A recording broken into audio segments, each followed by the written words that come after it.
Hello there. How goes it?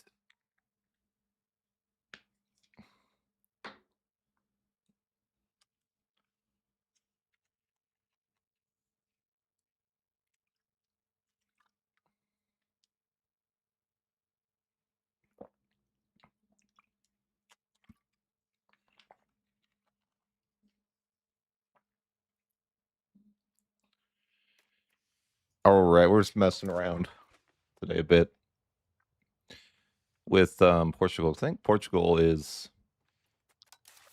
the fastest New World guy, right?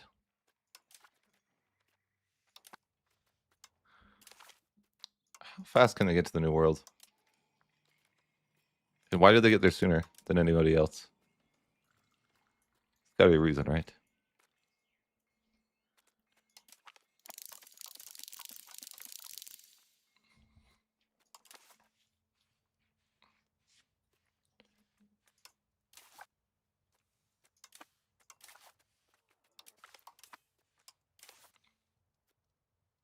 Delete everything. This is the way.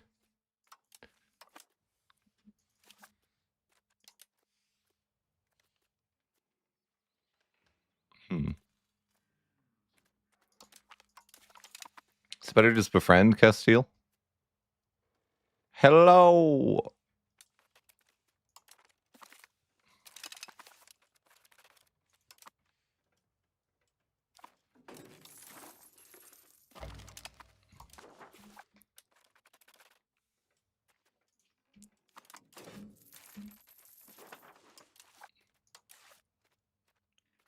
What's the path to going colonial?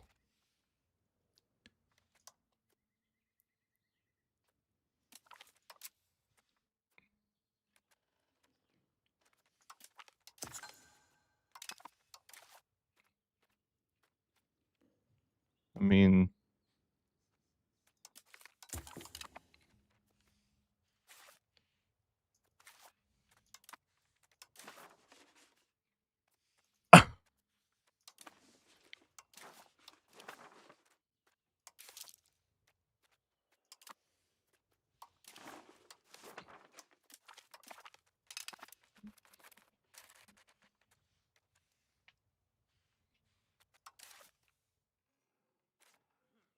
trying to figure out if Portugal is actually the best colonization or not.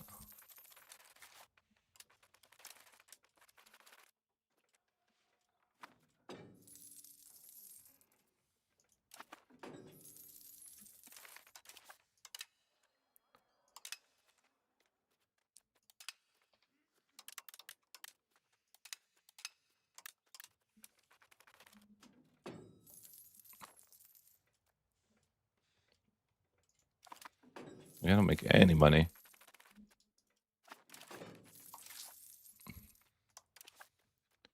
I mean, I guess I'm negative legitimacy, but yeah, it's tough.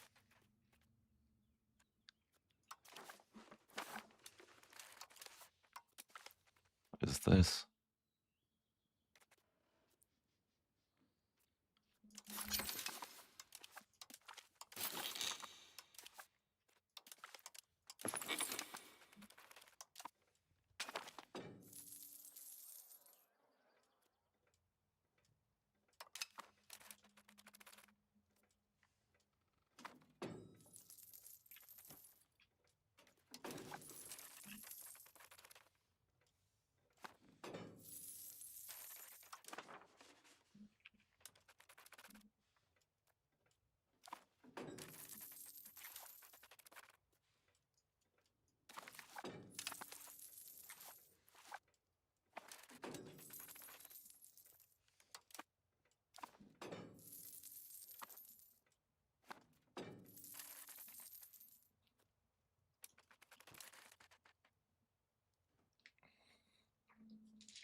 How does Portugal end up with the institution every time?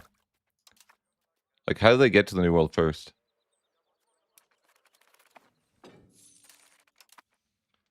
Is it worth being Portugal?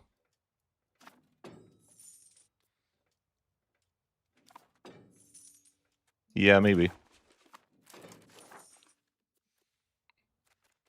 So I was playing my last run, and I was like, okay, is it possible I could like colonize the entirety of North and South America before I even got there? So I wasn't quite able to do it in my run, but I'm like, well, what if that was the goal from the start? Who would be the best nation to do that with? Just to truly like try to colonize the entirety of the coast of both North and South America before anyone else could touch it. I tend to think that Portugal might be better than anyone else, but I don't know. The problem might be is that they don't have enough money.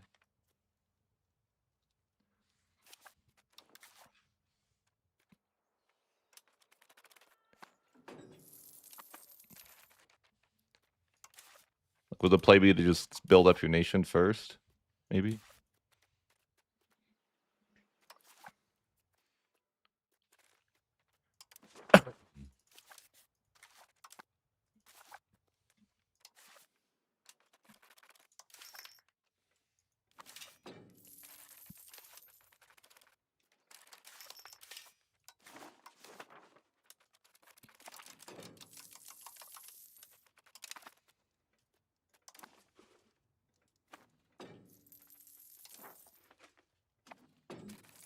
Not really sure.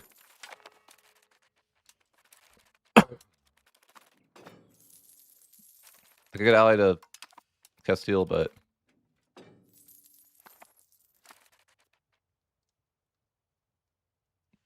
I don't want to do it with an exploit. But I do appreciate you bringing it up. I want to try for it to be like real, because I think it's like possible that you might be able to block off every other person, like within the game boundaries. But I think I would be interested in a separate video, for sure.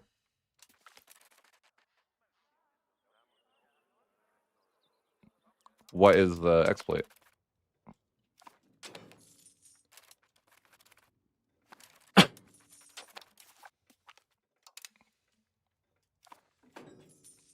Like I'm just on 1.3 weight sim right now, you know? Like, what can we do? I wait for 1.3 and hopefully, you know.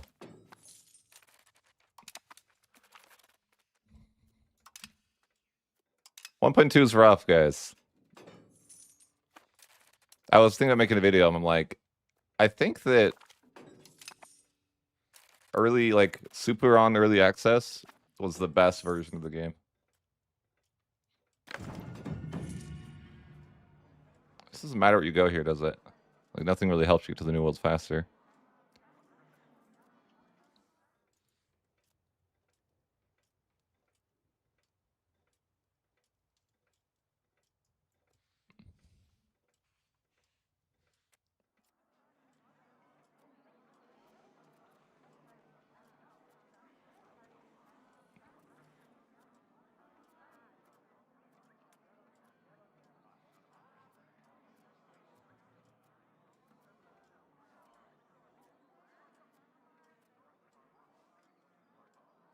Can't see anything being really valuable either way. I mean, maybe the proximity speed is good.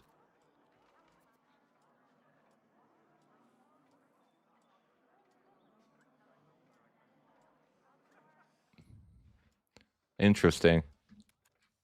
You can do that?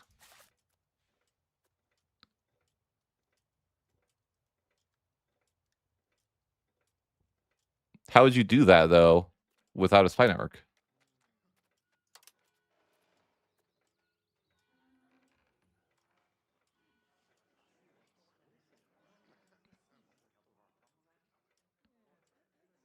How would you have a spy network if the game hasn't even unpaused yet, though? Yeah. I no 1.2 has been not ideal. I mean, I don't think it's like that. I think that it's just like the integration is frustrating. It's like they took away, and also it shows that they had a problem that with it. They took away the only valid ways of integration, and then now we have to like do some cheese. It feels bad. I think that's just kind of my thoughts.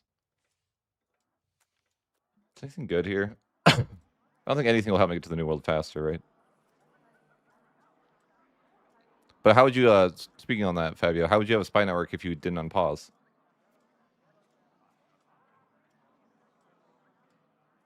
Like, how would you don't start with the spy network on Greenland, right? Oh, okay. Oh, so you're saying you like steal the maps and then without unpausing, you're able to like explore at the same time, or something like that. I assume you actually need a spy network on Norway then, or oh, and you have to play. You have to be with someone who can see them. Okay, like England then. I see. Okay.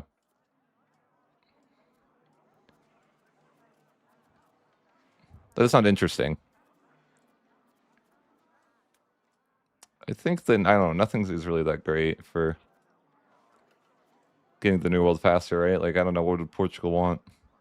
Adam Focus just seems like okay, I guess. But I'm trying to figure out why does Portugal get to the new world first?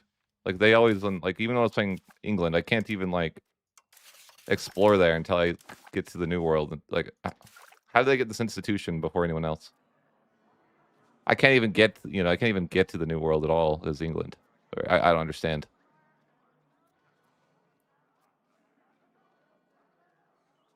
Do you guys know what I mean?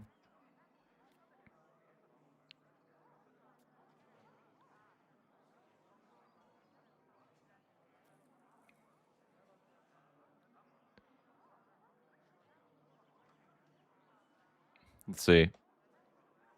You have to okay, so you have to discover that. No. I didn't know it was very specific.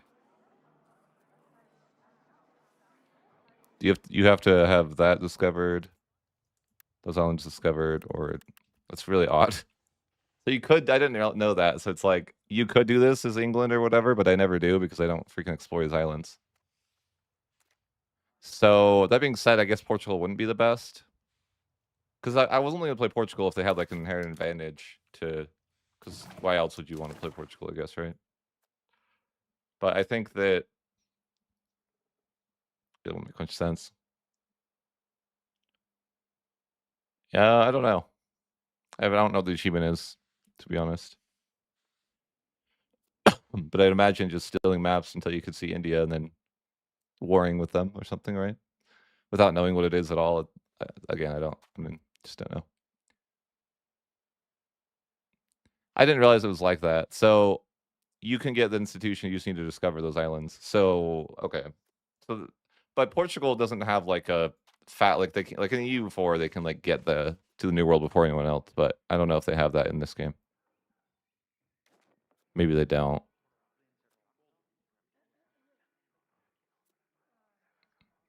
I mean, that's pretty good, but that's fourth age. Like it's too late by then.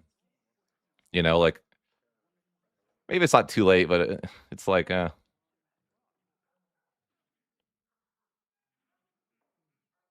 you're probably going to be locking off everybody in the third age, I would imagine, or so that would be the goal.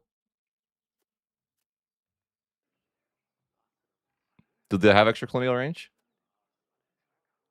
that we know of?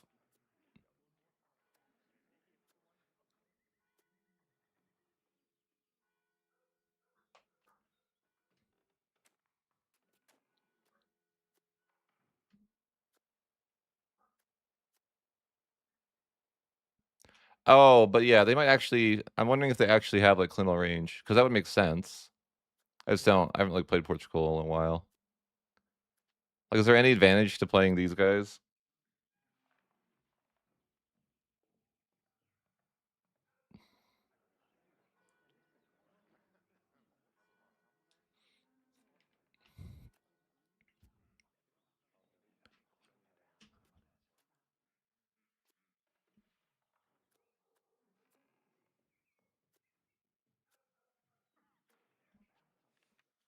I don't know. I think I get more confused by these new menus than not.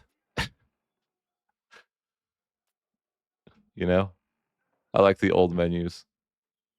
I wonder if that's like, were the old menus better, or was I?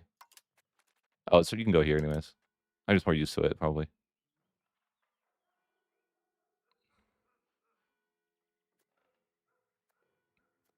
So I was able to get like all of North America as when I played. Yeah, they do have Colonial range. That actually, that might be a big deal. Huh. Because that's. It's hard to know. Is that going to get you to the new world? Do you think? Because they do have that, and that's going to be like above or before anyone else. Interesting.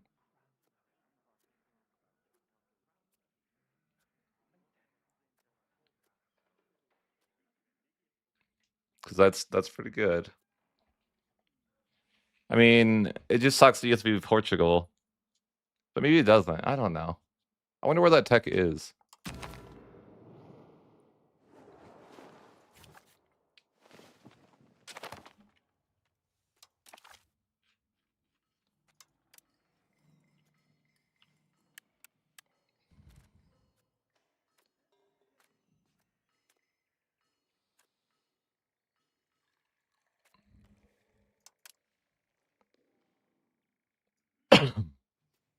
Interesting. So you could get.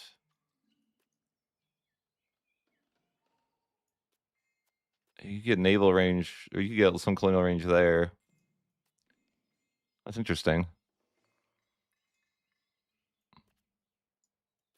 So it's possible that you could get there sooner. It's just like hard to know what that looks like.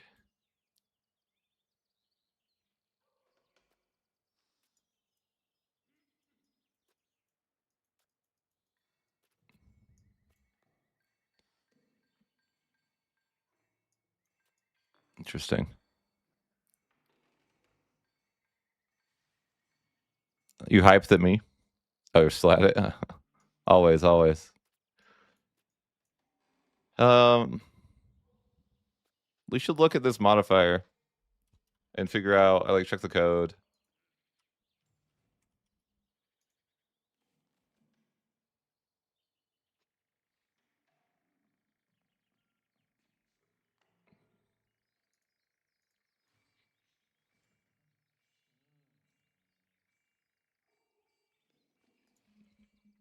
Let's see. Colonial range. Checking the code real quick to see where you get this.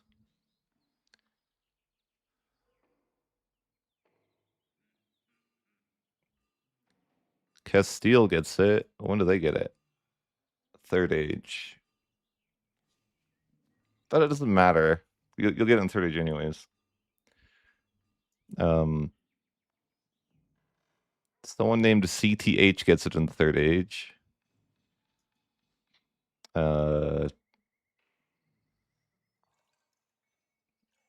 Congo gets it in the second age. Weird. Norway gets it. I don't know when. A second age as well. Okay.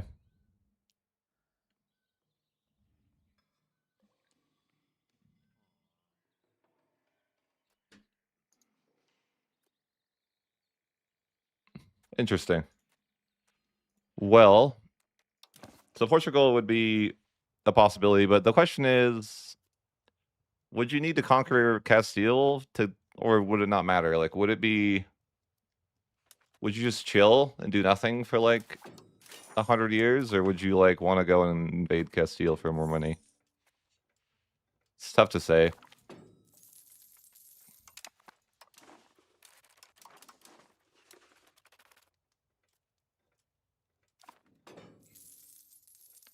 Because in theory, that tech would be a pretty big deal. How do you get banking, by the way? Is there any way to get that like super fast? We have greater than 50 capital economy. Is that like something you could do? No, there's no chance. How would you do that?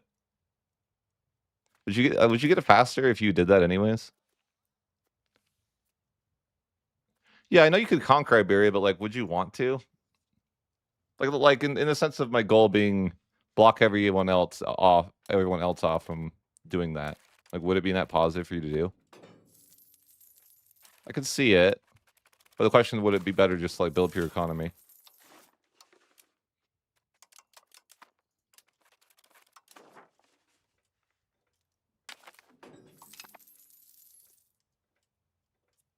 It's probably better to always conquer, isn't it? But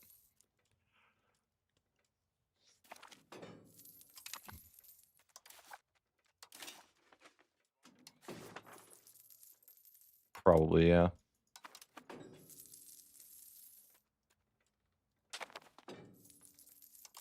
Maybe.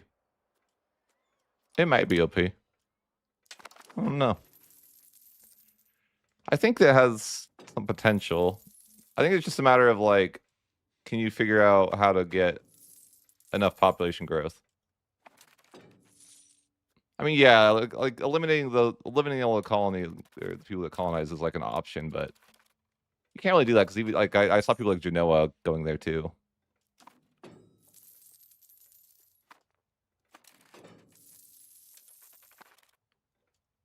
It just depends on how fast I can get to the new world with the banking institution. Like I can't push that value, can I? I never tried to push capital economy. I don't even really know what gives it. This.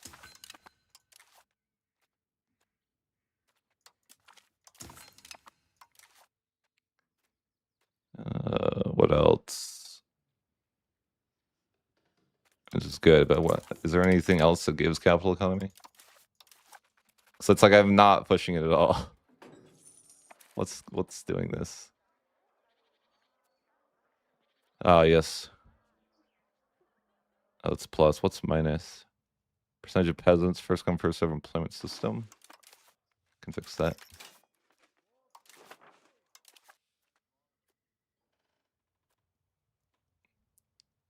These all give the same, right?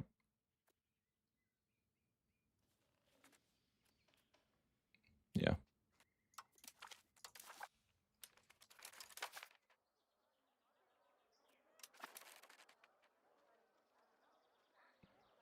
Yeah, I'm just doing it because I think I like if I could get the institution faster, then I could get the range sooner. That's the idea. That's not something I would normally do, but like okay, let's switch that law. Switch off a feudal mobility. I've never done something like this or tried something like this. Is there anything that pushes? Because I don't know how that works. Like, if you have the requirements for the institution, even if you didn't get it originally, do you get it faster?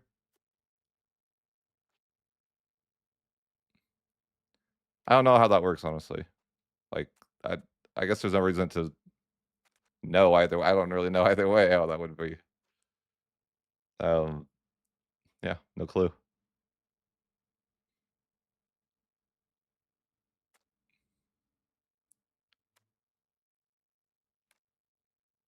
feel like I don't like anything here,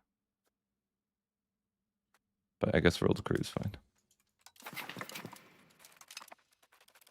Okay, so we just like take away. I think that's the most we could do. But how would you ever get to 0.5? It doesn't even make sense. I mean I just don't know how to just because I don't know how doesn't mean it doesn't make it's possible. I'm sure.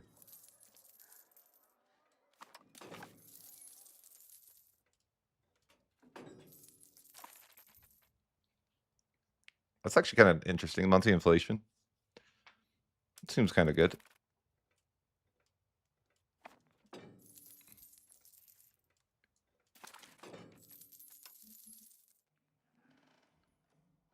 Yeah, that's what I'm wondering too. Because like, there's no way that I would get that value to actually spawn banking, right? Like it's going to spawn and it's already spawned.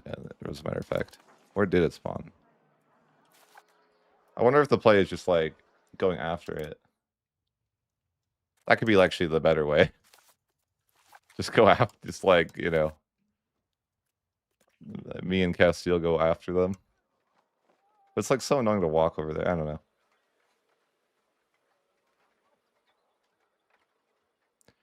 know. You have to be 50 towards.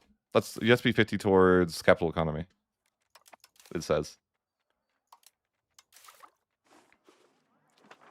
Like how they got 2 of the institutions in that one place.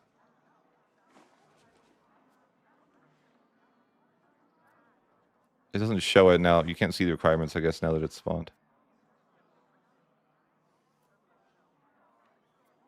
Does it matter then? I don't know. Maybe it's not that big of a deal either way. God, the nobility.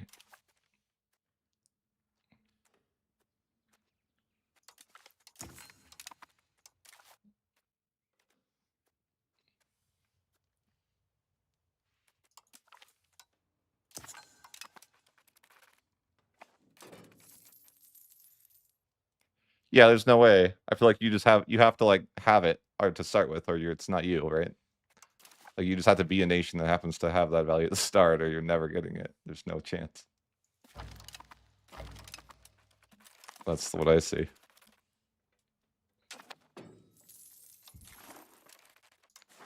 I don't know if it even helps to get it faster after it's, you know, initially gone.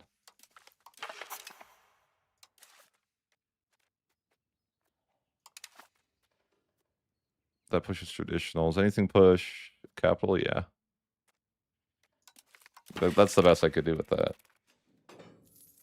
That's not even great.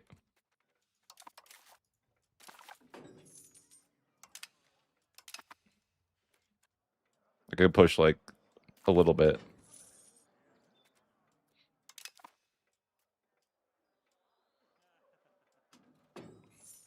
I don't even know if that's good to do, is it? Because you're losing.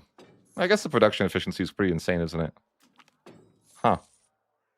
Maybe it's worth pushing capital economy. Do you guys do that? I mean, I tend to think in the later parts of the game, then the production efficiency would be crazy good. Although the food production is not great, but I don't know if that matters. The 20% production efficiency seems kind of crazy. Although the materials output and the food production is like kind of its own value. I don't know. I have no idea. I like never. Those are values I usually don't pay attention to. I should probably pay attention to like more values. Like I don't even really know the difference between free suffix and serfdom, or pay attention to it at all.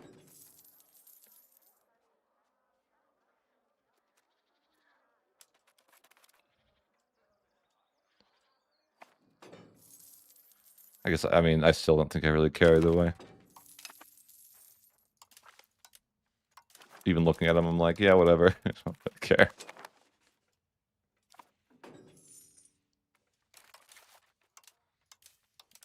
I think that.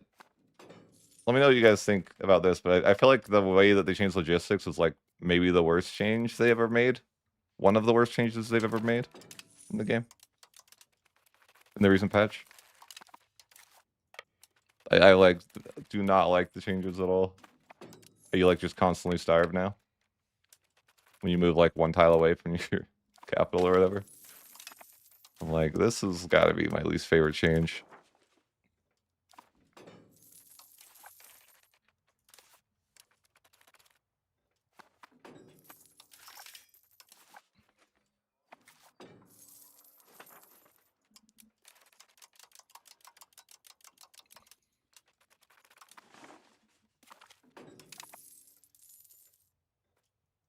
Yeah, it's just like frustrating to play with.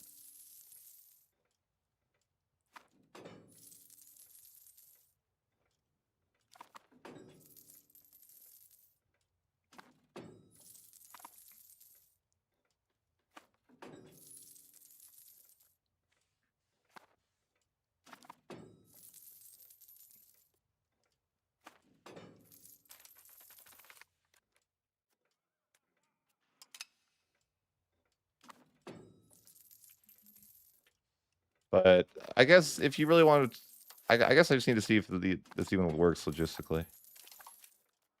Like, can you get to the New World in the Second Age as a result?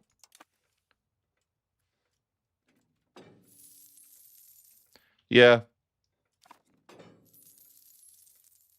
Oh, it just seems like you would. It's just starvation's part of the game. Like that's and it's like not. It's not good for the AI either. It's just like I don't know.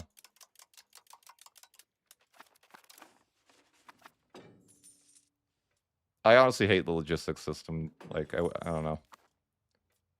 Combat breaks me. It's like, bro, if we just had like, I wish we just had like EU4 combat or something. Even though I don't even really like EU4 combat, as like, it was just so much better. Like I want it to be better than EU4 in the long run, but I don't know. EU4 just feels so much better with combat.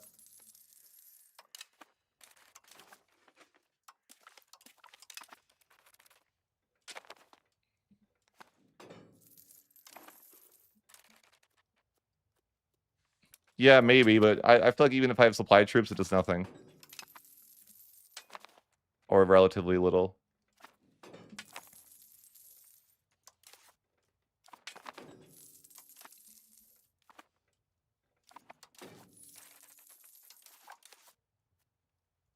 Yeah, I just think it's just like, I don't know. I just have a hard time enjoying combat right now. What the hell?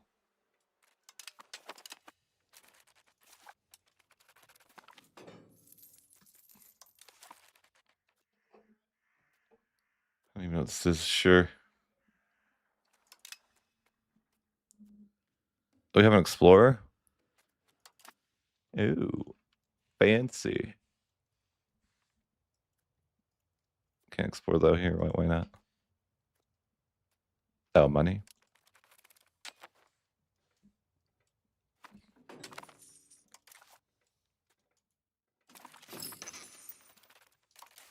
That's nice though. So they give us the early explorer. Yeah, which I don't think is like super important, but nice. Like because you just can explore faster, right? I wonder if what the advantages of like exploring right over here.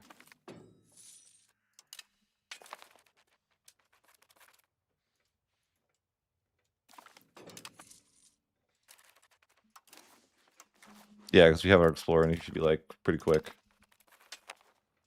Because it says that you have to, you know, if you, that's the requirement. It's funny that you can get the requirements for the New World Institution that early. You know, like way earlier than you'd even need to. But it doesn't really matter. Balance the budget. Interesting. I didn't even know I was in debt.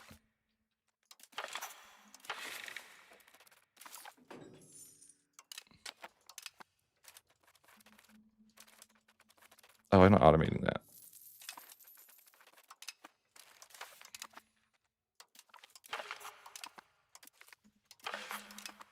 Is there any law changes that have moved us towards more capital economy, I wonder?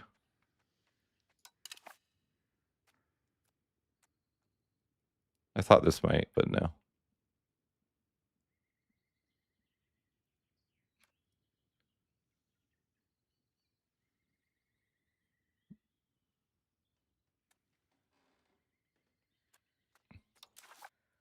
Maybe the minting law? Yeah, let's check it. No, I mean, good idea though. Let's see. What is it? Does it? I feel like tells you sometimes. You just got to find the right menu, right? Where's the thing that tells you what could it be, what you could get? Why can't I find it? Oh, you gotta hover the. What? Well, what if I want to push the other one? Good game. I left feedback on this so many months ago. It's funny. Before the game launched, like I swear, is it true that you can only see the ones that you already have active? Or am I dumb? Oh, this is just it. Never mind.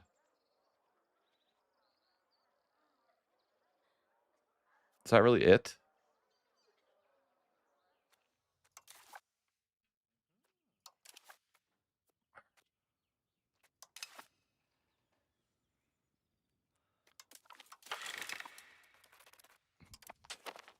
I think that's it.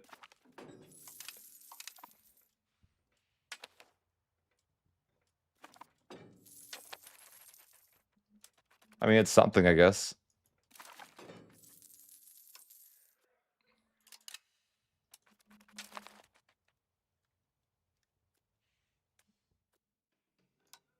Yeah, it is. I did that too.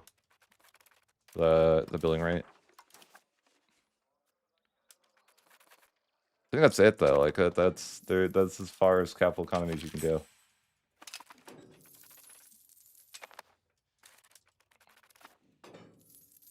Sadly. What more can you do?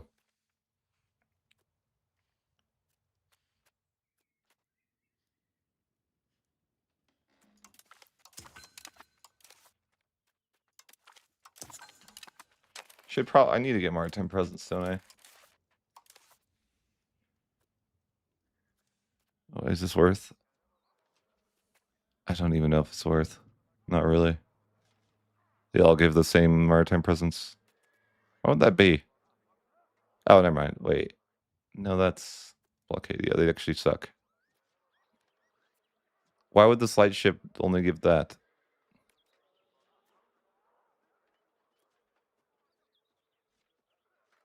I guess it actually is more than 0.8.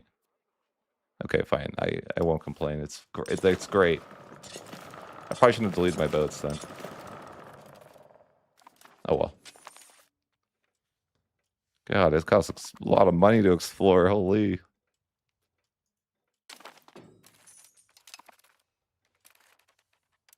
My guys aren't paying me.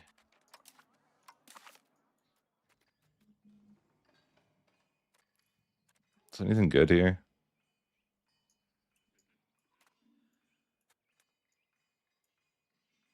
Don't think so.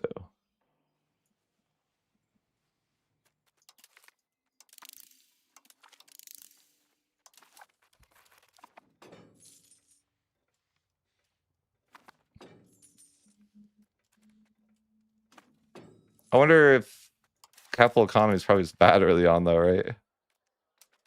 Probably. I don't know. Seems like having worse RGO output seems bad.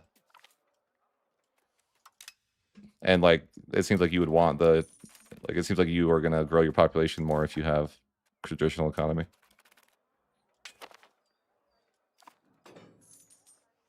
You think what?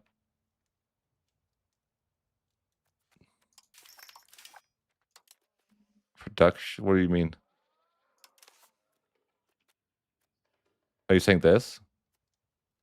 Oh, I see. You're right. Good call. So we can get a little bit more. How do you get 0.5 then? I mean, it's close. Maybe just some events. But what? I mean, would you want to do this? I feel like you wouldn't. But I'm doing it anyways, just to mess with it. But because I feel like it's probably just hurting you in the long run, right? Would be my guess.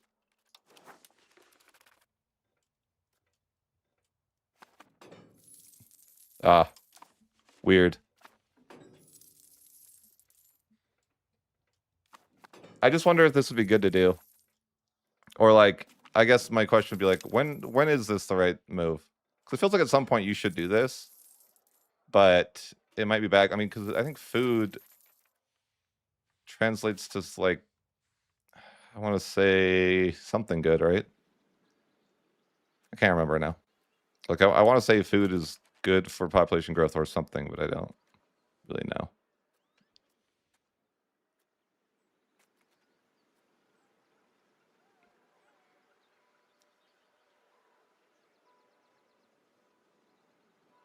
I feel like there's a reason why you want food.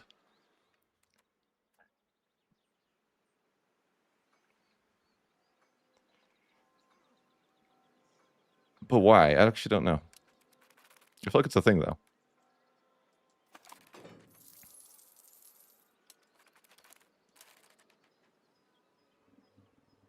Why do you care about food? I know there's a reason, right? Like, I think it was something to do with, like, population growth. Is it?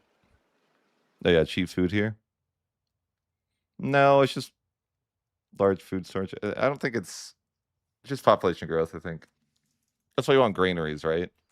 Because then you can have, like, a little bit more. I don't have money, but that's why you want to do that, right? Because it's development. But, like, no, it's population growth. Population growth is super important. Kind of. But, like, how do you get more population growth? Do you guys know, like, what's like the best way to get, like, lots of population growth?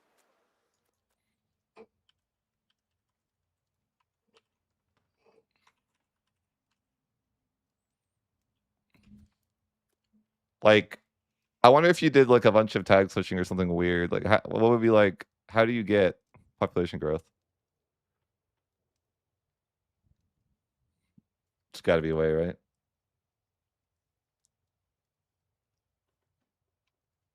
I mean, Hellenism gives you some, but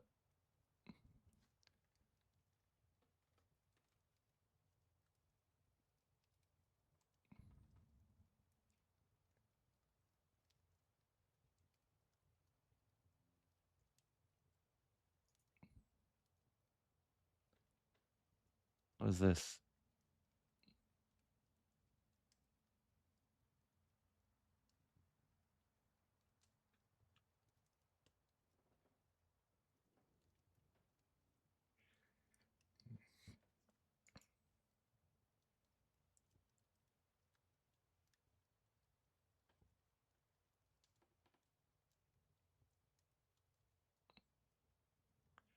How do you keep a location devastated?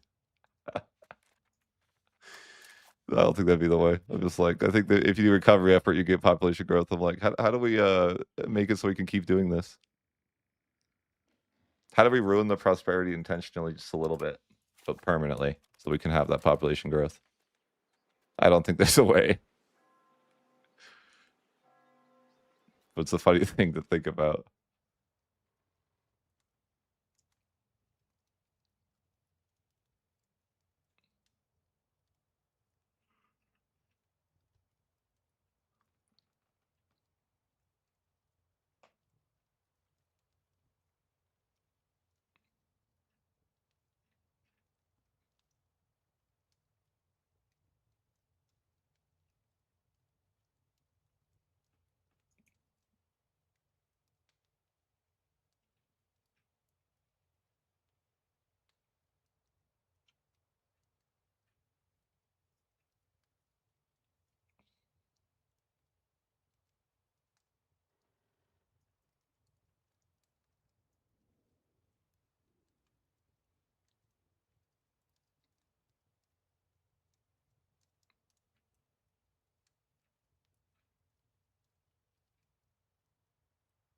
So I'm just looking at that if there's any other way for that.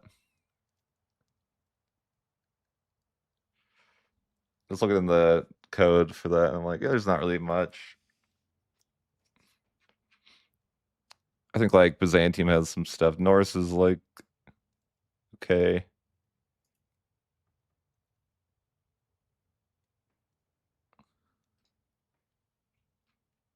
Imperial breadbasket rights apparently is pretty insane. It only works for a city or a megalopolis though, but apparently it gives you pretty good population growth.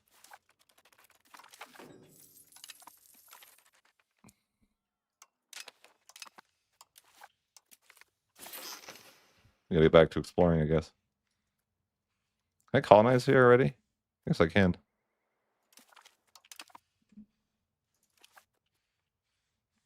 Okay.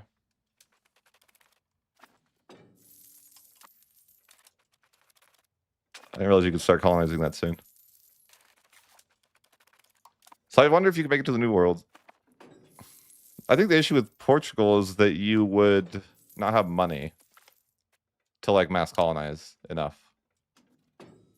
Because if you want to block off the entire coast, you're gonna need a lot of money. But maybe it's like maybe you wouldn't need to conquer Spain. I don't know. I tend to. I don't know.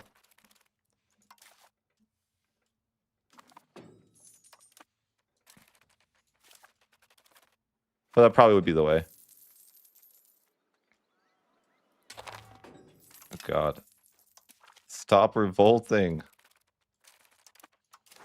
I don't feel like dealing with it, okay?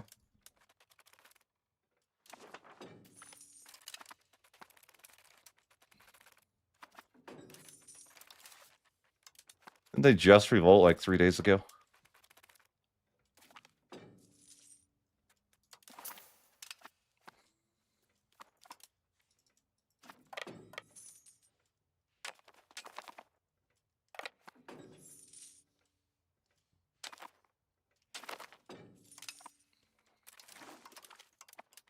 All right. Not bad.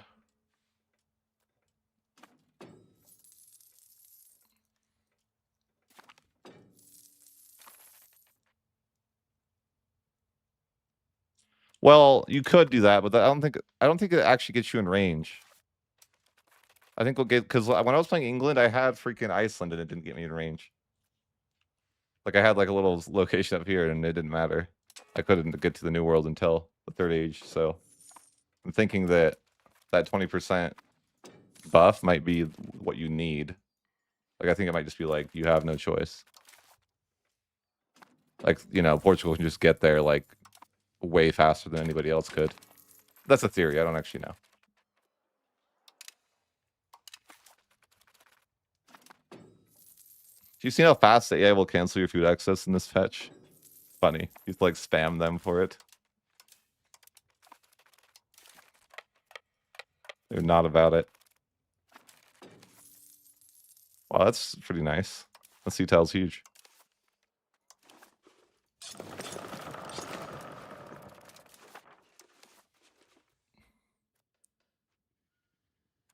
What even is this? Yeah, I don't care.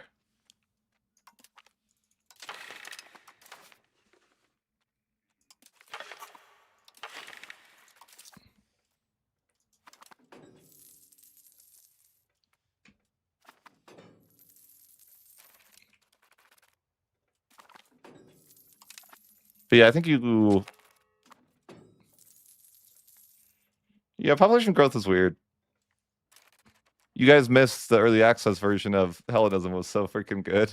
I thought it was fun, but they got rid of it. You could get 1% population growth, like all the time, or at least you got to gamble for it. You know how Hellenism is if you guys have played it. Like a 50% chance every 10 years that you could get like 1% population growth. I think they nerfed to like 0.2, like so it's like way worse now. Like it was fun. Why did you take it away?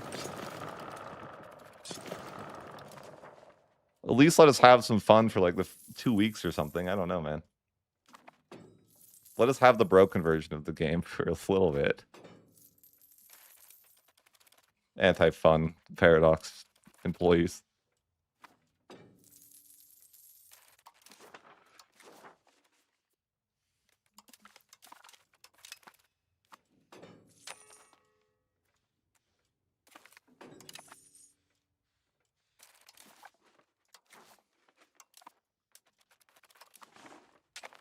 I think that the play would probably be conquering Castile.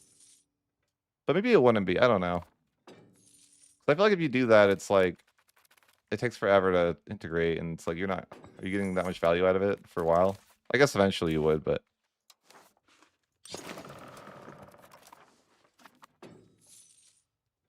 maybe actually easier to.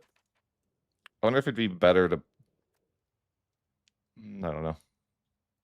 Like there's Warlord could be better to start as Castile and then become Portugal. Like plain release as. I don't know though. That's a solid maybe.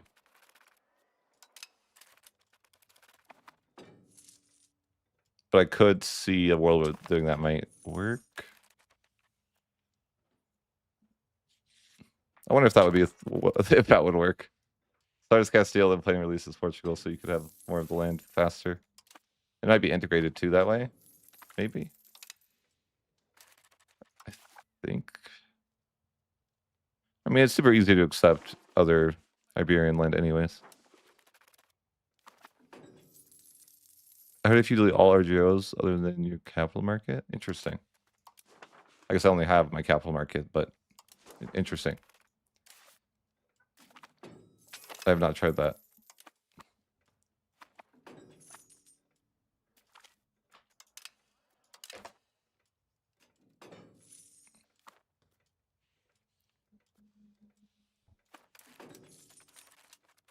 Oh, they already finished exploring that, didn't they? I just have money. Poor explorer, I can never pay him. He's gonna die. Sure, buddy. I'll help you. I would love to. Oh, I don't want to replay it. You know, I'm just taking loans.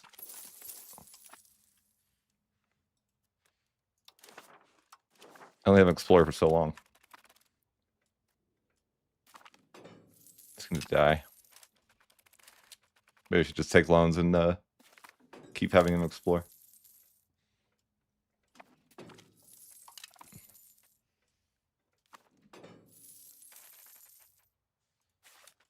We have a little colony over here. It's beautiful.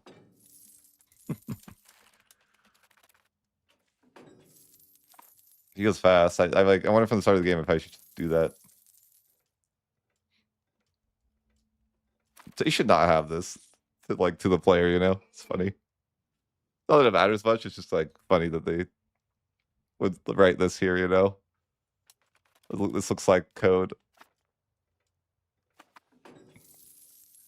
Greater than or equal to in a game, which is weird to see. It's not video game text, is what I mean. Maybe it's fine though, I don't care.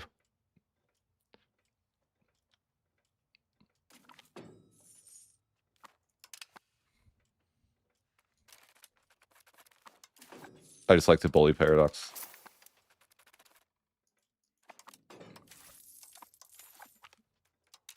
And I make no money. Exploration is kind of expensive.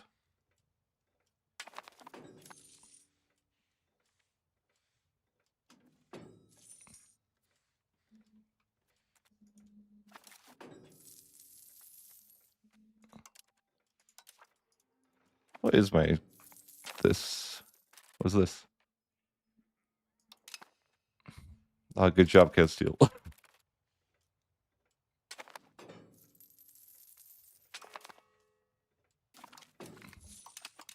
Is Portugal formable? I don't know. I could see a world where it'd be like more worth to just form it if it was. But I don't know if it actually is.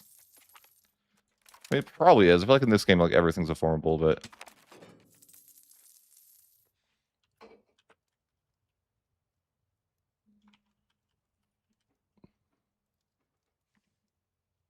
let's see.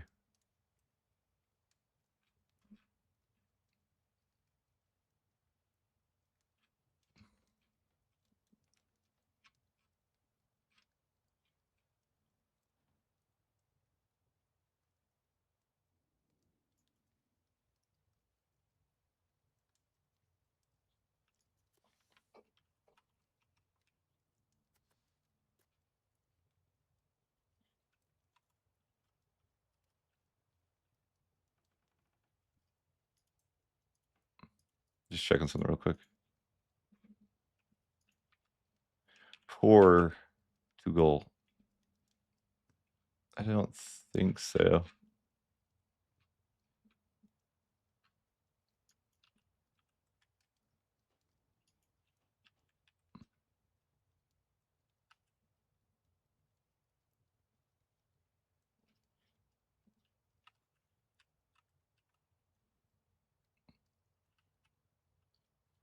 Okay.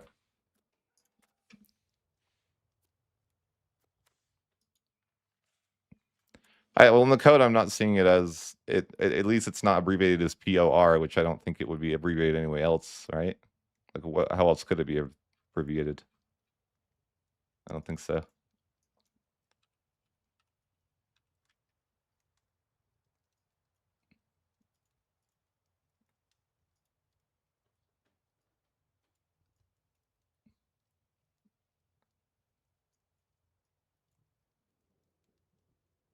It's kind of weird though.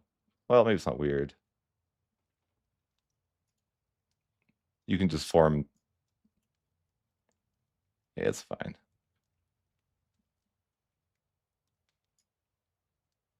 You can form Latin or what is that like LAT Latin if you have Iberian culture. You have to if you have Constantinople, you can form Latin Empire as Portugal question mark. I don't even think you'd want to, but weird.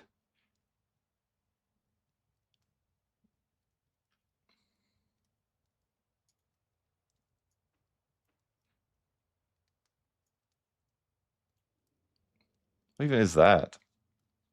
Oh. What is the abbreviation the? That owns Thessalonia or something. I have no idea. Interesting.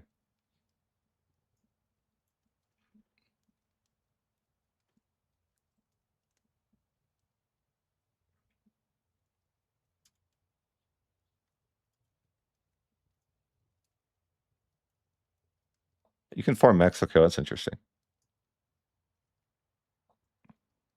You can form Mexico as Portugal. Do you guys know that?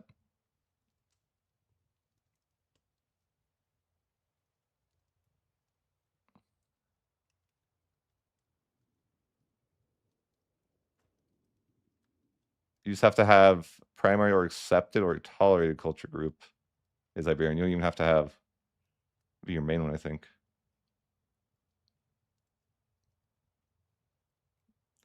Bizarre. Sorry, I'm just looking through like what can Iberia form? Yeah, that's interesting. Yeah, that might be equal to Eudora. That's pretty possible. So you can form into Mexico, but like I don't know why you'd want to, but that's weird that you can form into Mexico but not Brazil.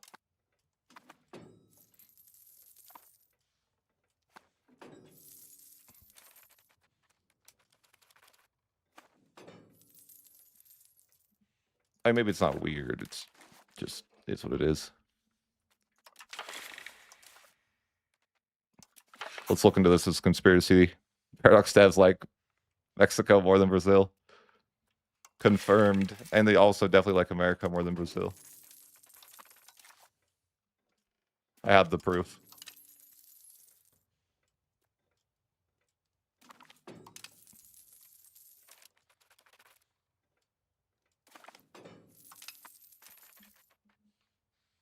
I can't colonize there. You were just right there. You couldn't have colonized right there. Oh, that's kind of expensive, but I got to do it. Money. F. Like I want to colonize there too. I don't know why, just because I can. I think the play might be trying to get that institution fast.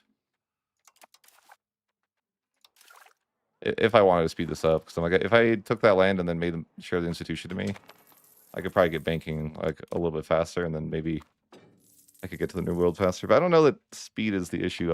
Also, like it is, but I don't know.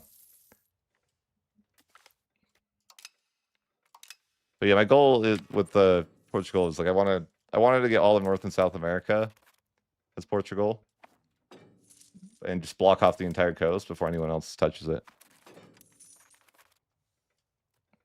Yeah, it's kind of weird.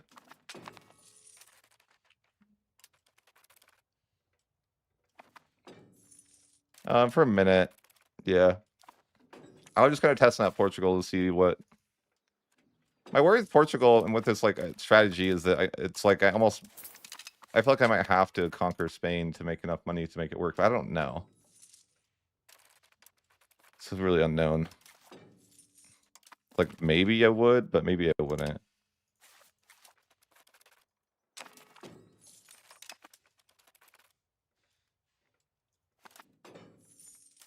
Like, to some extent, money is, you know, a pretty important factor for your colonization, if you truly are going to try to do that. I think you might. Well, because I was able to get, as England, I was able to get all of North America.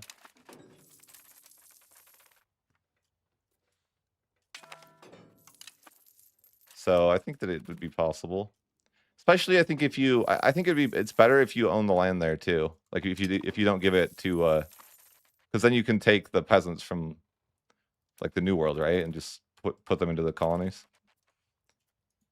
I think that's the play. Like I don't think you don't do colonies. You like do it yourself. Take it yourself.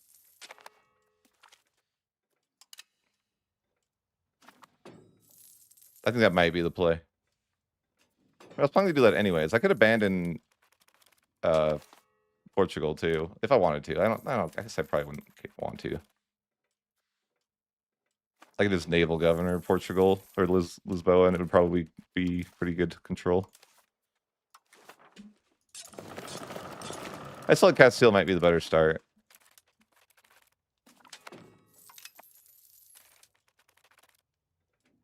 I don't know.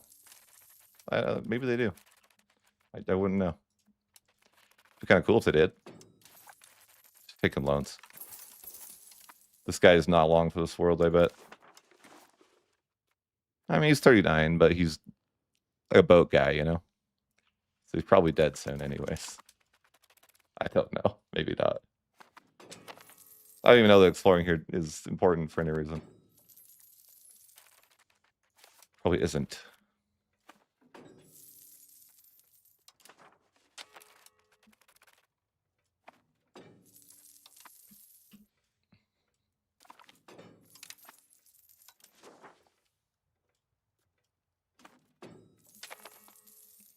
Yeah, I guess I won't colonize. There's probably no point. I just want to colonize these islands. There's one person here. It's like good to lose money now. I can't afford it. It's fine.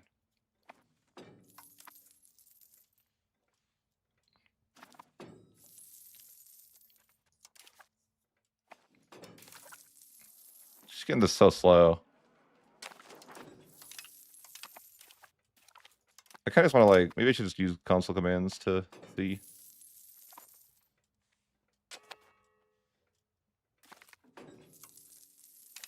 I was looking at so I'm very hard. Is it like an advantage to play very hard? Because they have extra population growth. So when you conquer them, it would be like you have more people overall, right? I was looking at that. I'm like, is it like better for you to play it very hard for that? Because then whatever you conquered would have more people.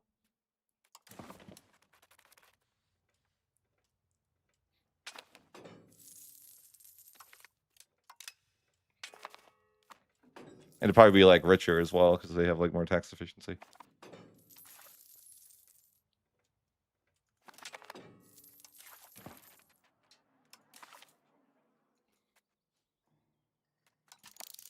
Somebody from who?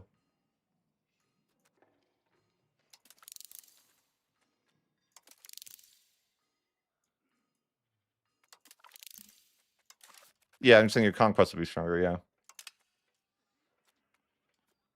Like I'm not convinced the very hard isn't going to be just better for you in the long run, right? Like more population and more industry, probably more urbanization.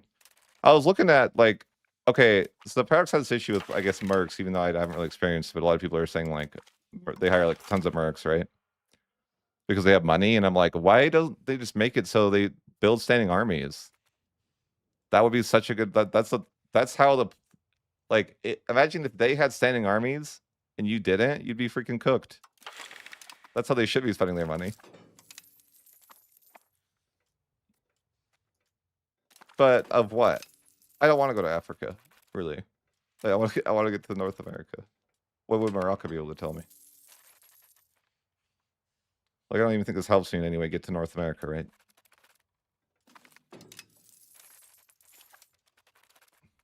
I don't even think I want to colonize anything else, to be honest. Just, that's good.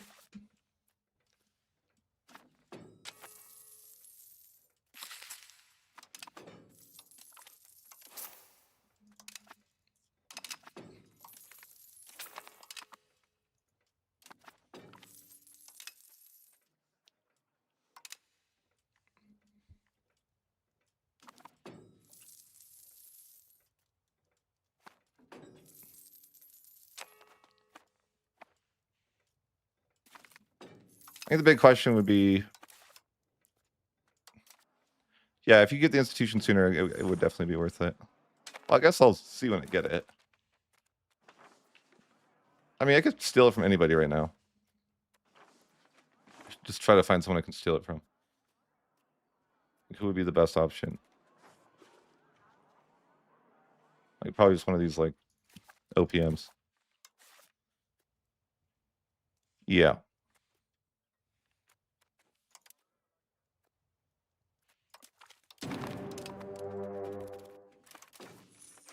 So anyway, I can walk there.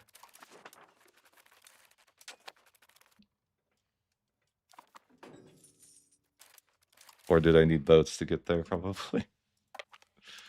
Oof. Yeah, I'm gonna need to vote. I never did an animation for that.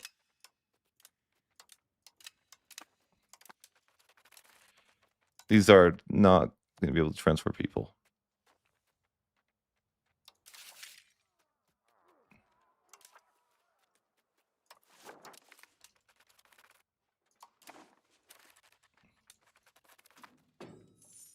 All right, canoe over there, boys. Where am I going? I don't even have access anywhere. How is it gonna get me there? Will I have access to Genoa? Like, what is it gonna try to do?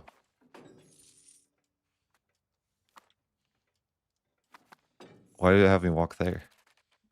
To understand. Ugh. I can't even walk over there to do anything.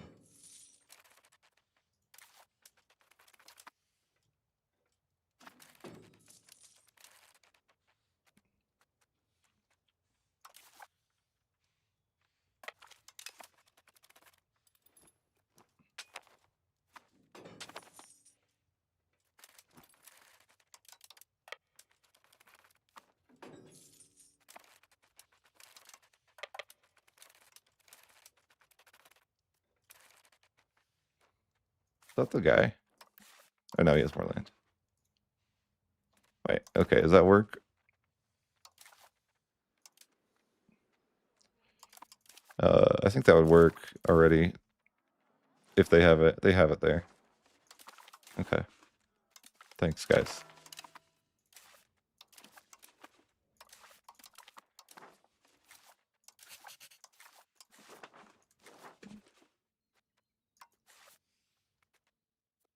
I got to explore.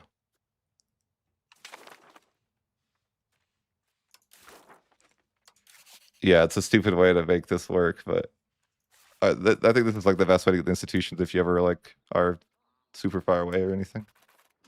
Just do this.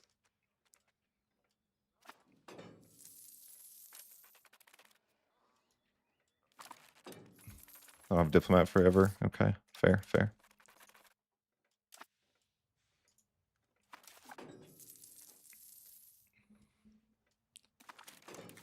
I feel like that'd be like the best way though. Then just request knowledge sharing.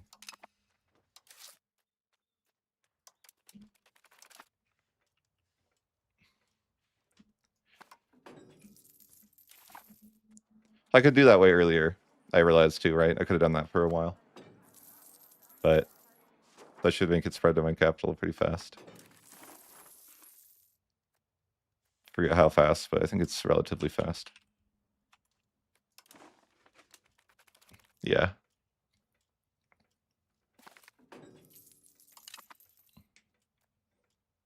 Yeah, I could do that way earlier. That's so fast. That's always the way.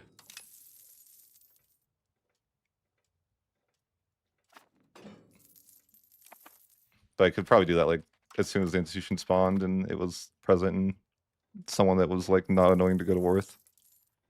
Even if it was Genoa, I could win, surely, but yeah, maybe that would be like the play. If we're trying to rush this, that would probably be the play. So I don't know. This is more just like a preparing for the run, you know?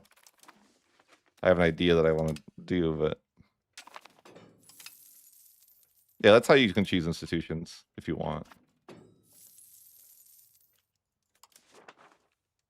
It's super fast. It's also what I would do when you're like if you're a native, you're trying to get an institution. You just need to take like one location from one of the colonies. They'll have like and then make it a subject.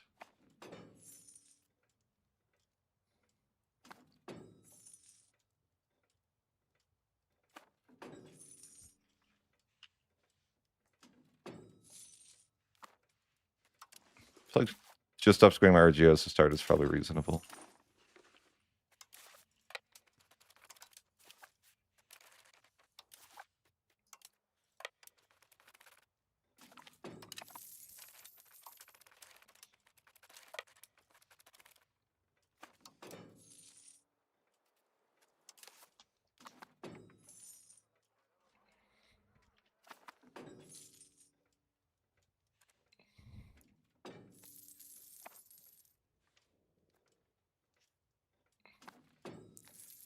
Yeah.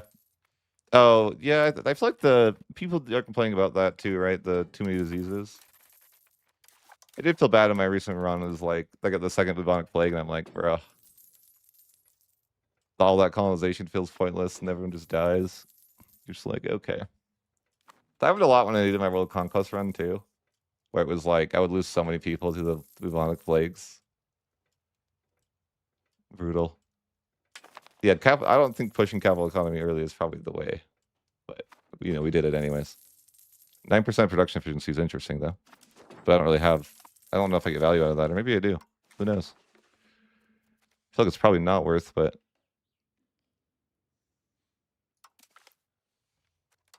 what does this do?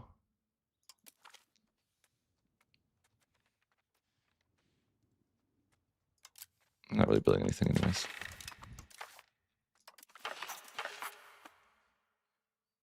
Address warrior monks training or what even is this? The hell? New building?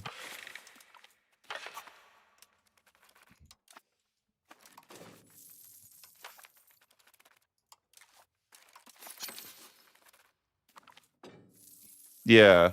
Oh, it's crazy. I had a game where I avoided the Great Pestilence, and I don't really know how. As like the Aztecs. Just like it didn't happen. It was like, oh, that was so much stronger in that campaign. Like you know, so much stronger. I'm like, how do I get this to happen normally? I mean, you probably shouldn't be able to avoid it, but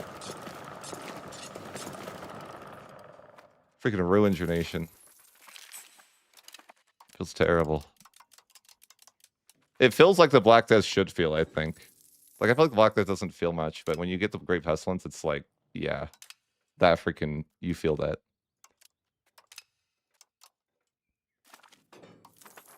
But I don't know. The Black Death to be in there, the game is like, yeah, whatever. But the Great Pestilence is not that way. It's like, oh my gosh, you are just completely destroyed. Did I ever? Oh, I did. Okay, I'm colonizing. Tax season makes me feel rich. It's a nice time. I actually kind of make a lot of money though now. Should continue expanding our geos. What if it's like, is that just like the best way to make money? Really, it's just like don't even build roads. Like maybe you should just max your RGOs first. I don't know. I mean, it seems like you get so much value out of RGOs, but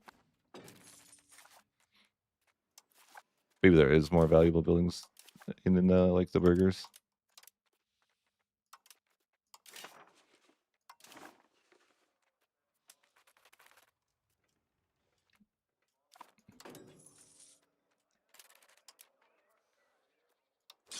What does this tell us? Oh yeah.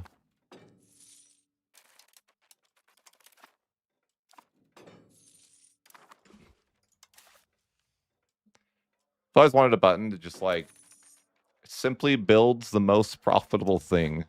Like, you know, whatever says X amount of profit that is the highest that you could build between like buildings and RGOs or whatever, right? It'd be cool. But I guess I'd make economy like super, super easy, right? Just make me the thing that gives you the most profit in 3 years. Build that thing.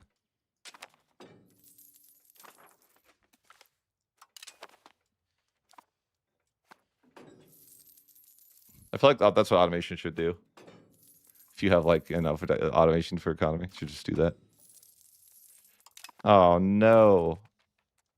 That's okay though. But yeah, it's sad. I'm hoping this works out to get to the new world, though, like sooner. We're still slow to get banking. I think we're close, probably. When we actually do the run, we'll do it earlier.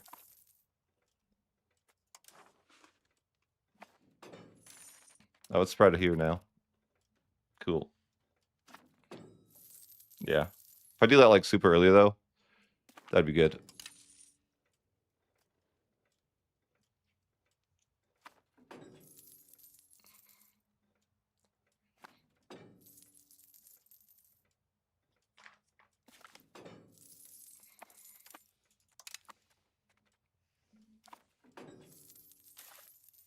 I also think, I don't know.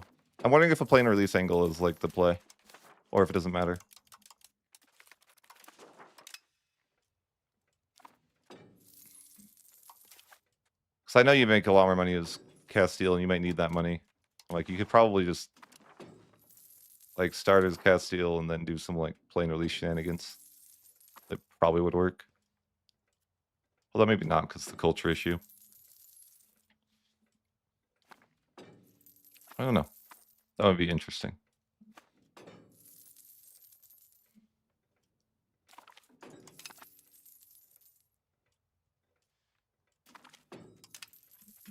We gotta see if Portugal's even OP or not, too. Can they even get to the New World sooner than everyone else? Or was I wrong?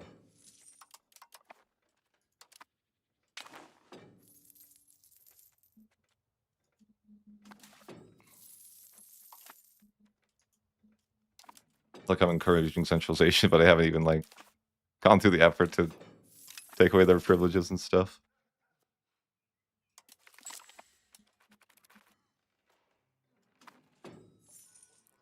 I don't think so, no. No, I'm pretty sure no. And not formal, but what you could do is you could, like... I mean, I don't know if you see my other plane release videos, but... What you do as Castile is you, like, conquer Portugal, and then you, like, release them as a subject, and then give them all your land, and then, like, kill them. And then when you plane release, you have all the land.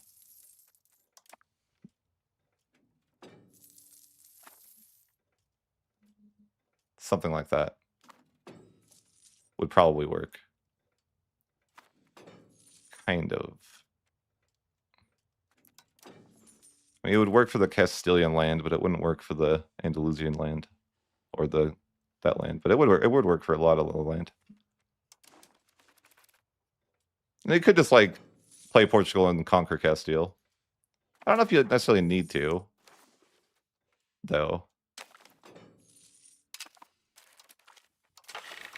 But it probably would be the way to make the most money. I feel like this game has a weird simulation in that regard. Like it seems to simulate that attacking people is always the way to, you know, build your economy the best. I don't know if that's necessarily true.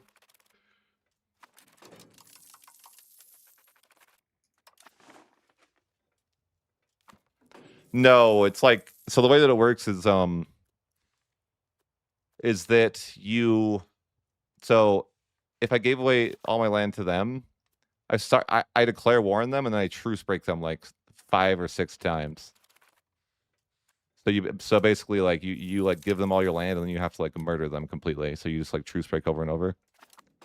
And then once they're eliminated, the next time you go to plane release, it would be like all the land.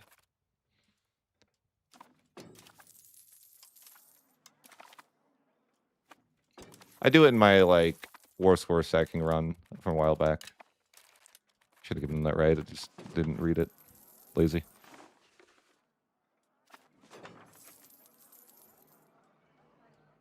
Yeah, it's a classic move from U4 that you can do. But yeah, I did one of my videos where I do it. I don't know if it'd work as well anymore because the distal subject CB is like doesn't work anymore because that CB really helped with it. So you could take like a ton of land, but I think that CB is like dead now. I don't even know how to use it anymore.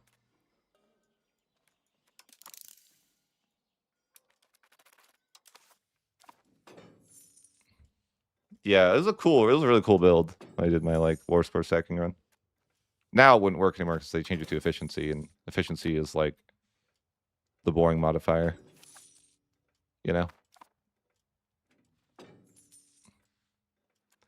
So I feel like efficiency is like we're not allowed to have fun anymore, so we have efficiency modifiers.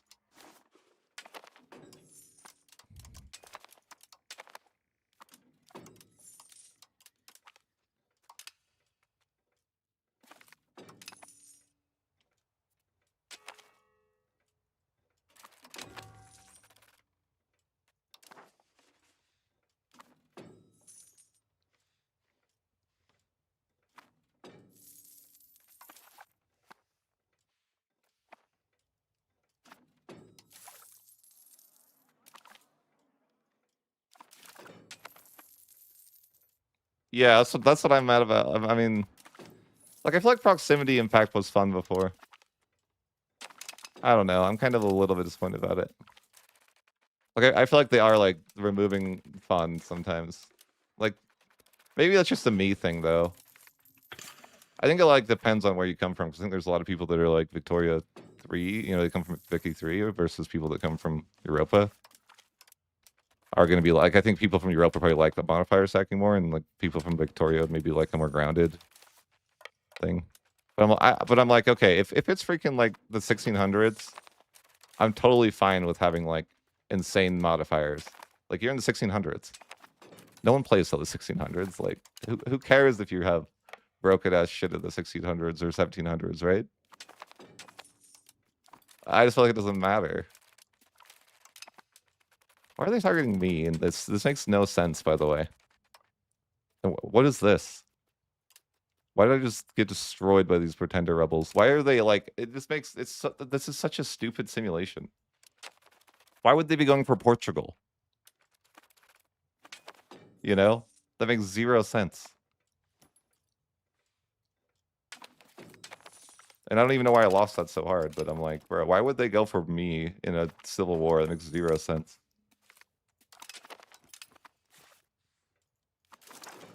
You can't even piece them out. Like, bro, paradox.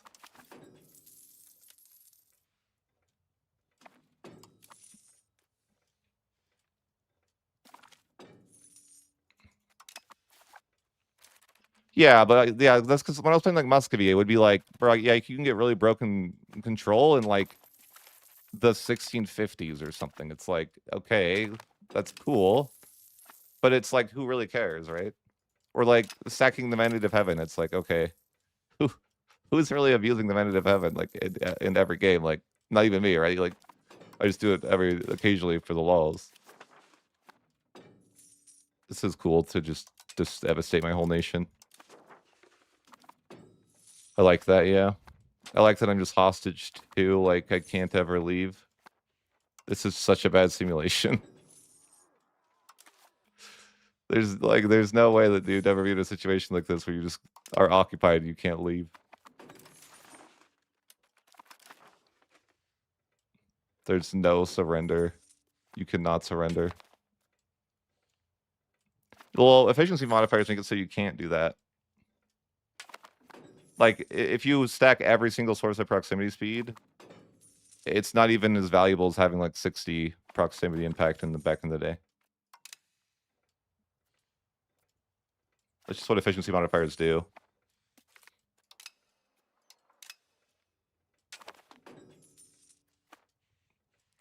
you never get like the extreme. It's crazy that I just get to hit max floor exhaustion and I can't leave. This is stupid. Really, really stupid.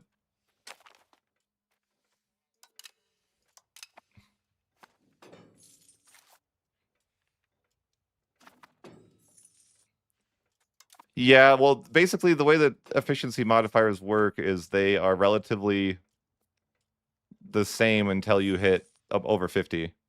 So like in theory, like because the way it works is if you have 100% efficiency modifiers, it's the same as 50% impact. But then like after the difference between 50 to 60 is massive. And it like, you know, it starts to be like insane and like the efficiency modifiers can never reach 70 probably. My nation just devastated a little bit probably. Yeah, I looked at it and it's like it's relatively the same. But the thing is that you only really get those modifiers in the age of absolutism and beyond. So I'm kind of like, what's the point of taking away the fun of that? It's just like so. Like it just doesn't seem like the. I feel like Paradox's priorities are just completely wrong. Like, why are we doing that and not fixing like, I don't know, the military? Why do we rework the economy every patch? But we just leave the military or the war system in shambles. Like it's not even a good simulation that you would use levies until the 1700s. Why? Like that's obviously an issue, right? Like levies weren't used after the 1500s or 1400s historically. So how is that not like on your to-do list? Instead, we're just going to rework the economy every patch. And then we add governors that like are. I think I think it's bad for the game. Just being able to high control whenever you want, and like it just lets you outpace AI even more because they're not going to do it.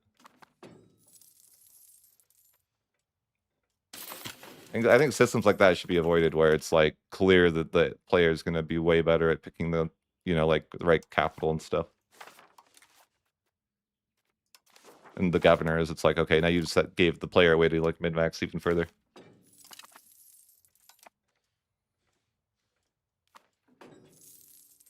Can I get the institution yet? We're so slow even with getting it. It's freaking 83. It's so slow. I definitely need to do that like super early game.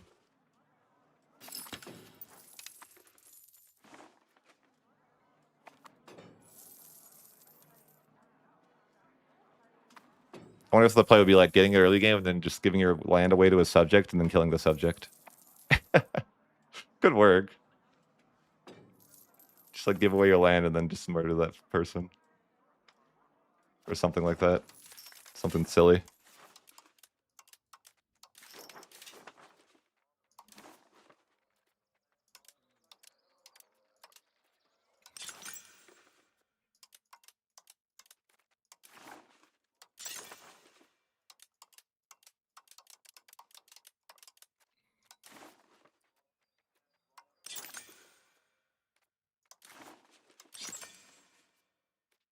Six. That's trash.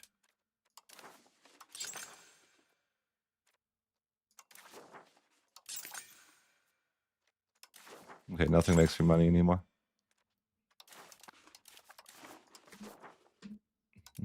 Sorry, Archers are still the best.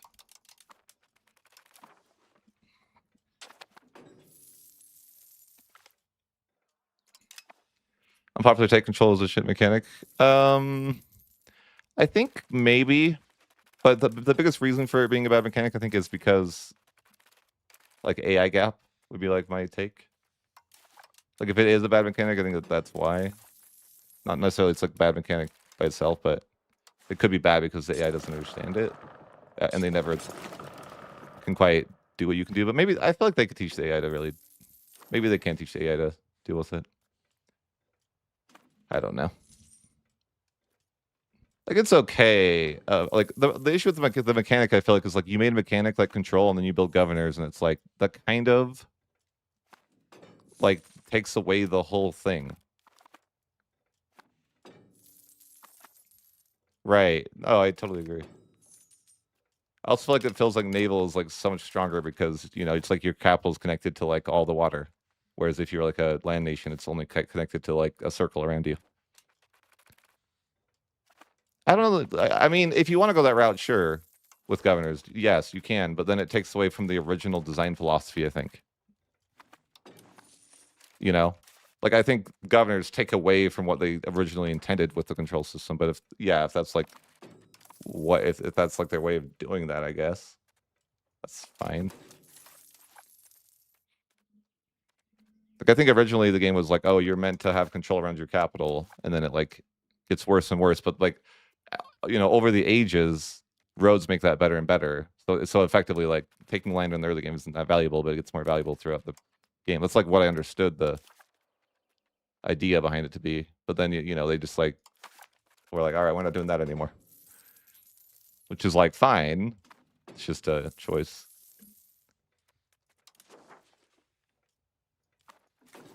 I feel like governors shouldn't require you to have a level 3 city.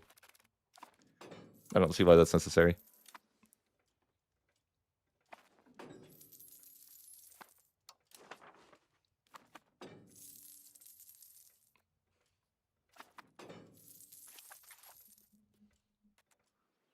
Or if it is necessary, like you ever think that locations should automatically downgrade if they don't meet the requirements? Like this, for example, should downgrade automatically because it doesn't have 30,000 people.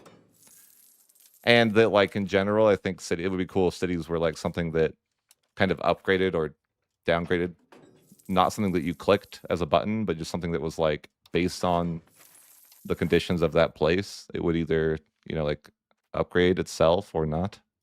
I think that'd be kind of neat.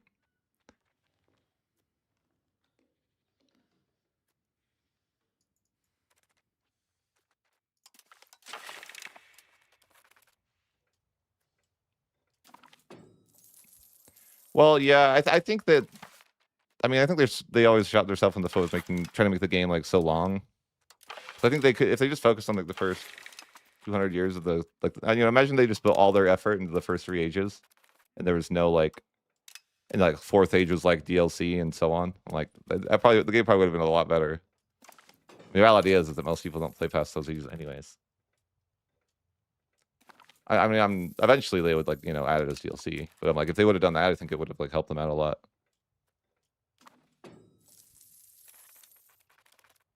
Just trying to make the scope of the game that long when most people won't play that long anyways is like kind of weird.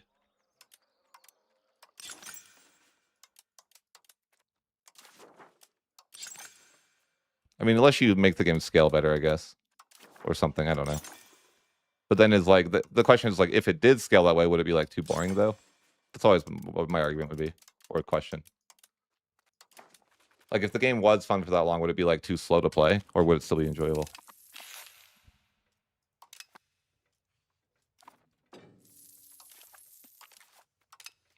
Because I think most people don't even play on 7 speed, or a lot of people don't. Like, it'd probably be fine for me because I play 7 speed anyways. It's not that hard to get through a certain time, but could see the more methodical player not liking it.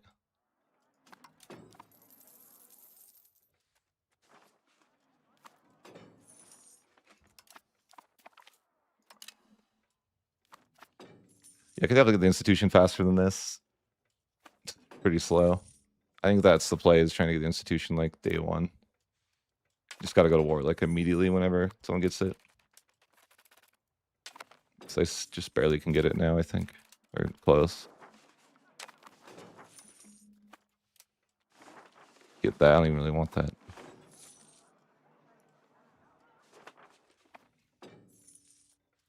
I don't know. People just, I mean, they just do. Like, I don't know. I see like Lord Lambert or General Gaming like not play on 7 speed. Even if they play on 7 speed, they don't have the tick speed thing. That's like a significant difference. Like the thing where it's like it takes day and night or AM PM instead.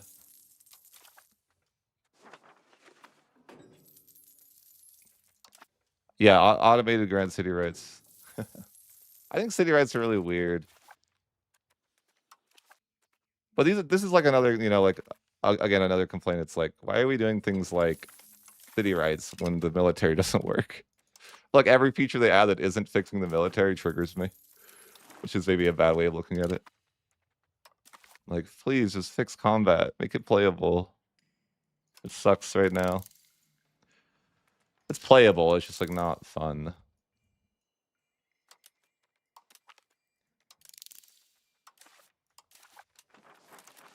Getting all the institutions negative 91 stab. What do? You can't win them all. That's crazy. I must be pretty traditionalist. Yeah. No, I'm actually not. It's just that much. Okay.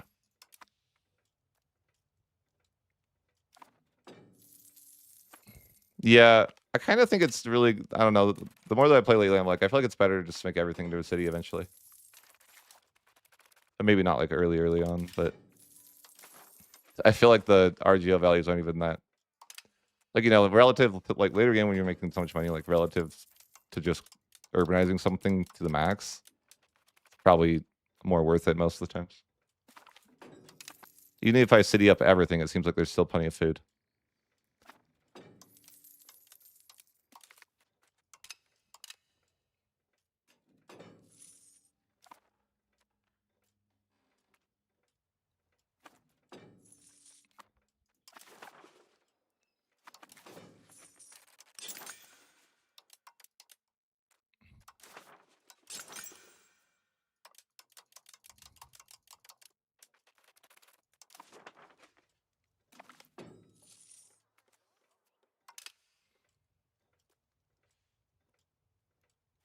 I like the idea behind that, but I feel like with that, it's just going to be like, you're going to pick the most optimal one once you figure out what the most optimal one is, would be my guess. That's why I think it's like why it's not ideal. And it's like, is the AI going to do that? Maybe they will too. I don't know. But it seems kind of tedious to grant them, and then every time you like, if you have a lot to grant, you just lose all your legitimacy. Like, okay, I guess.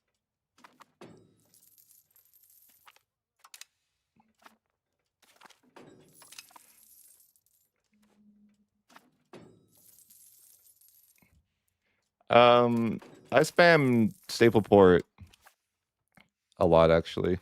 That's what I do for the harbor capacity. Yeah, so it's like I think that staple port is my go-to everywhere, and then yeah, if it's other than that, sure, Grenier Town. But I feel like it's just like too good. Yeah, of course, depends on your tag, but yeah. I mean, I feel like in general, it's like the game would benefit from money being harder in general. But I've always kind of thought that. It's not like a new thing. Because if money was harder, I think you might care more about it or something like that. That's always my thing, though. Like, I might care more to build up my economy particularly and, you know, do these type of things if it mattered. But it feels like it really doesn't matter in the long run.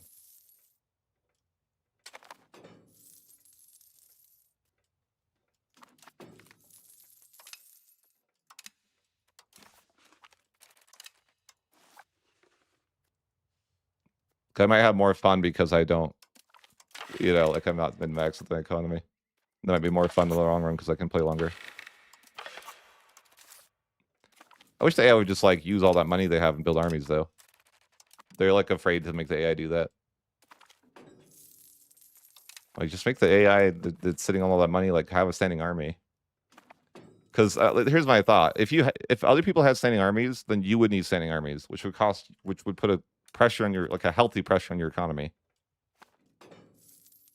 So like let's see a world where you like are pretty limited on mercs and they're not quite as good as professionals, and that the AI has a lot of professionals. Well, now you're gonna have to have professionals, and that costs money, but it also costs money for the AI. But it should like slow down everyone's economy because everyone's paying for professionals. It's kind of how it is in EU4. You like if you have like large armies, you like don't tend to make a ton of surplus money.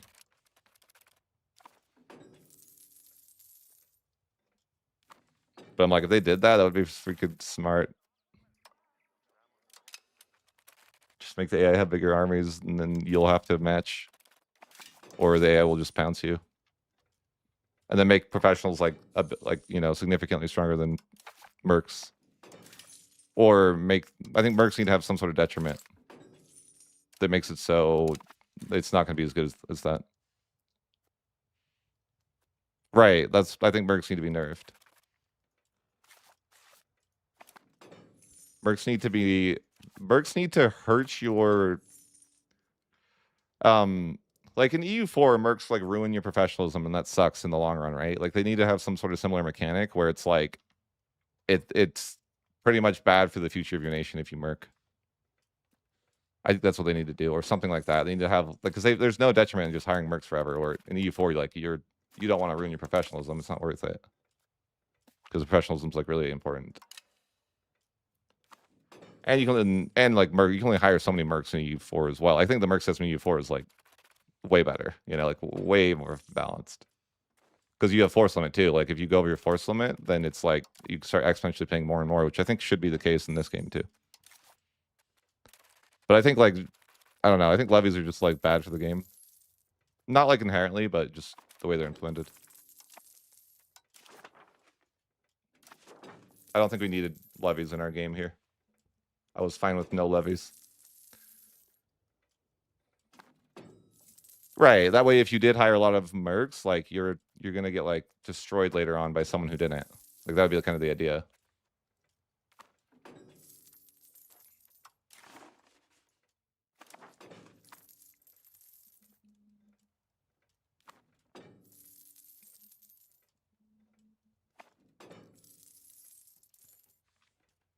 I think it's levy like it's so uninteresting to fight levies past like when you have like a standing army. It's like we need to stop that. That's just like not interesting. It's like I don't want to fight the natives in every single war, like the worst version of the natives. It really does feel that way. Oh, so is playing Portugal useless then? I feel like maybe, yeah. Yikes. It might be just useless to play Portugal. Like I don't see the value here if that's not going to get you the range. Because I got those two researchers and I can't go any further. Right? I think so. Then it kind of feels useless. What's the point of having it?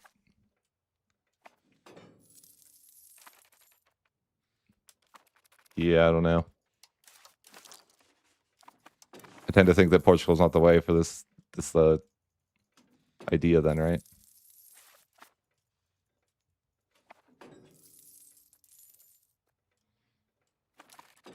Well, I think actually I think they should actually be gone in the 1400s because that's historical. Soda. Like I think once they hit 1437, you shouldn't be able to raise levies anymore. Because it's historical. Like if from what I understand, like levies aren't really used past they're not really used in the 1400s.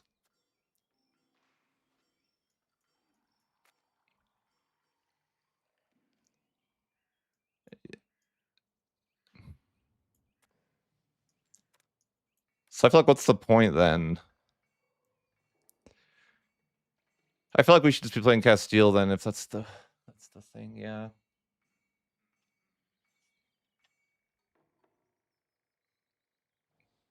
I just think they weren't used, so it's like, well, why would what's the point?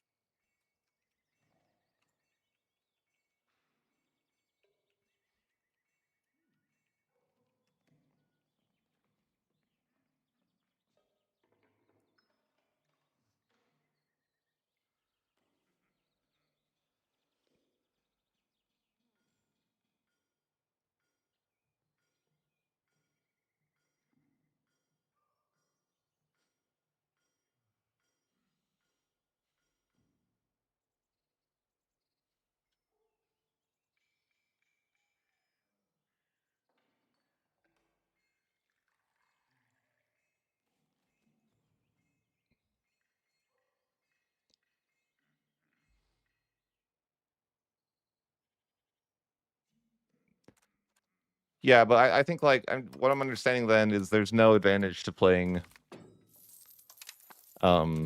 Portugal. I was hoping that there would be like a reason, like they got there faster, but I don't think so. I think that Castile is probably the best nation for colonization. Then, if you're not gonna get there any faster, anyways, I don't understand why you can't like explore it here. Though I don't really get that. I just thought that was weird. Like, oh no, you can't explore right next to you. Right. Where I think that just playing Castile would make more sense because they can just conquer all of Iberia. If I want to do what I'm doing, and then it would be like, yeah, it's just gonna be much better.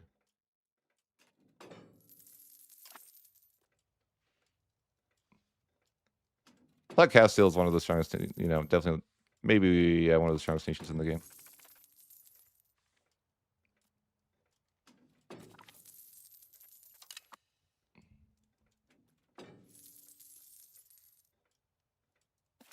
Polynesian native religion? How would you get that? How are you gonna get there?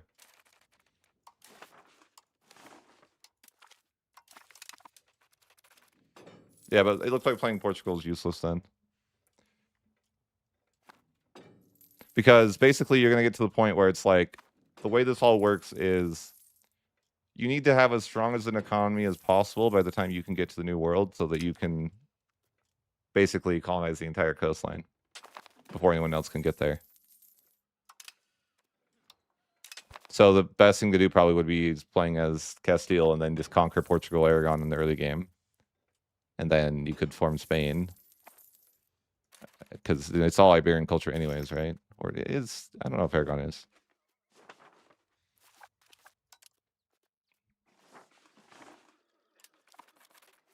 I mean, yeah, it's between, yeah.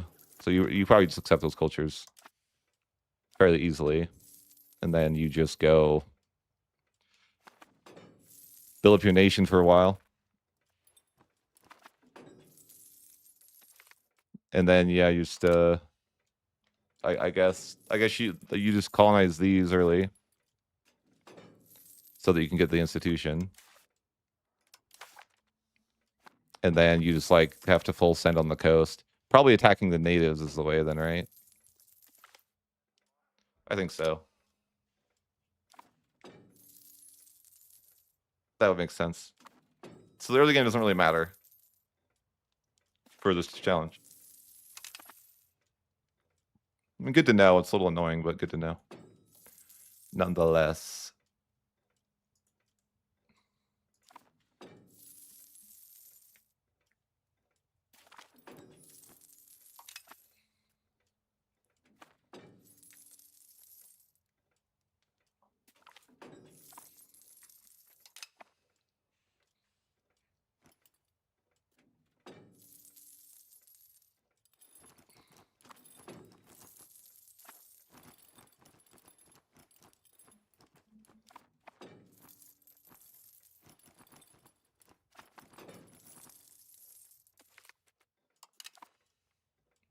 But yeah, I'm thinking that there is no way to get to the New World before the Third Age then.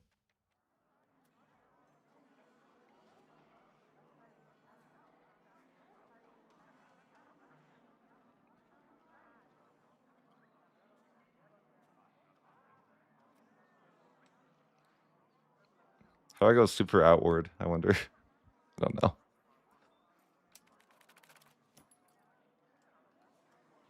But I think that's all you would do. I think you just farm Spain though. I don't think you go. I don't really feel like there would be like a lot of value in going beyond that. Although I guess that's not true. Like, okay, if you wanted to be as rich as possible because you're trying to be able to colonize the New World as fast as possible, what would you do to do that?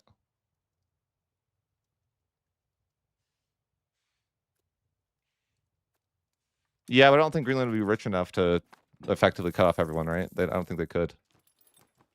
So I don't think they would be work. But like, I'm thinking if you're Castile and you want to be as rich as possible by the Third Age, what would you do to do that?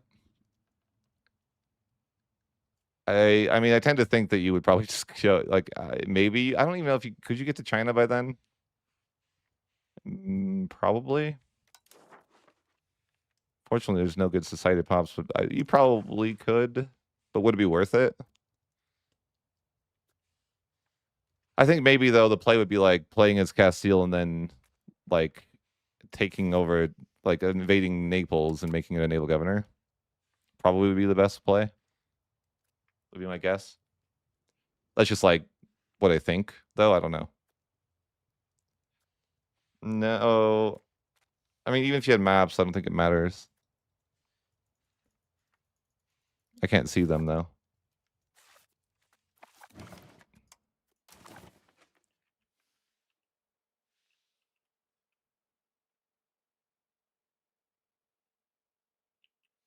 I don't. Even if I did that, like, does that do anything?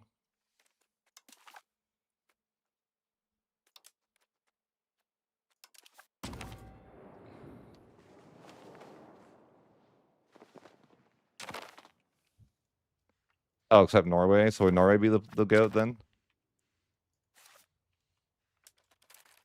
Is Norway the best colonial nation now? What would that even do?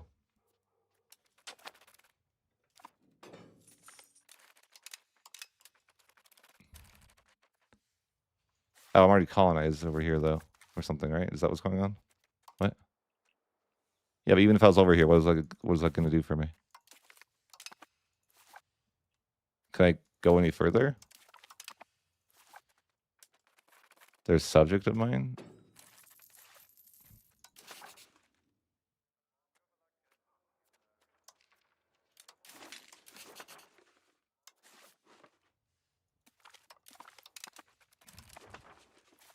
Yeah, maybe.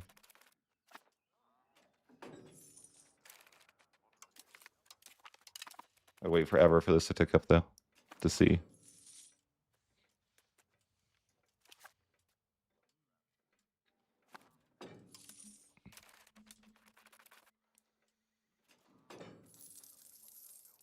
No valid areas. So no, that wouldn't work. I think they don't let you. Even if you colonize here, I doubt they'll let you.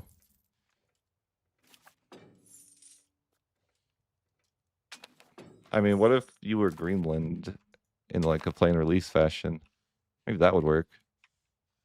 Even them though, they can't explore, right? Like we're not allowed to explore here either. So what can you do?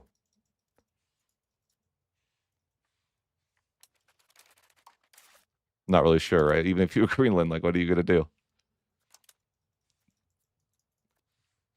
I just think it's like impossible.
Maybe.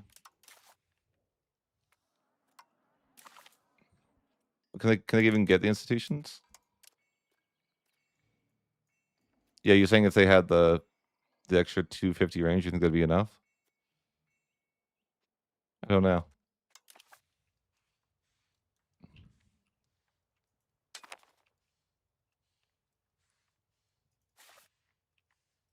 Just surprised Portugal can't do anything. So yeah, it's just like a.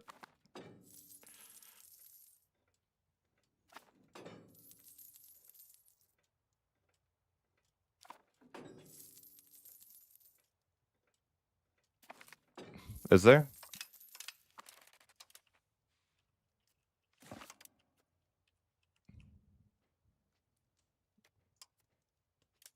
What's it called?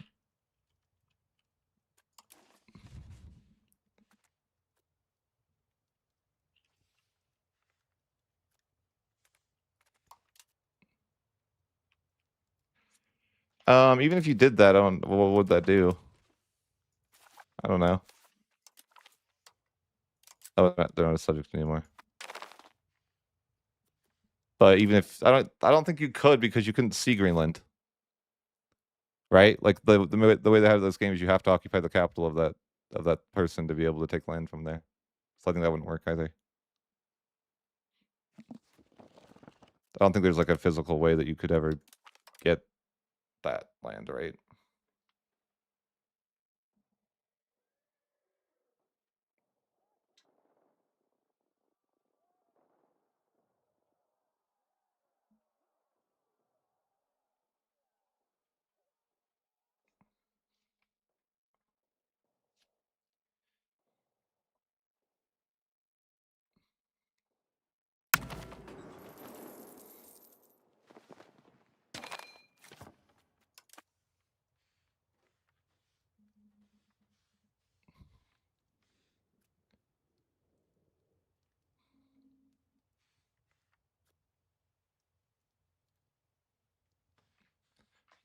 Yeah, I don't think it's allowed though. But you're saying if I went to war with like Norway, then I would see Greenland.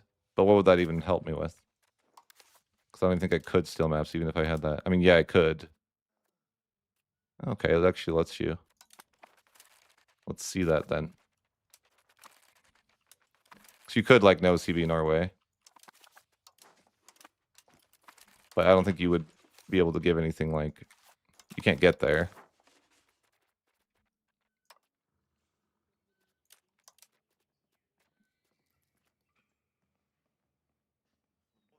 Actually,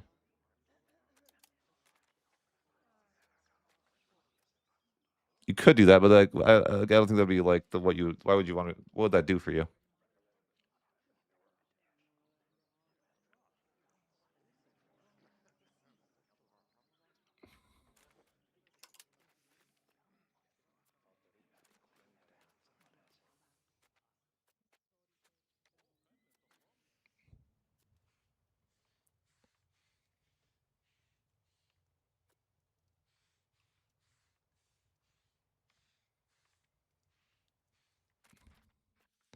Not sure. But let's just say you did take it. Like, would it help?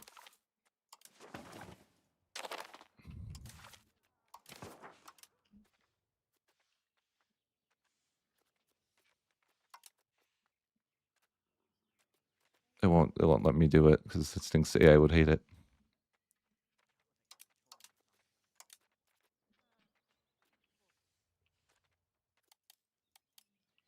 Whatever.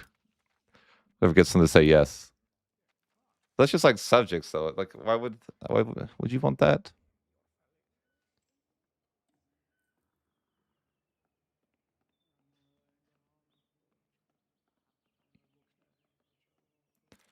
Why would I want? Would it be better to just leave them as a person so I could? Would I want them as a subject? So I could like look at it.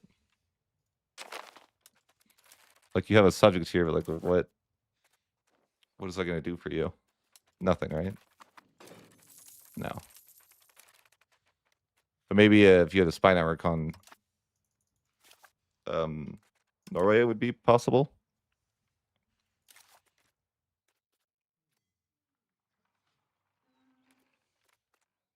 I could just cancel. Wait, I can't cancel them as a subject. It's like in part of the peace treaty, right?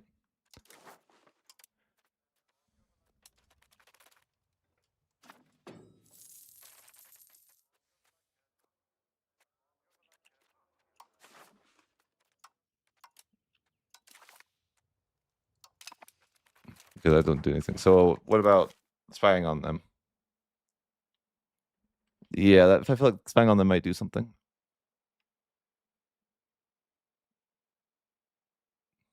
Well, you can have a spy network on Norway, and then maybe you can steal maps from them. So out of England, France, and Castile, do we feel like Castile's the strongest nation? I tend to think yes. I don't know.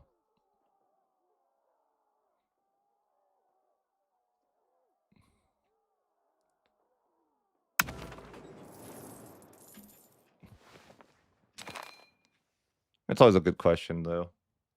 What's the strongest nation in Europe? Maybe it is Castile. Or Byzantium.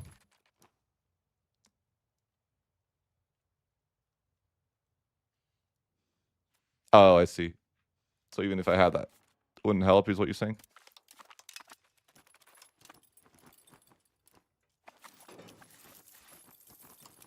The reality is just what we're doing is impossible. We need to stop trying.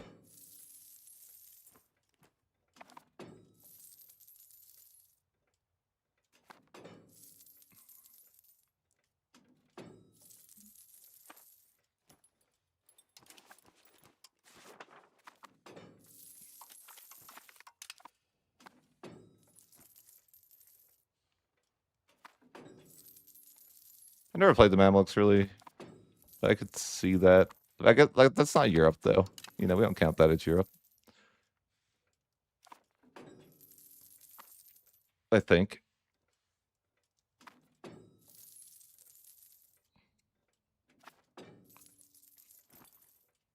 I think technically you don't count the Ottomans in just Europe either. They don't, right? Maybe. I guess it depends. The game's weird with that continent. Okay, yeah, because right here's Asia, so they don't count either. But Byzantium would count, I guess. So yeah, maybe that would just be. Yeah. I tend to think maybe Castile would just be the strongest nation in Europe. I don't know. Maybe they're not the strongest, but I think what makes them the strongest is that they don't have a million subjects to integrate. Because it takes like I think France might be better, but it just takes too long.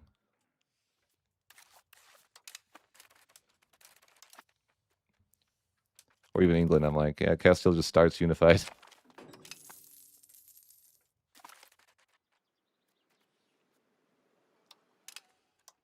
Castile and Portugal formed a union. Oh no.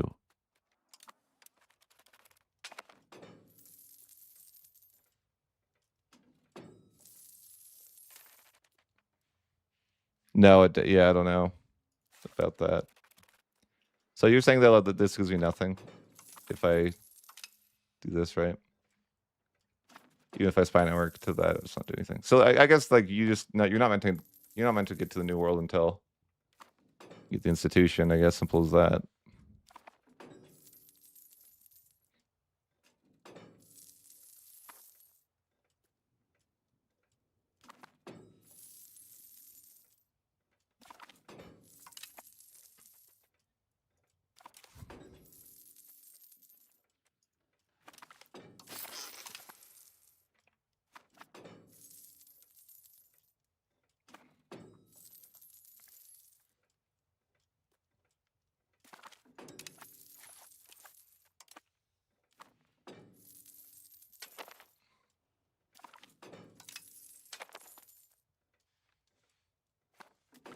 Yeah, LNC discovering that. Yeah, that makes sense.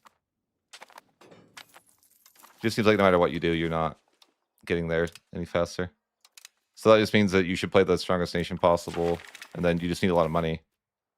And then you need to attack the native people as fast as possible. Probably is the play, which I didn't do before, but that's probably the play. But I think that you actually, I don't know.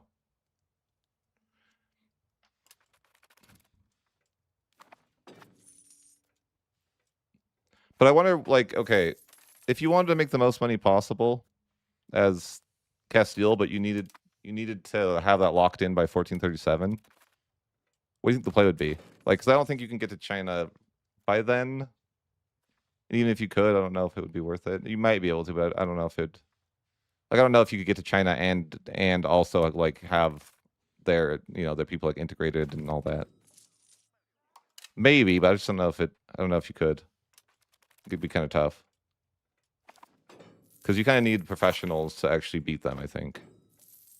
Maybe not, but it's kind of hard because they have a lot of people. But even just getting there, like, would be. I don't know if it would be the way. Maybe it would. I don't know. I think trying to get there with levies though would suck. So you'd have to wait till you have at least the first institution, and it might be too late by then.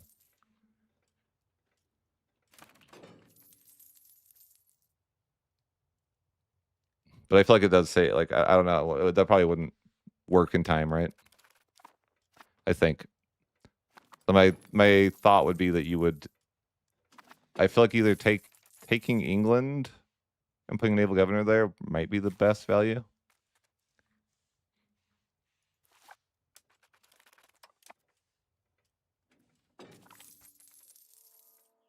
That's my guess. Like taking London would be the best.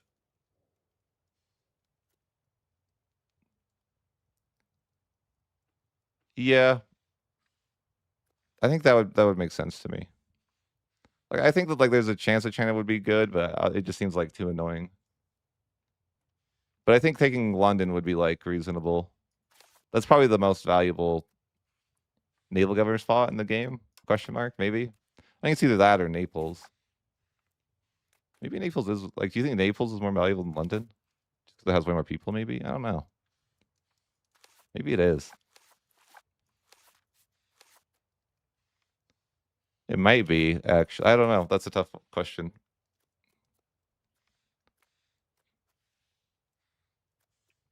Yeah, but that's interesting to think about. Like, so if you're Castile and you only are really going to effectively have value out of one naval governor, where's that naval governor going? It's either London or Naples, maybe, right? Check the wealth map.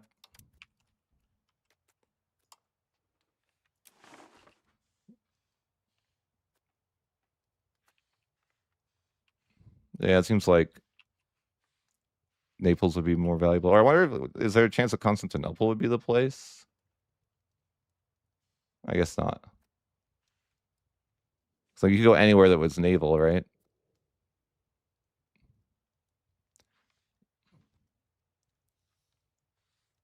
Genoa? Should I go for Genoa? Is that better? I don't know. I don't know. Probably Naples. The problem is that it's like only one location that's really valuable there. So maybe that would be. But probably would be Naples because that would be like the less aggressive too. Right, exactly. I think Naples would be like the easiest. Because if you go after Genoa, it's going to be a mess to try to get any more land there because you'll be fighting the H3 a bunch. But if you go to Naples, that's just like free. But I think that the play would be like, uh, try to be as rich as possible by 1437. Yeah, less cultures, but yeah, for sure. And then I don't know, culture converting that might suck too. I don't know if you had, but the point would be like, I feel like by the time you're at this 1450, like you need to establish your economy as good as possible because you're going to be now investing all your money into colonization to try to cut off the entirety of the coast, right?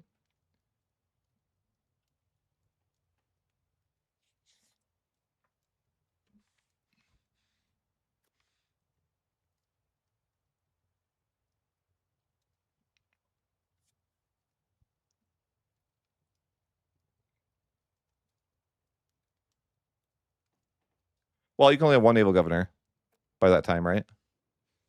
So you only have access to one place.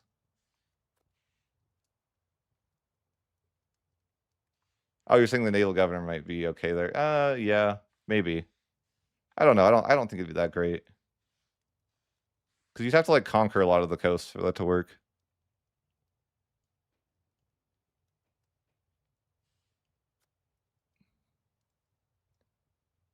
Well, because I'm taking the land myself in the New World, I think it's okay. Because I'm not gonna make colonies. I'm just gonna take it all myself, and I think you can like colonize from there. I don't know. I didn't have any issues with my England run.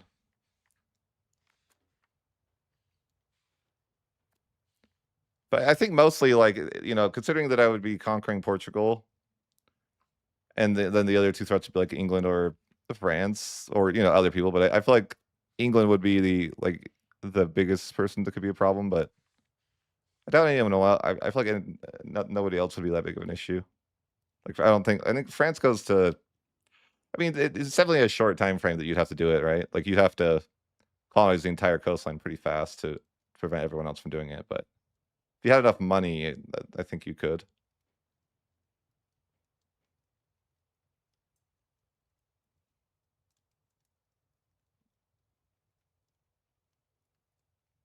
Yeah, it's interesting. I'll definitely do it for like a video soon.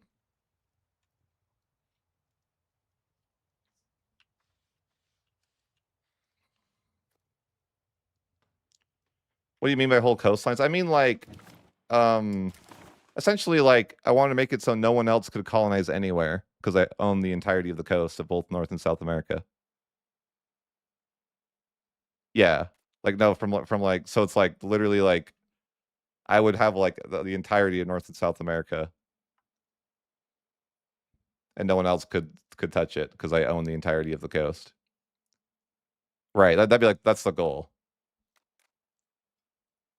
And then I could clean up these people later. Like, it's not a big deal. Like the natives, who cares? But mostly, it's just a matter of like blocking off every coastline, so that they can't colonize.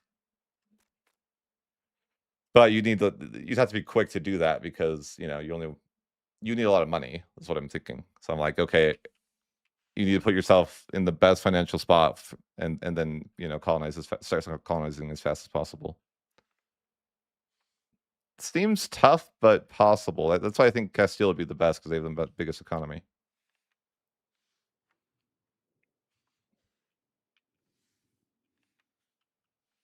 I think, anyways. I mean, France might have a better economy, but I don't know. Yeah, I mean, you could. I think the problem though is like, man, once they start colonizing, it's really hard to deal with that.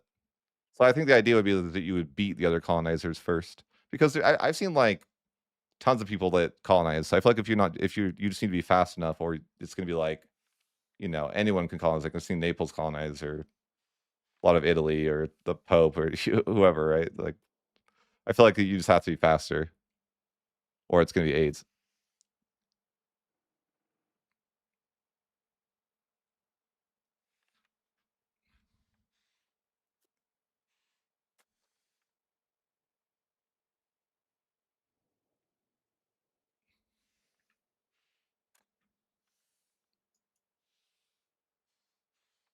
Yeah, that's an interesting idea. I think that Naples is a naval governor.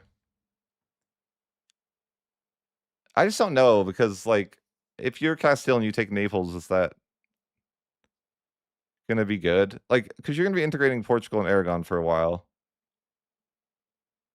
and I don't know. It's like it might be like just not that feasible for you to get Naples in time. Maybe though. I mean, you do have like 100 years, but getting it was one thing, but getting it like integrated and full court is another. But I don't know.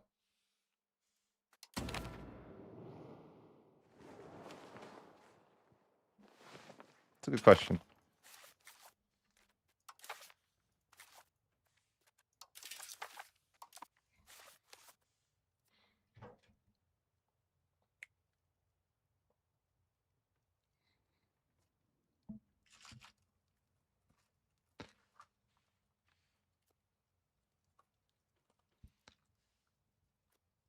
Yeah, it's just I think the issue would be like the culture.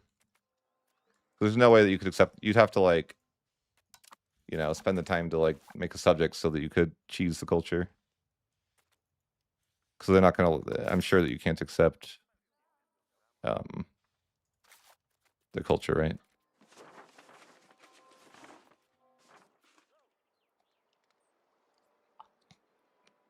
Even if you just went for their culture, I think it would be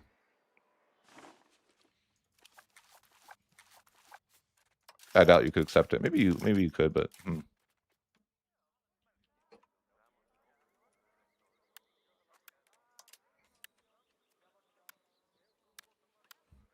why isn't it here? No, I don't understand.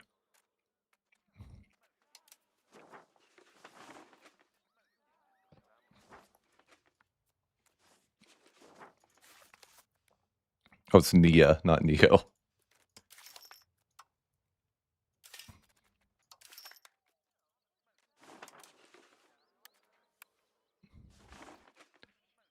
Like, what would accepting that culture look like?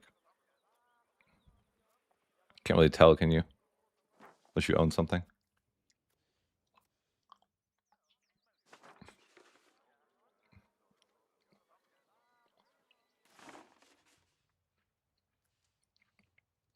Hmm. Yeah, I think that. Yeah, I don't know. So I think that would be like the most valuable stuff you'd take. But yeah, the accepting the culture might not be ideal. Man, the current way you have to accept culture is kind of lame. Yeah, I think that you would have to just do the thing where you like make a subject. You could ask the subject to improve cultural opinion, but you'd also have to annex Naples to do that. I don't know. Maybe it's a stretch to go for Naples, but no, I don't know. It could be worth. I wonder if you could accept it if it was the only culture you're accepting. It might be possible, but it might not. I don't know.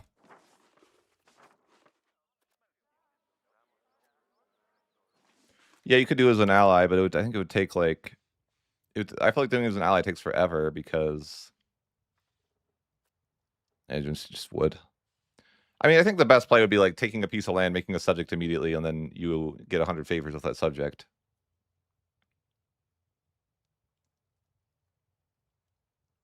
Yeah, I mean, yeah, for sure. Taking London would have that would have that benefit.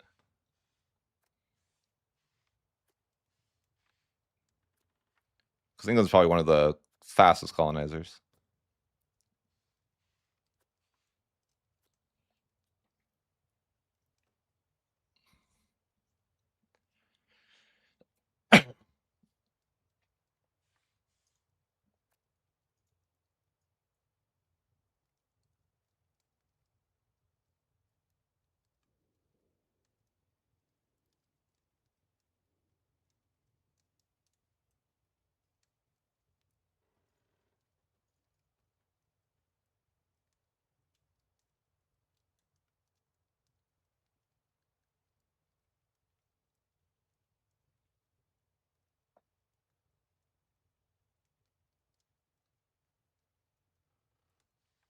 Yeah, I could see that though. You go to war here, you make a subject immediately, and you just start improving cultural opinion, and then over the next years, you just slowly annex them, and then you would be able to do the cheese with the subject. Probably the best way. I feel like that's just like the best way to deal with culture in general, though, which is kind of like cheese, right? For sure. I think that is just the optimal way to deal with the culture of today. I feel like that's like your only avenue to do it, though. Like if you like, or other than that, I guess you could improve. You can like ally, and that's weird too, right? You just got to send gifts every 10 years, but that's slower. I think the idea is that you just need to have as much money as you possibly can by 14. I mean, but by the time that the third age starts, or by the time that you can start colonizing, right? Because money will be a limiting factor in how fast you can cut off the coastline.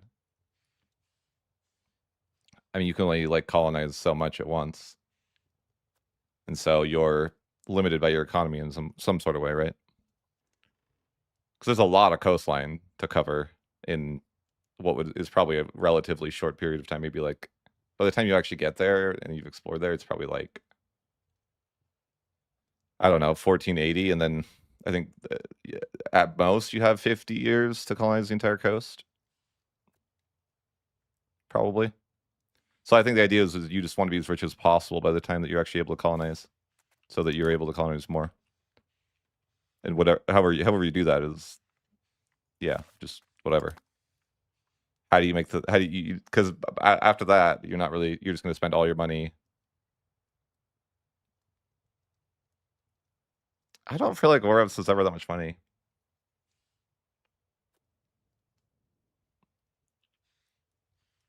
Like I think expanding it, like if you have 100 years, because I think definitely with Iberia, it's like you definitely want to take all of Iberia because it's it's Iberian, so you can accept it for basically free.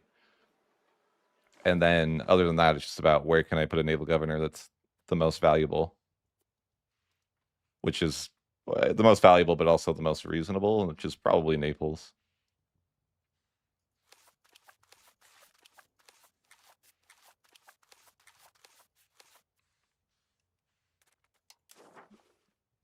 Although too bad they nerfed the Iberian buildings, right? That is too bad. The full value capitals or whatever.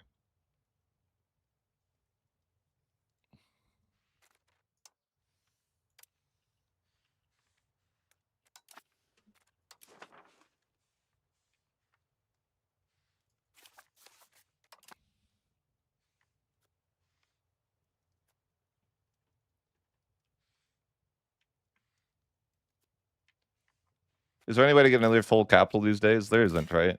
Not that I know of, at least. I don't think so, anyways. I think they took away all the cheese.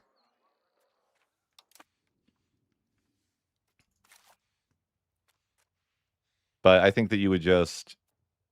I mean, you're gonna make your capital Sevilla, I'm sure, and then you're gonna probably make your governors in like Toledo or maybe Toledo, and just these two spots as governors could be okay. And then you have like naval presence that's pretty good around the coast.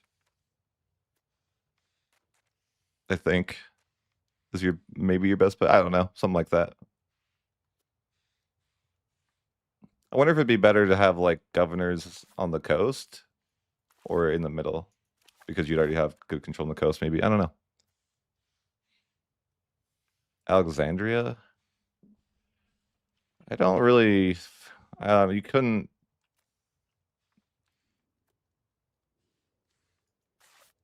What about taking getting this? Yeah. What if you got this as your? Yeah. I think that's a stretch. It's not worth that much money, is it? Not really. Like the wealth isn't like that. Wouldn't be that crazy to own. I think. It's like this is actually more money.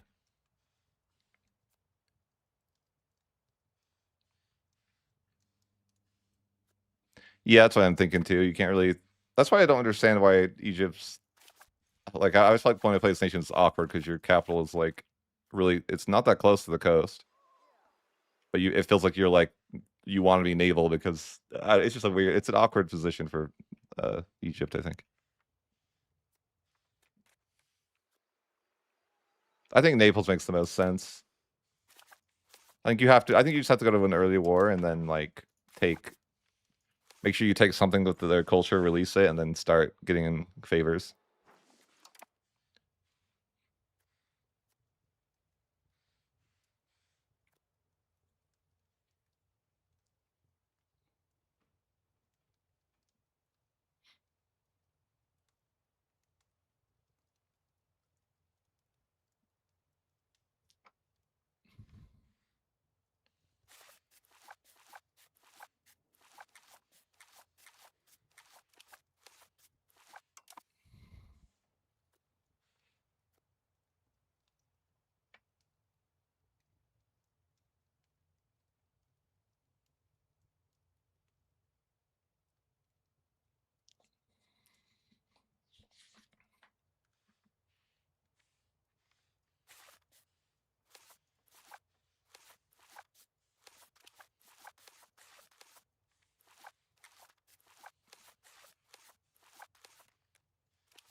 Yeah. Alexandria, that's interesting. I've never done that, of course.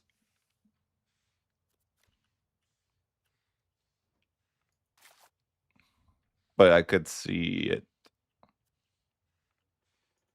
I mean, I think like having this area wouldn't be bad.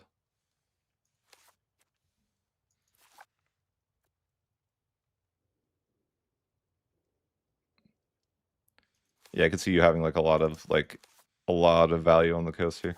There's so many people. This is, even after the Bechdel, of course. You had like, your capital was somewhere in the middle and you had like a bit of the coast, you'd probably be pretty rich. There's so many people in some of these cities.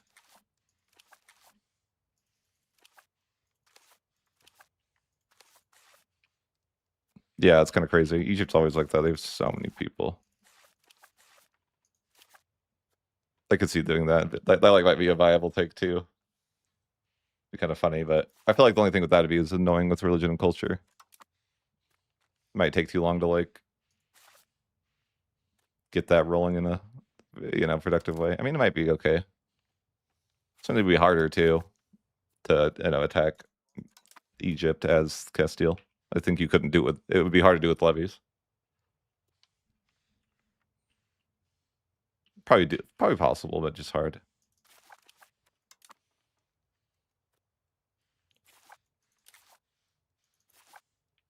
But yeah, I think that seems like a good strategy to focus on. I like it.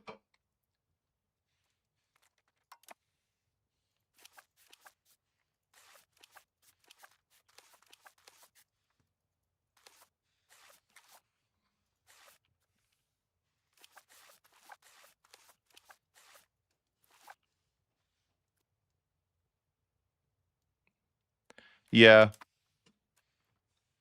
Do you think you could just merc up and win against Egypt? I don't know. I've never really tried it. They have so many guys though. It's kind of nuts. Like I mean, you have to have a lot of mercs, I think.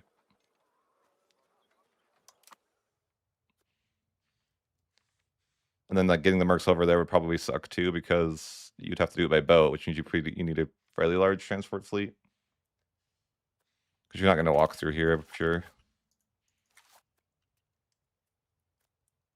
It is possible, but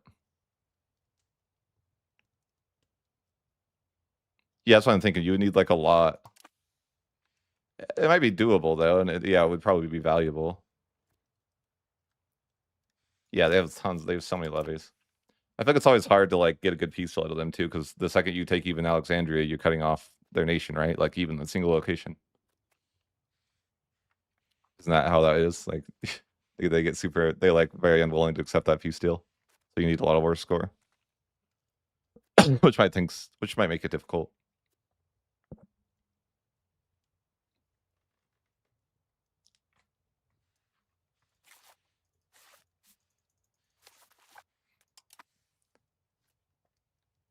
But yeah, that would be interesting.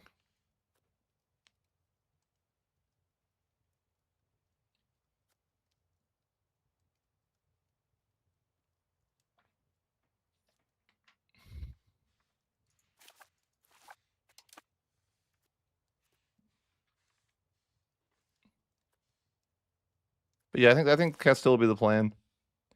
And then I will go for probably Naples.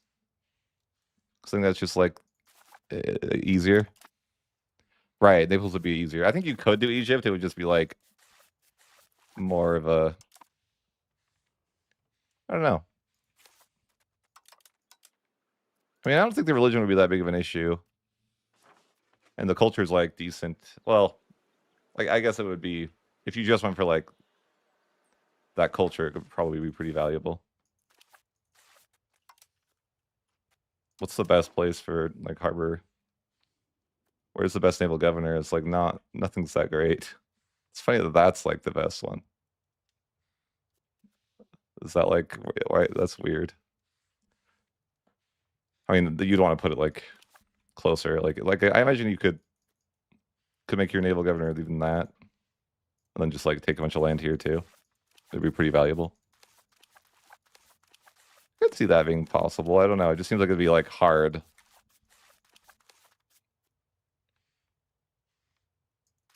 Yeah.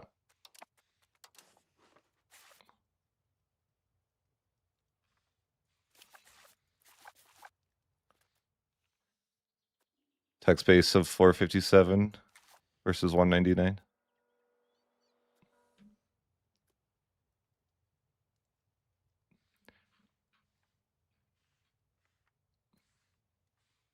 Yeah, I could see that. I mean, that might be like the way the most. That might be the best place to take. Oh, map mode wealth. Oh yeah, sure.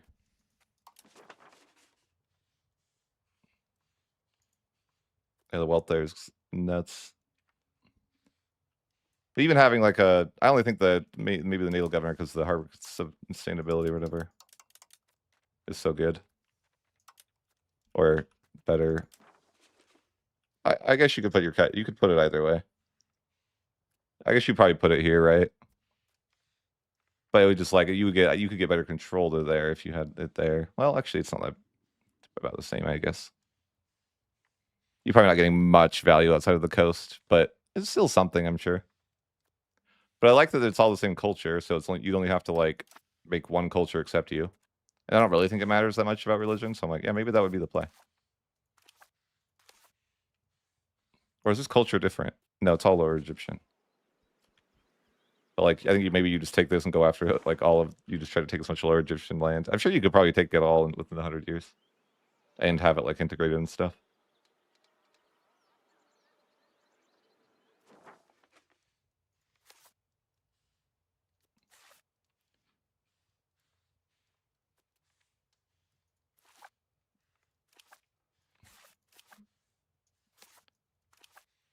I don't think France would be worth, right? I think France is just all over the place, so it's not really like ideal. Yeah, that wouldn't be good. Yeah, probably that. Probably that's like the most ideal end to take. I think the big question would be like, how annoying is the war to fight though? It probably wouldn't be that bad.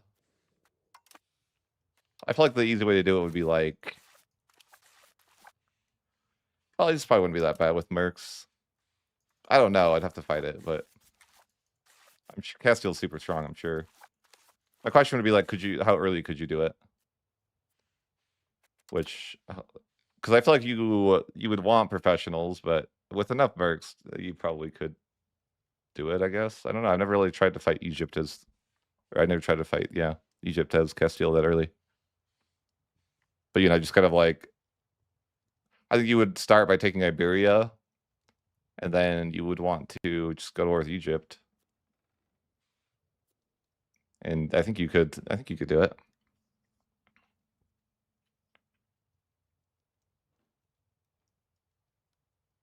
That's what I would think too. Like once I have all of Iberia.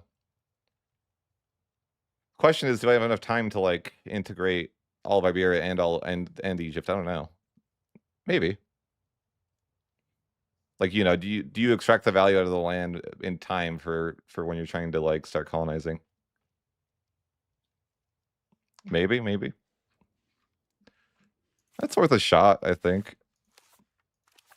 Yeah, I'll probably try that. I'm more just planning my run tonight, and then I'll do it tomorrow. But yeah, I think that's a good plan.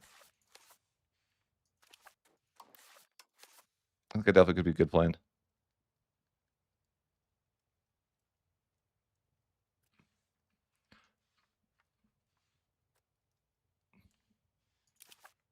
That's interesting though. Like, yeah, moving your capital there is probably pretty good. The only problem with moving your capital there is that I couldn't build my governors. Like I could only build, like one naval governor. But I could see that being valuable too, just like conquering their land and just moving there. Hey, thanks. Appreciate it. Like move your capital here, and then maybe move and then build a governor here. Would be like pretty valuable. I bet. Just because there's so many people there. You could probably make a lot of money out of that. Maybe that would be worth. Is that like is that what you could do? Is like move your capital there and then move your make a governor here?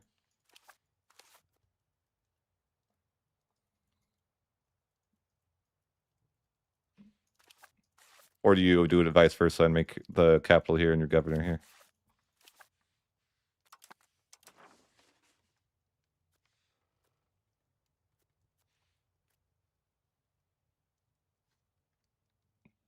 Oh, it's interesting.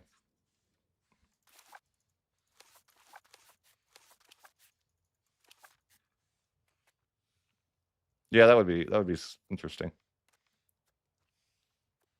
How rich is Egypt then? Are they like the richest? Are they? They're maybe just playing Egypt would be the smarter play. You know, it might be. I mean, maybe not. The only problem with that is that their culture. You'd have culture issues. I've like never played Egypt before though, but I could see Egypt being like really rich, right?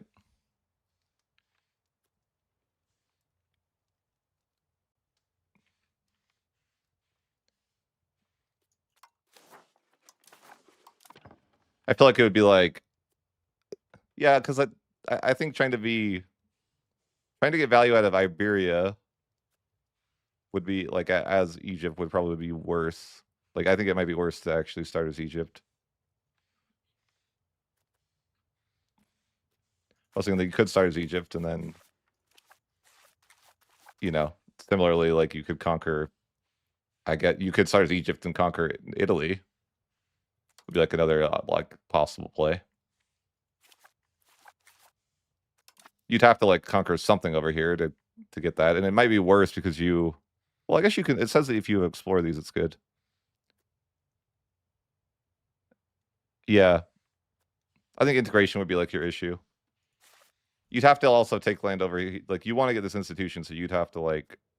It's almost like you need to eliminate Castile and Portugal, and that would kind of suck.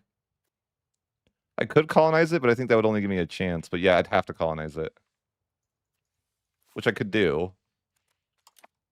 But yeah, that might be an option. I don't know if it's like better though. It might be.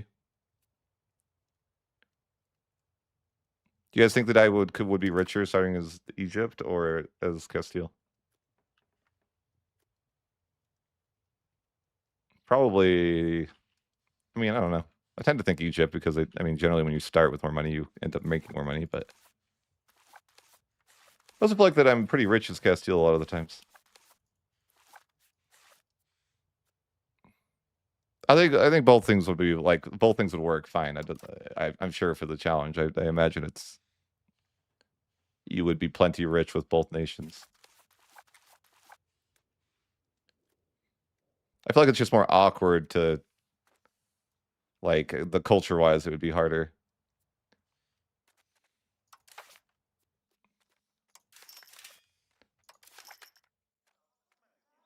I wonder if the play is like, you know, I could see doing for culture is like starting as these guys, and then taking the land and swapping culture, and then saying that you liked Iberian culture and then swapping back.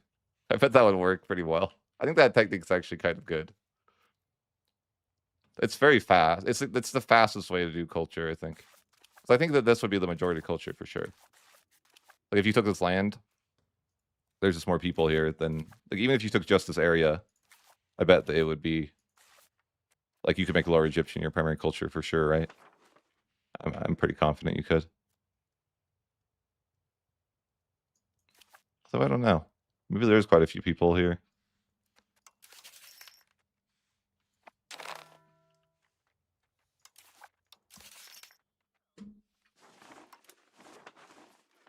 There's a lot of Castilian people. But I'm like, if you just took this land, could you just like swap cultures? I don't know. Maybe.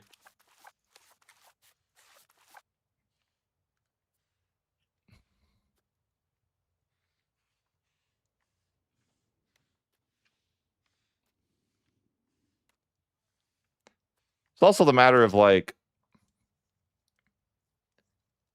well, like I was thinking that you could build a governor, but I actually forgot this isn't a naval crossing, so you couldn't. I was like, could you snake there and then just build governors there? But no, you'd have to do it with the naval governor.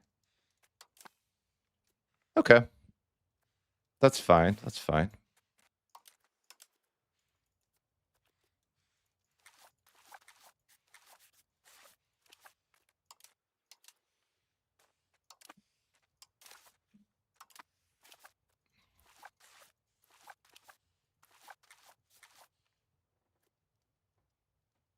Yeah, I think it'd be enough to swap too. I think what you do is you would you improve culture opinion of Lower Egyptian, and then you could just swap your culture. No, well, to swap you would need the majority of that culture, right?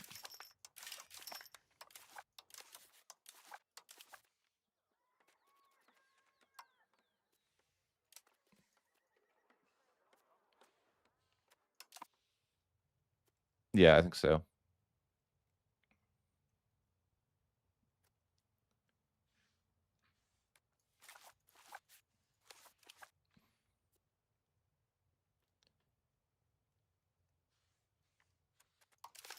No, I mean, the play would be like, okay, you know, you start here, you unify Iberia, and then you go over here, and you just conquer, you know, conquer and start integrating. You go to war a couple times. I think I mean, I think the first war would be hard, but after that, it wouldn't be that hard. But then after that, you just swap to this culture, and then as that culture, you say that you like Castilian, and then you can just swap back to Castilian in 10 years. Which I think is like, yes, it's destabilizing, but I still think it's like, who cares? Like, I don't know. I don't really think having, like, I did in my Portugal runs, like, if you have negative of like 100 stability or something, it's so fast for it to go to positive again. Yeah, it would for the time being, but then after those 10 years, I would just swap back to Iberian. Because the point of going to this culture would be to make, you know, basically say that I love Iberian culture. And then I'd swap back after that. And that would be like, okay.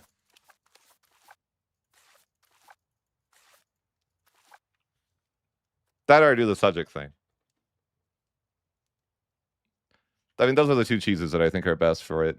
Either you do that or you just swap. Like I could just make a subject and then just, you know, improve to 100 favors and do the same thing. But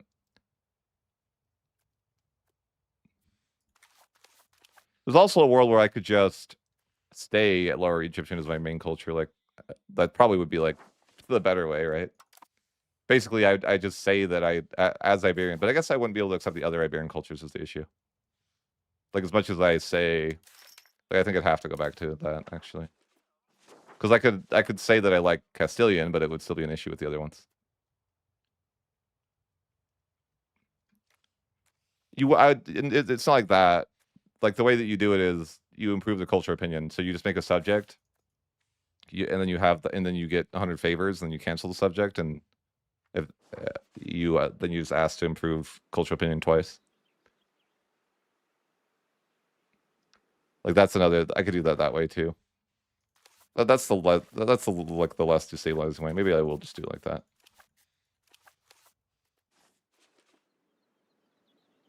Who knows? But then you have to end it. Then you have to like kill the subject again later, and it's kind of annoying. So the best two culture cheeses I know are swapping. So there's the swap to the culture, but then there's the subject way. So the way that the subject thing works is that if you make a subject, and for whatever reason, when you curry favors, it never stops currying favors with the subject. So you can curry favors up to 100. So you basically just like in the first war, you would take like one location that was the least Lower Egyptian, and then you would start, you know, currying favors with them. Yeah, you also have that. So maybe you could even get favors to just 50. For what you're saying, yeah. You could use the interaction once. Either way would work, right? So you just curry favors, and then, but the only issue with that is that you have to like eliminate that culture. I hope they don't. I mean, I feel like they shouldn't patch it. Like my issue is that like that's the only way I know how to integrate now. You know, it's like they're taking away every ability to integrate, and I'm like, bro, we're left with cheese now. because it's so hard to actually culture convert now. I feel like it's like imagine trying to culture convert legitimately. Like, what are you gonna do? You're never going to be able to culture convert lower Egyptian into like a relevant. Like, what do you think of that? I think that's like true, right? Like, you just couldn't. As much as you want to culture convert Egypt, it's not happening. It's so slow if you don't have like, for one, your subjects couldn't do it because yeah, it's like really hard to get your subjects to be able to do it now. That's my issue right now. Is what I'm upset about is like, I feel like the only way to integrate your land is cheese right now. And if you like, sure, you can argue that sending favors every 10 years isn't cheese, but I think it's cheese. Like, I guess that's like the most honest way to do it if you want to call it that. Like, start a campaign and just start sending gifts every 10 years to Egypt. You know?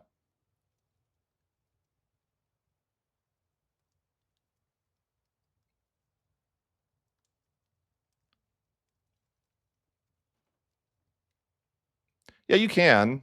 It just like seems really painful with subjects. Like they got such a nerf. And I think you have to go like pretty humanist too, right? And like these stat, it's just like really an uphill battle to be able to do. I feel like it used to be like easy, but I mean that's just like right now. I just feel like with culture though, it's like yeah, integration. I don't like the way that the full course and half course work. I wish there just wasn't that system. Yeah, you're like forced into going. If you do like the legitimate way, like if you want to call it that, I think you would have to have at least that.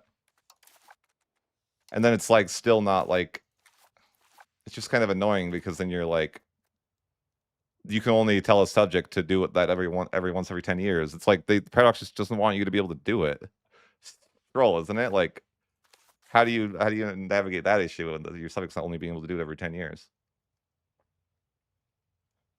You know, and that's after the 10-year creation of the subject, right? But the 10-year global cooldown is like, that's why I think it's just like that was the only, before when we had the vassal swarm coring, that was like the people don't realize that was like, even we hated the meta, and I was someone that did, and I think it should be gone. But the reality is like that shows, that exposes the real problem. It's kind of funny, is that we had to do this because it was the only way. And I don't think like Paradox understood that or something. It's like we just, if you take away, I think you could before they made the control matter for culture conversion, it was pretty possible, and I think that was fine. And then once they removed that, it kind of like it destroyed that. I feel like before they did that, it was like possible to culture convert because you know when control wasn't the factor. But I feel like with control being the way that it is, I think they need to do something. They need to do something, man. Yeah, it's freaking control. 1.2, I think, is like overall negative for the game. Just things like that. Like I think the game's getting worse in that sense because like, yes, there's a lot of things that are getting better, but when coring, which is probably one of the most important things in the game, gets worse, that's going to overshadow all the good things you've done, in my opinion. Yeah, and then they make the estates like more like, you know, having low control matters more, and then it's like, well, so having low control matters more, but you're like making it harder to get good control. And then you're like taking away our options. I don't know. That's just the frustration I have is like, I don't know. I just feel like if you mess up coring like they have, it's not like a little issue. It's like coring is the only way we can core right now is either we have to attack in our own culture group, or we have to cheese, or it takes forever. Like those are your three options.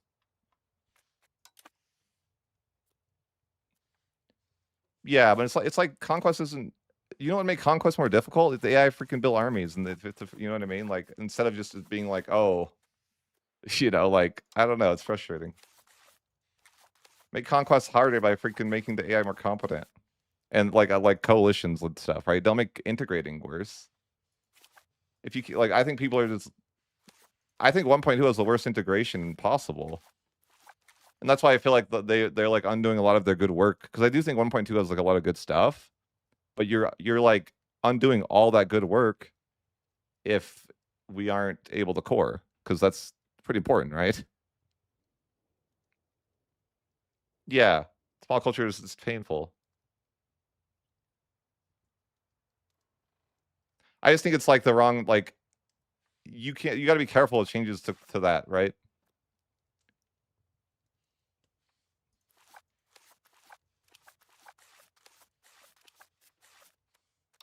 But it's like, also I think that the like quality, like, the amount of fun that you have in the game right now is like, the armies kind of feel the food system makes the game feel terrible to me.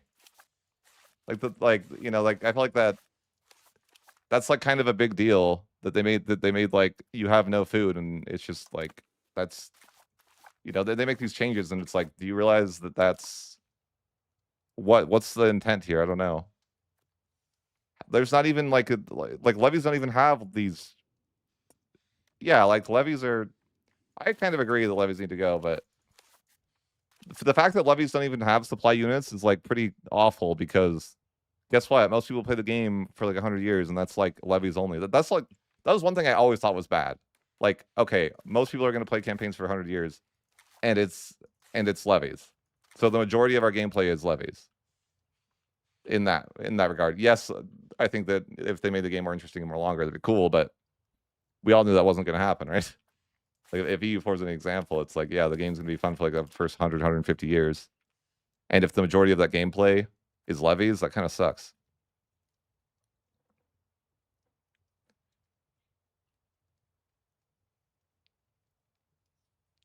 But yeah, it's a little bit of a rant.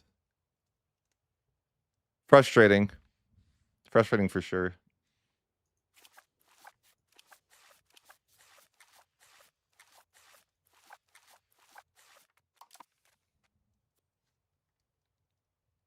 But yeah, levies got to go.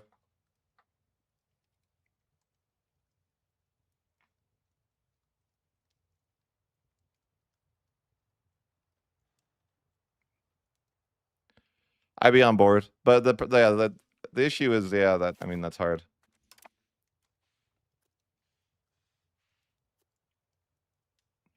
Yeah, I mean, if I don't even like, I think the frustrating part too is like, I don't even mind if integration takes super long, right?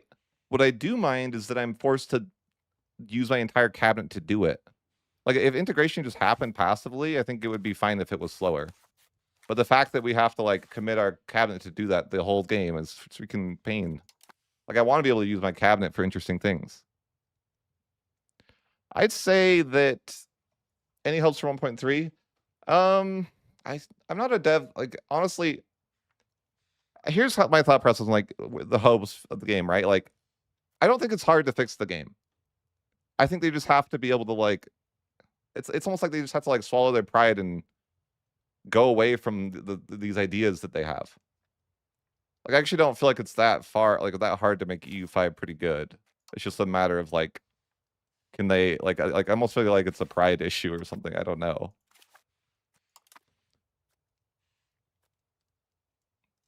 But I don't think it's hard to like, like, I think like to fix the game, like if you make combat fun and integration decent, you probably have a pretty good game. Like, yeah, it's maybe there's not a lot of content yet, but I feel like it's like am I crazy to say that that would make the game good? Just those two things, like significantly better. Like, if the combat system was fun and the integration system was like more reasonable and fun, sure, maybe there's not a ton of content yet, but I feel like it's like, if they did those two things, I think we're in a pretty good spot. Like, and I'm talking about like, yeah, like maybe remove the levy system and what, I don't know what, I'm just saying that like, if the combat's fun and if the integration is fun, then I think that the game is probably fun. Like, I think there's other issues, don't get me wrong, but I feel like the game would be like, I don't know, like it would be pretty, I'd be pretty happy. Like, I agree that we should get more flavor as time goes on, but I'm just saying, like, in general, I feel like flavor is, like, a secondary problem, which, yes, it's still yeah, I'd love to see more flavor, but, like, I think you have a good base game if you just have those two like, I think that's the worst two things, and I'd say, like, maybe third would be, like, colonization, but that's, like, like, you can play a lot of campaigns without doing colonization, so I think it's, like, whatever. Sure, I would like better that would be, like, the game, but I feel like those two things maybe I'm crazy, but I'm like, just those two things would make the game pretty good. But I feel like both of those things have gotten worse since release. Like, integration has definitely gotten worse, and combat has definitely gotten worse. Like, I think there's other things like, sure, like, you could say, like, okay, maybe AI aggression and whatever, but right. I think that there's definitely other things that need to be fixed, totally, but I'm like, okay, if they fix these two things, the game is, like, it's positive rating in the Steam like, in Steam. That's it. That's my theory. Like, we are attracting way more players. We're, like, in a way healthy spot. Like, does it still need a lot of work? Yeah, but if you fix those two things, like, yeah, I don't know. Yeah, I saw that. I saw that they need to add new features each future patch.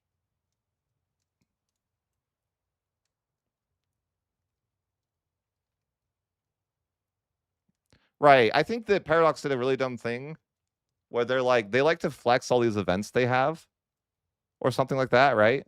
And it's like, bro, we don't care about, like, random artists and stuff.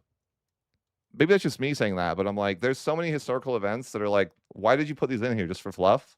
Just so that you could say that there was flavor? 'Cause that's what it feels like you did. You're like, oh, there's so much flavor. I'm like, bro, there's really not. Like 80% of our events are just like a random guy that you don't care about comes to your court. Like, that doesn't count as flavor. I'm sorry. Like, that's just my opinion. I'm like, that is not flavor. I'm not saying those events aren't cool or can be interesting. I'm just saying, like, that's not what the players are looking for.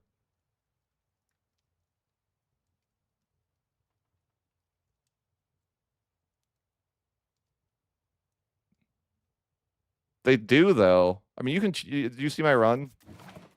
I don't know if you watch my YouTube channel, but you can do that with governors, anyways.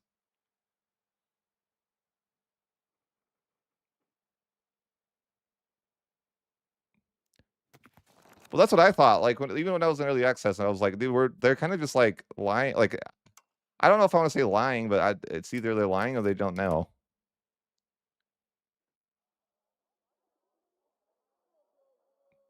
But that's my opinion. I'm like, I don't know. I mean, I obviously had early access to the game, and I'm like, I saw red flags immediately. But I think the levies are an issue that haven't been addressed because they become the main source of combat. And it's just not historical to even do that. I was just saying you can, to the person side, you can have control in the new world with governors.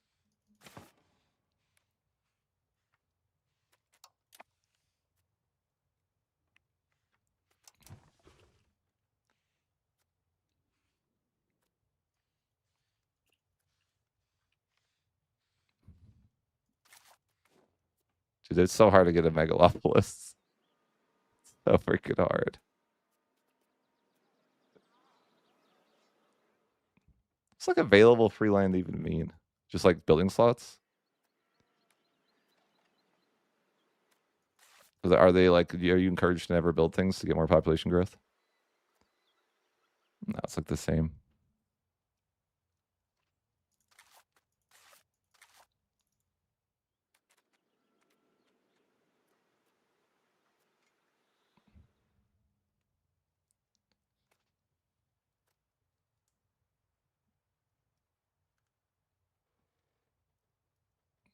He said that? He's not willing to remove systems to add new ones.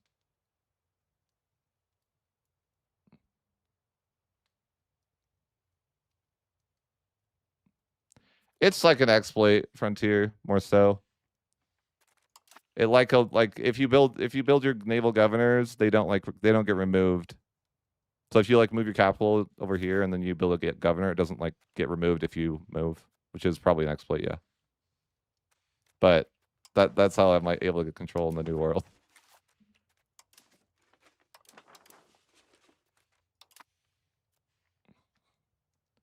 That's what I think too. Like you gotta just admit your mistakes and be willing to that's what I'm thinking. That's what I said earlier when I was talking about pride. I think that they need if they don't swallow their pride, then the game doesn't get better. I think they have to swallow their pride and realize that some things that they thought would be fun or good are just not.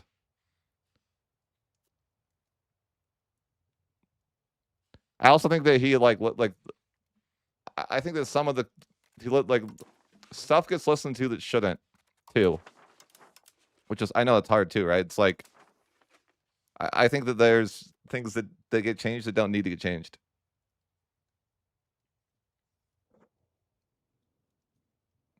Yeah. But I think there's just systems that are here's the reality is that your game, you live in a world where at least, the day and age where it's we're the consumers of your product and you have to make sure that we like your product or you don't have a job, right? And if we don't like your product, you need to figure out a way to get us to do too, right? Like you need to be able to change and do that.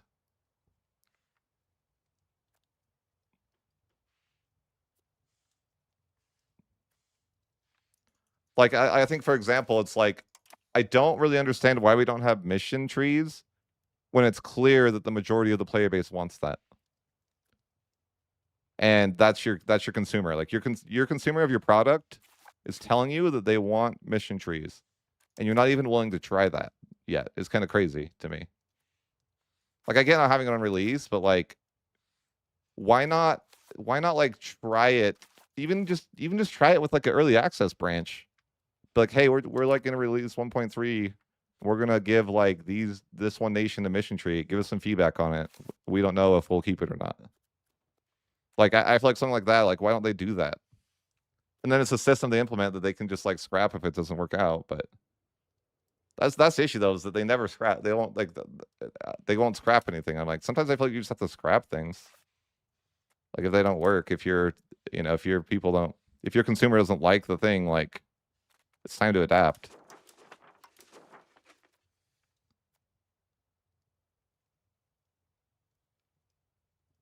Right. No, that's what I think too. But I'm just why not? I don't know.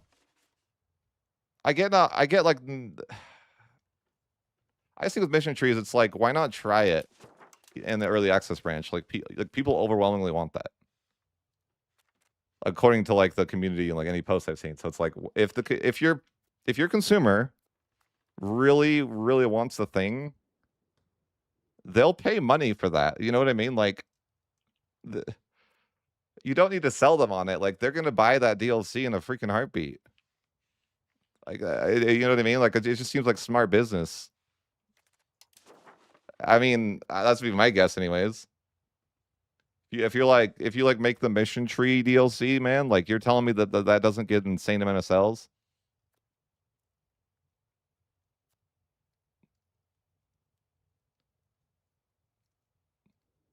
I just think it's crazy to not do that. Do you like money? Make mission trees.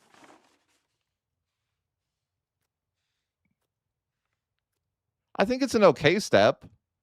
I think it's not I don't know. I feel like it's a half step. I feel like I'd much rather just they turn this into a mission tree, you know? Why not just turn this stuff into a mission tree? I feel like it's not even hard. If they made it so you click a button and you get the reward instead of just getting that randomly, I feel like that'd be more fun for people. Just imagine that you make this stuff that's the same conditions into a mission tree that you click. And then you click the thing and you get the reward. That even that iteration of a mission tree would be pretty well received, I think. And it's you're not even really adding anything. Does that make sense? Just make it so you need to once you have these conditions, you click the button.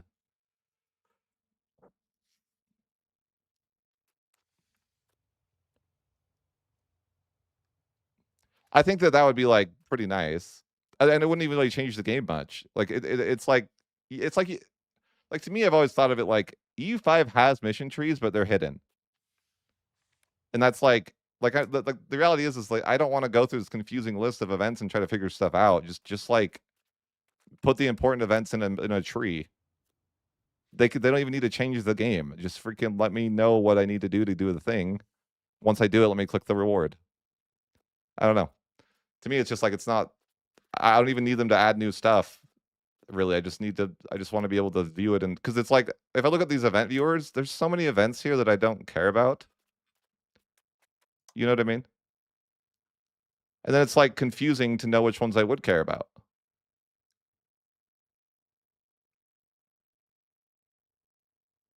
Yeah, I mean, at the end of the day, like, yes, people want that dopamine hit of clicking a mission.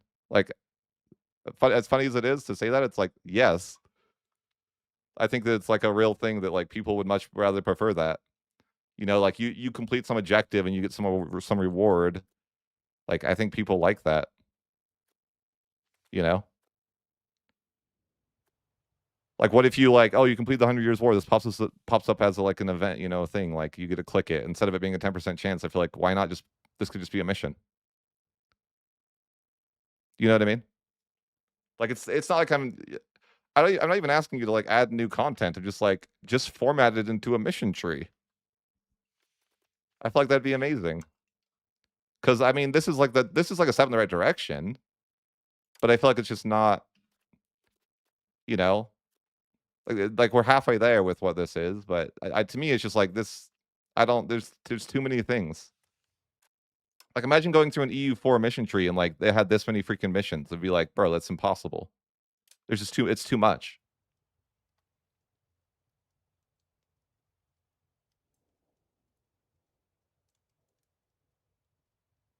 Yeah, that's what I'm saying though. Is like the issue is that there's so many like I feel like there's so many like filler like bro. There's so many filler DHEs. That's my thoughts. There's just like we added them for filler, and it's like like like the filler episodes of your favorite TV shows. You're like, ah, bummer, you know. But I'm like, there's so many things that I feel like aren't important. Yeah, like leave instead of giving us an event viewer, just like leave the ones that are like not major as random events, and then form the others into a mission tree. Again, you don't even need to add new content. The content's there. Just make it clickable.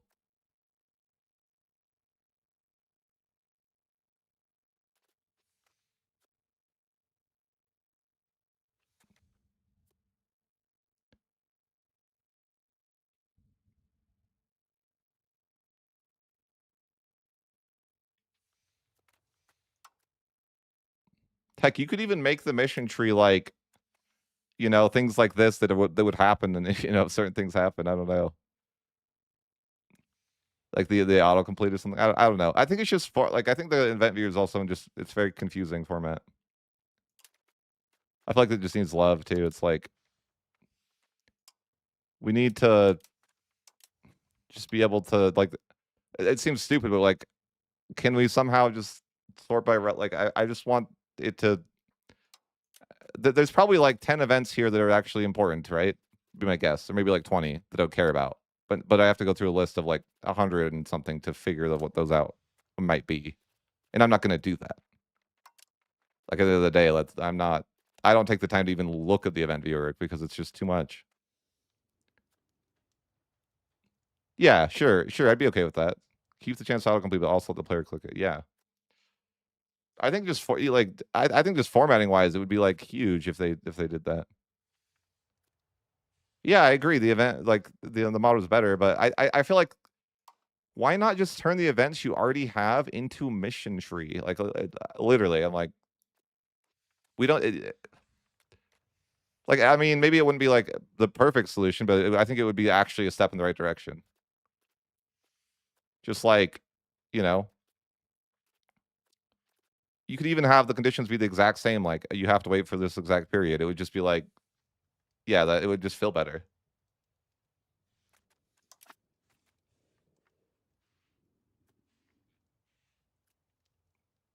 I feel like it just gives such a good sense of direction too. Like imagine like Milan, if you Milan on a mission tree, it's like you open it up and it's like, all right, this event's gonna happen here, and then it branches to different trees.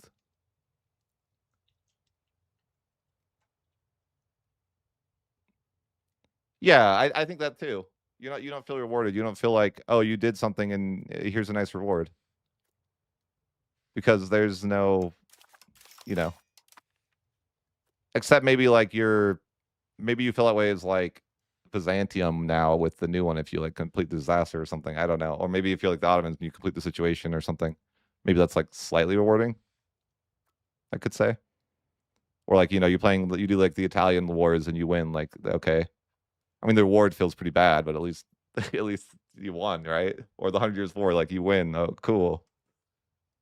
W. Like I guess things like that like are a little bit a thing, right? But yeah.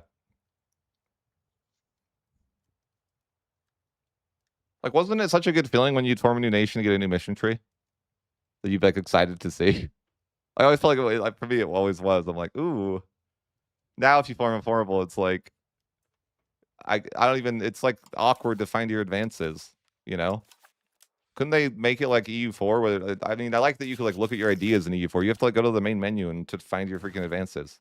Like, sure, when you I don't need like, when you form the nation, you can see them, but isn't it kinda weird you can't, like, see them otherwise? And if you try to find them here, it's just like, "Bro, like, I don't know what's even mine." There's so many freaking advances. Like, what's America's advances? Like, I don't know. Like it's just like it's chaos.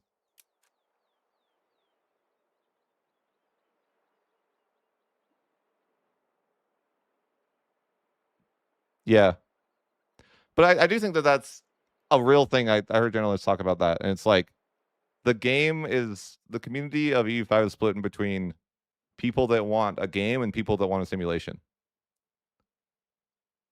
And I feel like Paradox's answer is just like making both people unhappy.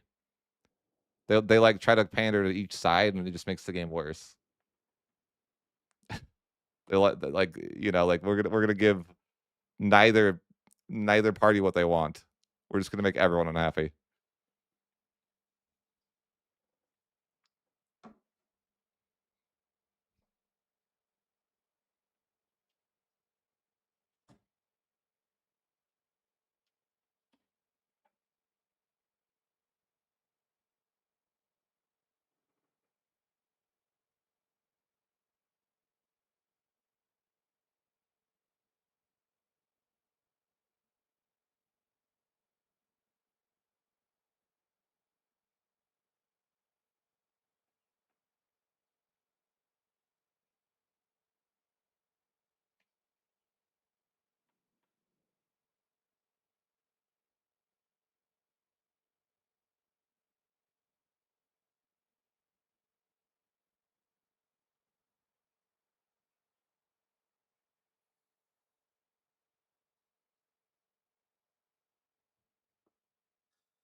I mean, yeah.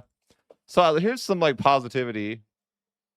Well, like what I was looking at the other day is like the player base between EU4 and EU5 is much higher than just EU4 was. So it's like if they get their shit together, the game could pop, right? Like if you can like convince a bit a majority or a large, a bit of these EU4 players to move over to EU5 without losing the current EU5 players, like you're gonna be in a good spot. Like you have the people that are interested in the genre, I think.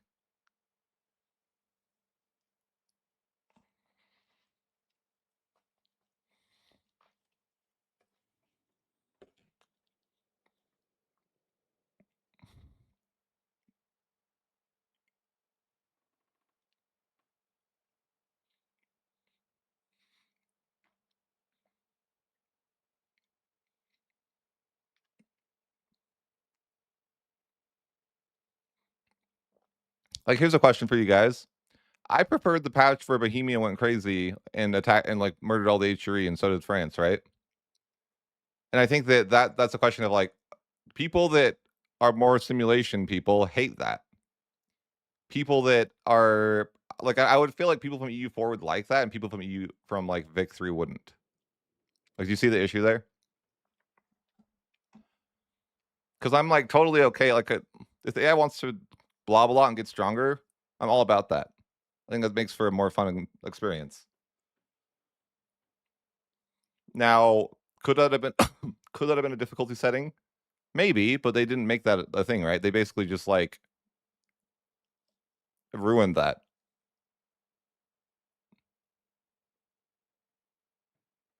Yeah, I think simulation's interesting, but I think there should be a setting that's like they kind of tried it with the aggressive slider, but it's like not it, right? Like I feel like there should be like like we should just have an AI that does historical and AI that does non-historical, and it's not that hard. Well, I think Bohemia, sure. No, very hard does not play like that. Because the reality is that you can't attack in the HRE as much as you used to be able to. And they took away I think they in recent patches they took away the ability to get rival CBs as much. Is that your guys' experience too? Like I feel like getting destroy enemy CB is like way harder. Like less people rival you than before.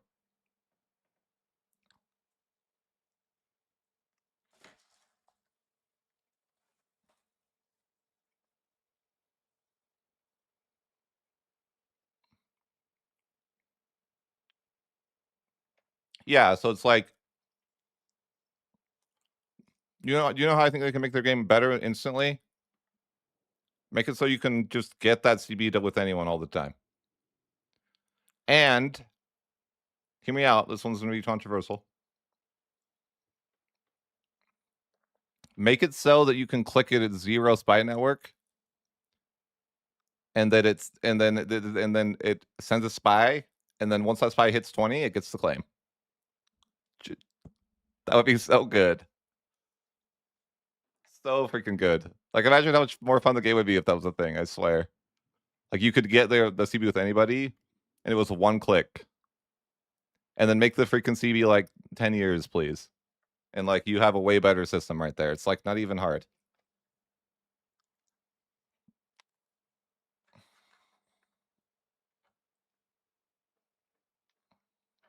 Yeah. Yeah, I've always been a huge hater of Parliament, though. I think taxes are like insanely overpowered.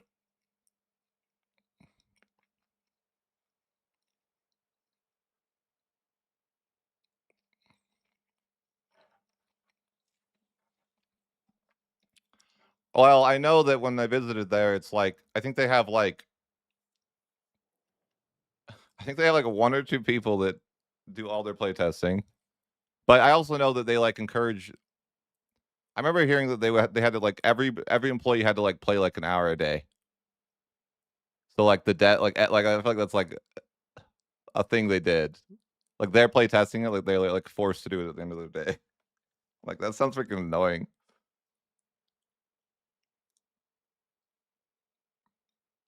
I think that was the thing.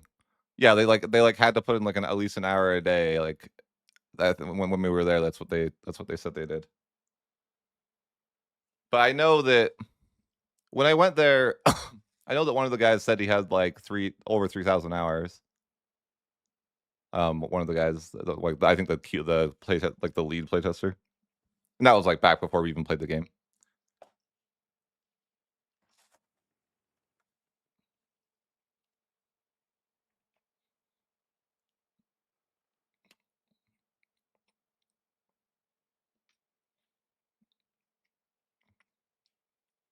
Yeah, apparently like I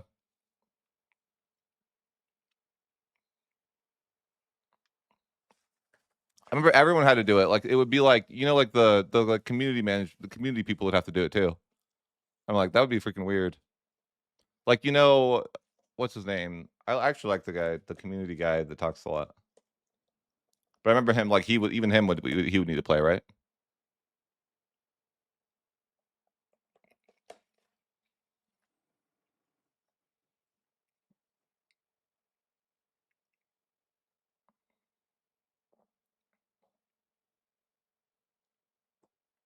Right. Oh, I totally agree. Why they should just, dude. It blows my mind that they don't like. Here's my issue with early access and the way that they've done it. Okay, I feel like Paradox tries to have an image that they care and that they listen to the community, but I think in reality they don't. You think that's a hot take, or what do you think of that take?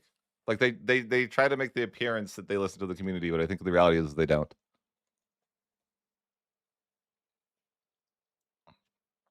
You think I'm crazy for saying that? Why do I say that? Because if I look at early access like 1.1, right? They give you early access like 1.1 and they give it to the public. Like what did they change as a result of the public saying stuff? I don't remember them changing hardly anything when they do these whenever they've done these early access things. Like do they like I feel like they're never going to make big changes like off of this. What do you guys think? You but I and if you think it's a shit take, tell me why.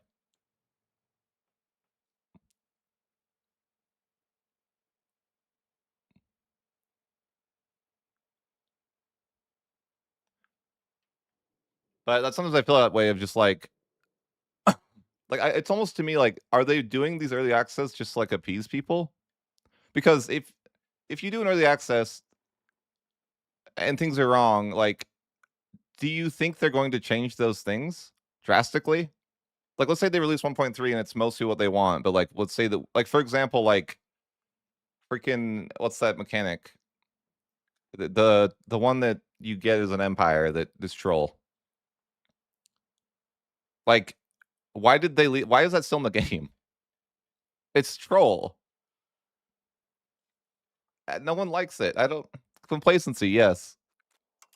It's like I feel like if they truly listen to feedback, there's no way complacency should be the way that it is right now. I just feel like they like give you they give you they give you this like idea that they're listening to you. They give you this early access that they're listening to you, and it's even more like it's probably even more exaggerated for me as a creator because I'm like in these discords and trying to leave this feedback, and it's like maybe that's why I personally feel like I'm not listened to because I've left a lot of feedback, and it to me it's like I don't mind like okay I don't mind if they think my feedback's terrible, but it would be nice if they would be willing to like say why. Because it's not like there was a lot of creators in this like period, right? And there's like between all the creators in there, it's not like a lot of them even like give feedback. Like there's probably like if you like if they had to answer all the creator feedback, it wouldn't even be that big of a job for them to do. Like I think maybe like 1 or 2 posts a day at most that the creators would make.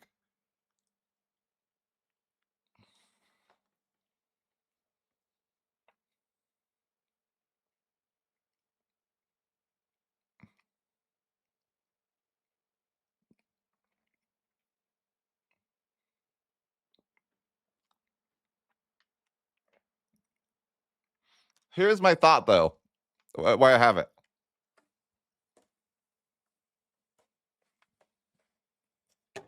Let's say they release 1.3, right? Which they're gonna do like later this week. And I wanna ask you this.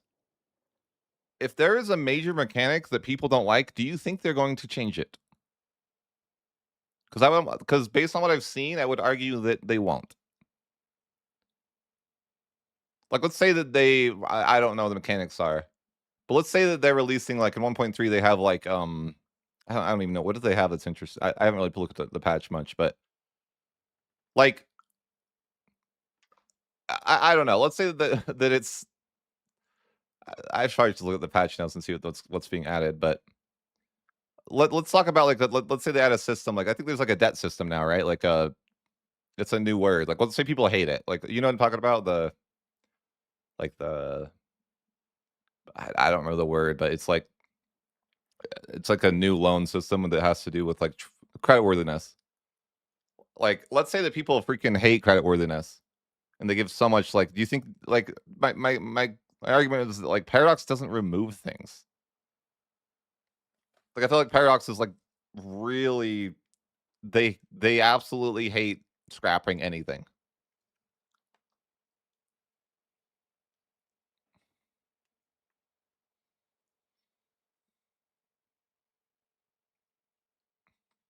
I don't know. Oh, you know, I think about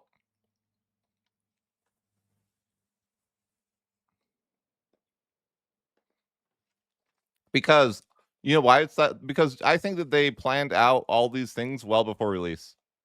And so they're not like being reactive. They're just doing that. Sorry if I'm eating. I know. I'm having a sandwich, but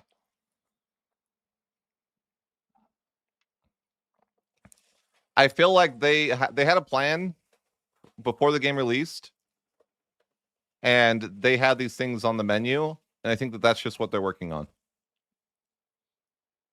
Like I don't think they're reactively like being like, "Oh, this is the problem we're going to No, I think it's like we already planned to like do this from the get-go in their grand design. Like I don't think they're doing a lot like yeah, I think that's like my thought process anyways. Because I made this point the other day, but it's like how is 1.3 so close to being ready like, you know, 3 weeks whatever after 1.2? That obviously says they didn't like commit that hard to 1.2, right? Like I think there's separate teams working on 1.4 and 1.5 right now, for example.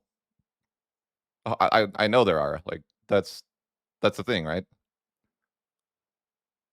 So that's kind of an issue. I feel like they I feel like they're always spread too thin.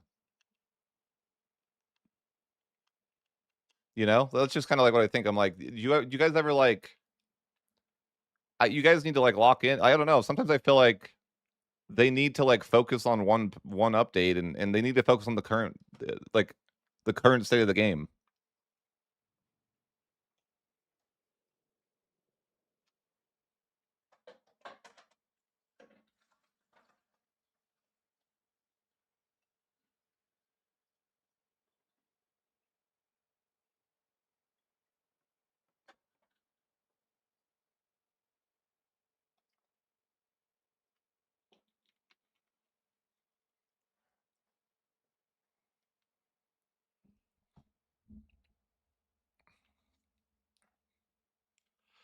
Like I think that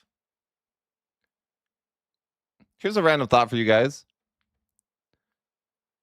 If this wasn't the successor to EU5 or sorry, EU4, where do you think the game would be? I think they'd be in like serious trouble because I think that they get a lot of goodwill from EU4.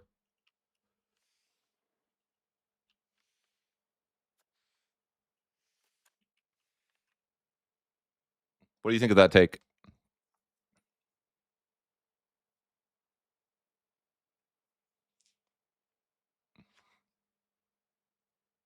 Right.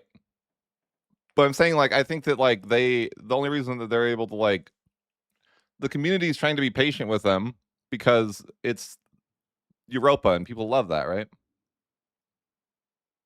I agree that for the category of game, it's great, but the problem I have with it is that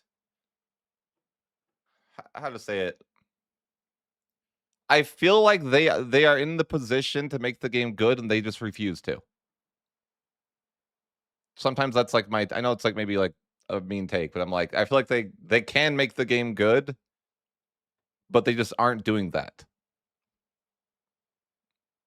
Like they have the tools, they probably have the developers to do it. They have the resources. They just like need to realize that their vision isn't what the players want.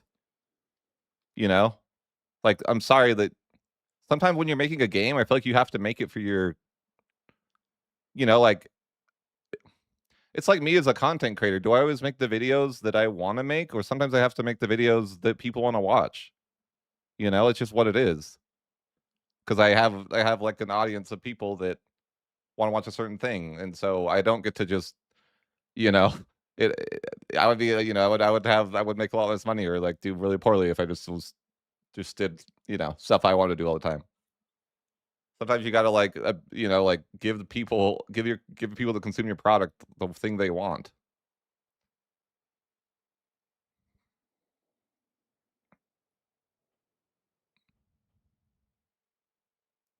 But I might make a video about this tomorrow, but I feel like the game is getting worse.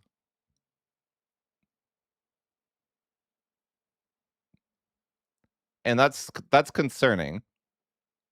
It doesn't mean it can't be turned around, but I do think that we're like since release, and I'd even go one step further in saying that like early access was was better. Like and of course you guys wouldn't play that version, but it's like I feel like in general, like yes, early access the game was better. The funny thing is the one system they actually scrapped was one that I liked. So they actually did scrap the attrition system, if you guys didn't know that. Because that was the thing in early access is like you had attrition. Like if you had your stack overstacked, you would die, like horribly die. So you couldn't just like stack like a ton of guys. And it actually made the balance pretty good because you have a scenario where okay, levy sizes were like really big, right? And then you had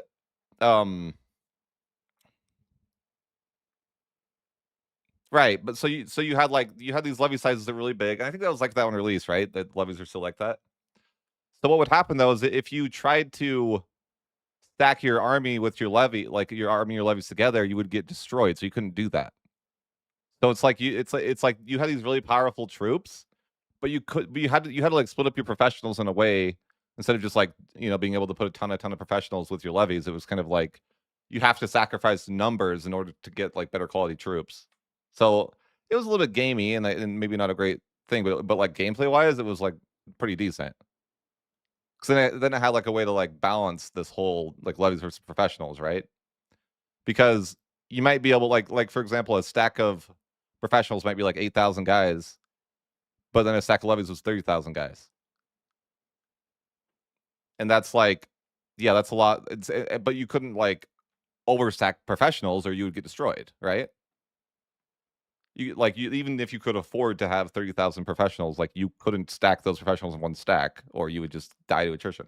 So it like created some sort of balance. But yeah, that so things like that was one of my things that I liked that they got rid of. I would say that um the integration was I think the cultural thing is a big thing for me. The whole control affects your culture conversion rate. It doesn't sit well with me. Um yeah, I've never been like that okay with that. But I think that was one of the worst changes they made. Yeah, I think that's and yeah, but I think like in general the army system. Oh, did you know they added but like in early access they added that fort thing? It used to not be a thing in early access. The whole like you get a negative modifier for forts in war. Like that wasn't a thing in early access. You didn't need to siege everyone's capital to do that. There was also a lot less forts in early access.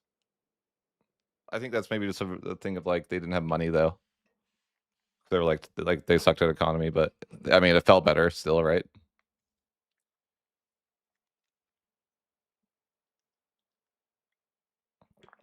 I think that I think that adding efficiency modifiers feels bad to me.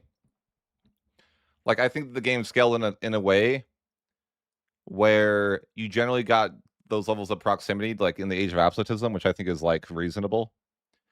I think the governors aren't a great addition to the game. I feel like they take away from the original design concept of the game, like your control emanating from your capital, and that getting better and better with ages. So I feel like that's another thing that I dislike. Because I don't know, when I played like Bohemia, it felt like a natural progression of like, oh, you get more and more control respectively as time goes on. Your roads are better and better. I feel like I feel like instead of governors, we should have got like more roads more often. So like every age was like a decent upgrade to a road that felt like you could take more and more land progressively. I think that would have been a lot better. But yeah, that's kind of my thought. But I think the governance system's like a step in the wrong direction. I just think it's like the people that stack modifiers, like you don't get to stack those modifiers until the freaking late game, and like that gives you a reason to actually want to play into the late game.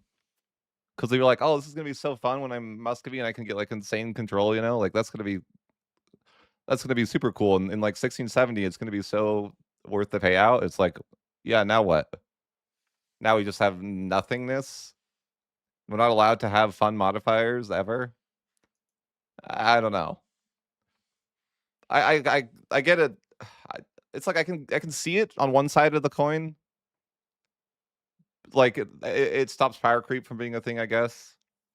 But you know what the reality is? Is like, you know, it's another thing that they did that they shouldn't have done. Is they should make it so when you tag switch, you do not keep your old national ideas. Like they weren't gonna do that, and then they like listened to, I don't know, they like weren't gonna do that, and then they went back on that. Like I'm like, that's one of those things that's stupid.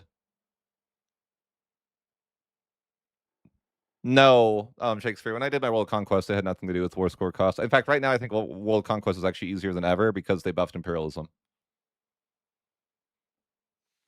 But I think that's one of the most frustrating things. Speaking of too, is like the way that CBs are. Like, have you guys played to the 1700s? You probably, I don't even, maybe you guys haven't, but like imperialism is freaking insanely good and fun now. I just wish you could get it in the. I think they should make it. You get it in the 1600s.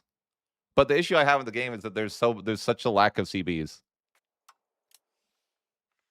And that's why I think like when you look at Byzantium in that CB they got, it's like, yeah, that feels like power creep to an insane degree. But it's not because why don't you like keeping your old ideas? Because then like I think I don't like it because it was their design philosophy. And they just went back on it. Like they said they weren't gonna do that, and then they just did. I think it's more of like that. But I think that it's also bad for modifier stacking. Like if they're coming in with the idea and they kind of are with like, oh, we're not going to allow modifier stacking, and then they let you do that, it's kind of stupid, in my opinion. Like, oh, like they even have like an old dev diary. You can see that it's like supposed to not be that we're tag switching for certain modifiers. I think it's, but the issue I have with modifiers though is if they make everything an efficiency modifiers, then we don't care about modifiers. Like, tell me honestly right now, which modifiers do you actually care about? Because I feel like this game, like since release, I care less and less about modifiers. Like, if you make everything to an efficiency modifier, I literally don't care about modifiers. What do you guys think of that take? Like, I just don't. I just like, oh, whatever. They're never gonna get that good.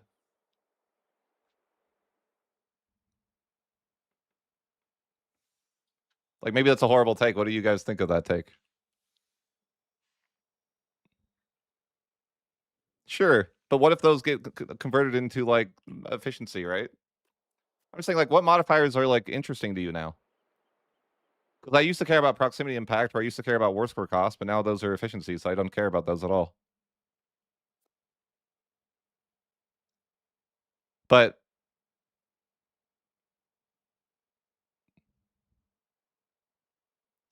yeah, it's like, I mean, some people like modifier stacking. Like hell, would it be too much to ask for there to be a setting that you could go for efficiency or flat modifiers? How about that? Is that like what's wrong with that? Just make a setting that changes the type of modifier you have to efficiency or flat. If people don't want to do it, then they don't have to. But there's people that would really enjoy that. And I feel like that's not even that hard of a lever to change. Like tell me that's not that simple. I'd say that though. Like, why not just do that? It's so I feel like the reality is that they have two different type of audiences, and they need to like separate these two audiences into different settings, and that's how they would be the most successful. Because I think that's probably it. Like, there's a simulation setting, and there's a not simulation setting, I guess.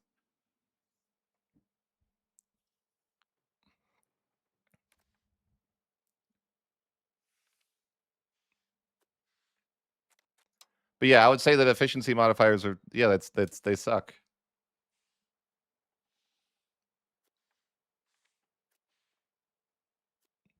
Yeah, I mean I always think crime power is in a fine spot. I think like tax efficiency is probably more healthy now.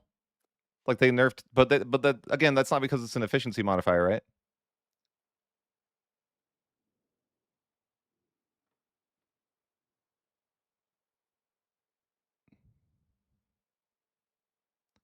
But yeah, I do feel like there's like some level of frustration with you know just like the like wouldn't okay. Let me ask you this: do you think it would have been a good idea for them to ask the community what they thought of efficiency versus flat modifiers?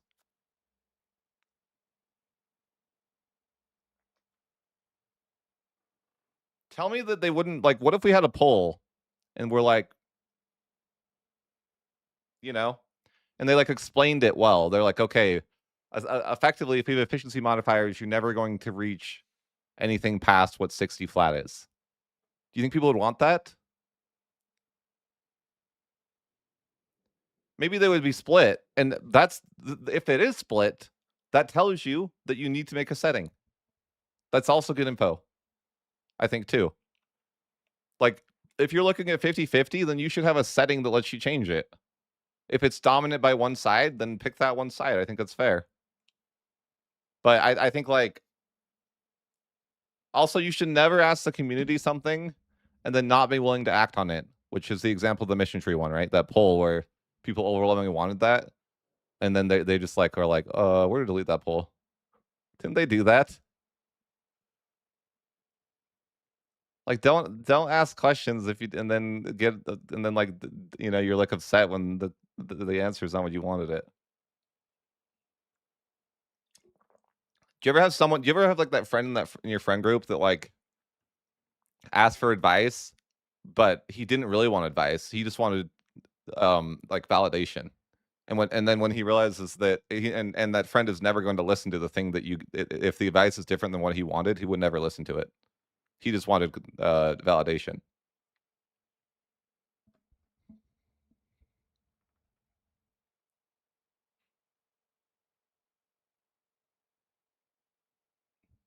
Yeah, I mean, I don't think that has to be crazy with efficiency modifiers though. Like I don't think that should just be a setting. Like I completely don't think that would be like much of a game change either. Like all you got to do is change the modifier to double what it is and then efficiency. Like it's literally probably so easy to change that. And I think that would make the game a lot more fun for a lot of people like me. Like it's not that hard. I just like that change in its own is so simple and would make people happy. And just like levers, like please, just imagine if they let you just have some like add more settings. Like what if there was a setting that made it so, like if there was an integration setting that just like made it so full cores weren't like full cores or half cores, right? Or something like that. Like if we could like customize our games a little bit better and not have to like and do it within a UI that like the average player can use, I feel like that'd be so good.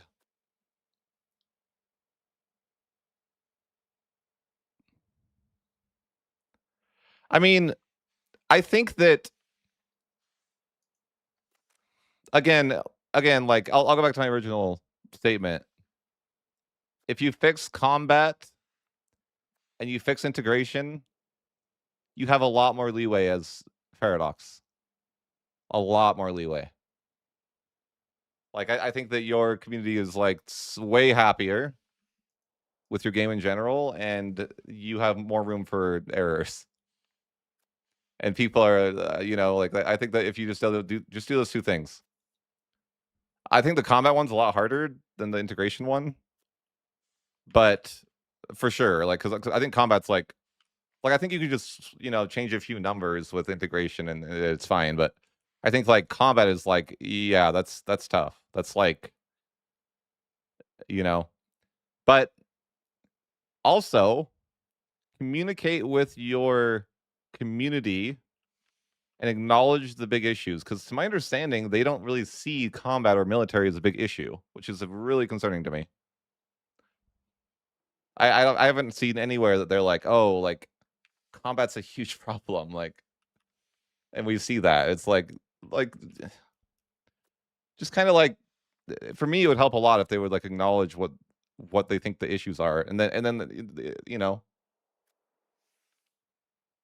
But I think it'd be cool if they like took a poll of what people think the issues are, and then they attacked those issues first. I'd even be okay if it wasn't what I thought what the issue was. If the majority of the community thought the issue was X, like let's say it's they vote for colonization, that's number one. Like they should work on that thing first. I don't know. Like I feel like that's kind of an issue for me.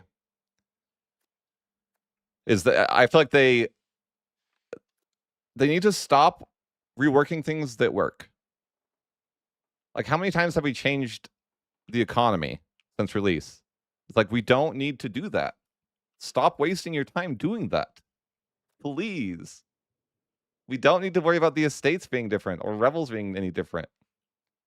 I know that they're doing that. I know that like rebels are like you know they're like adding different like rebel options in the next patches, right? And they keep changing rebels from patch to patch. It's like it's fine. Rebels are fine. You can fix that later. It's not a big deal. Like that's kind of my take. Or like and also don't implement features that are like half-assed. My example of that would be like the things in port. Okay, I think the rebels. I think the one situation which with rebels, in the sense of like subjects, is an issue. But I mean like the way that you would like, you know, the way that they're making like rebels be support, like your alliance is supporting rebels, or things like that. Like that's not necessary to add in the game, but they did that, right? Or they made it like so independence movements are like supported more. Things like that. It's like that doesn't matter. Fix those things later. Like okay, here's an example of something I don't like. This button. Where is it? This. Don't implement a feature unless it's ready. Because this doesn't work because they don't go back out after the war.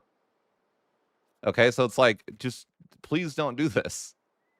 Because to me it seems like I would rather just this didn't get added until it's actually viable. Because it's just frustrating. But I feel like the same thing with like all their automation. It's like military automation is like terrible. If you try to use, have you guys tried to use the military automation? Like it's a death sentence for your army. Like I would rather that they had like one or two good pieces of automation than a bunch of ones that don't work. That's kind of my take. Like please, like that's I much prefer that we have like one or two things that work well than a bunch of things that don't. And I would say this is the same thing with like the situations. Like yes, training of troops, yes, I agree. But like with situations, it's like would you guys rather have a couple situations that worked well, or what we have now, which is a bunch of situations that kind of work? You know what I mean? Like, would you guys agree with that take? Like, I'd rather have like 5 of total that are just freaking fantastic than what we have now. And then they could like that. Honestly, if they had like, imagine. I feel like like if they made situations really, really good, I don't think we need mission trees. Maybe that's a take, the hot take for you guys. Like if they made situations just like really fun and really good, I think we don't need mission trees. For like that's my take. But I think that I think that maybe they think that too, but they're not hitting the mark with those situations, and so that's the that's the issue. Because, yeah, that's a really hot take. Yeah, well, I think that it's that's my opinion. Like, if you make a bunch of good situations, like imagine like that like every different phase of the game, like the league. Let's say the Italian Wars is like a really good situation.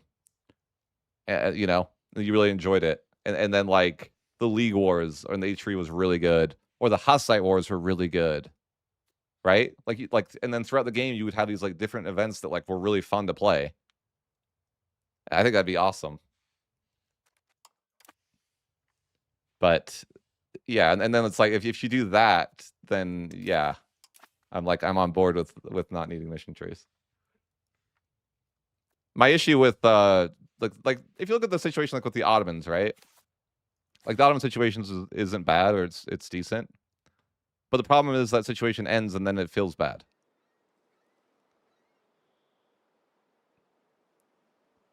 I mean that like I think of it like this. Like there are multiple situations for your region that you're going to have to play with and go around. That are going to be like imagine every situation is as fun or as impactful as like the Ottomans one or like the Timurids one or like things that you have like multiple buttons or maybe even to some extent like I think if the 100 Years' War worked correctly, I feel like it doesn't really, but if there's like a better version of that or something, right?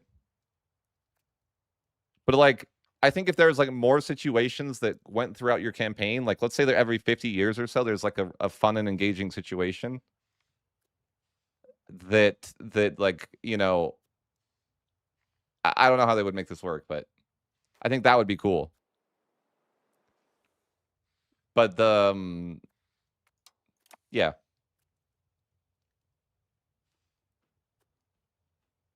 Like I'm sure there's things that happened historically that would be like that would make sense.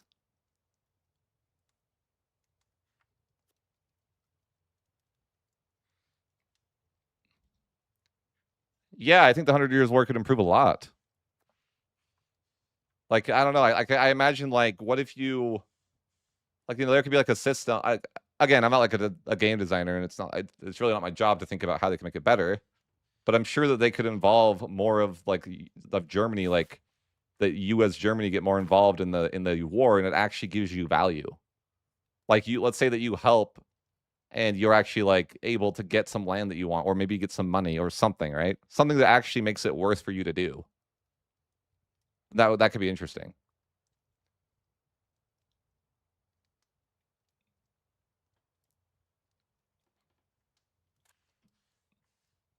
But like, and make it in a way that like, even if you did lose, it's not like it's going to be GG for you or something like that, right? Like you're not going to get like, well, let's say that you can't even get siege in this scenario. Because the way that I see wars too and supportive wars, I want it to be that if you're supporting France in a war, you send your troops to France. But the AI is not going to randomly send their troops to Brandenburg. Like England's not going to go invade Brandenburg because they're fighting France. It doesn't make sense. Sure, I might be the weakest target and not have anything to defend myself, but it's just not reasonable for them to do that. It's not, they're not going to do that. It just like, I don't know, like from like just a realistic perspective, I'm like that. It just doesn't seem like that would make any sense strategically for them to do.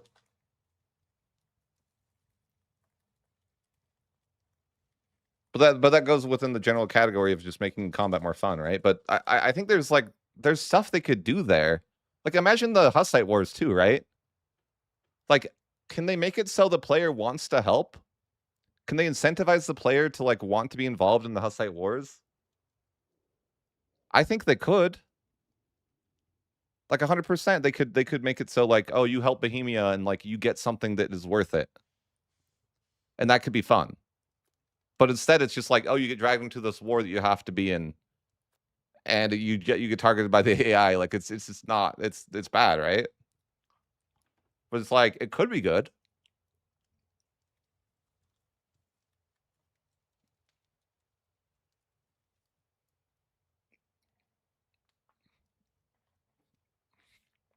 Also, I think there should be like a situation viewer or something, right? Like there should be a tab that I can be like, what are the situations and when do they happen? Like why not? I could be like, oh, okay, the next major situation is going to be like this, so I can like prepare for it or plan for it.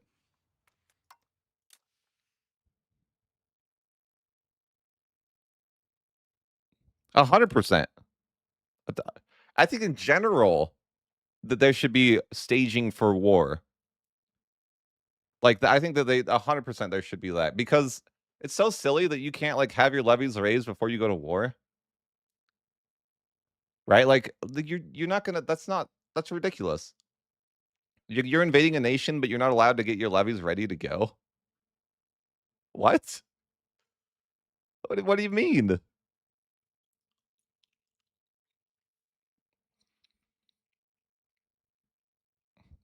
Yeah.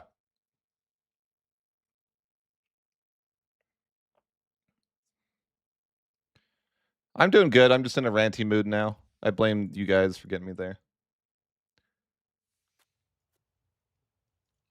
I think like one of the biggest frustrations though. Oh yeah, is it? Does the Reformation like still? Do they still have like that NATO thing where, like the League Wars, they like it like evolves into a NATO scenario where if you attack one Catholic, you attack all Catholics. Like, bro, who freaking put that through? Is that still how it is? I haven't even seen, but historically, you had to give a 3-week notice. Apparently,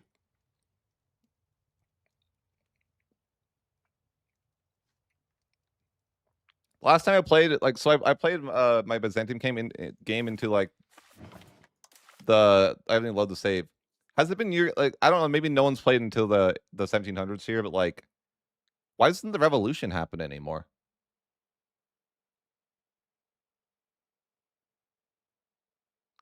Is that like a thing that you guys experience too? Like, why did I wanted to go revolutionary? Like, what happened to that? Just gone?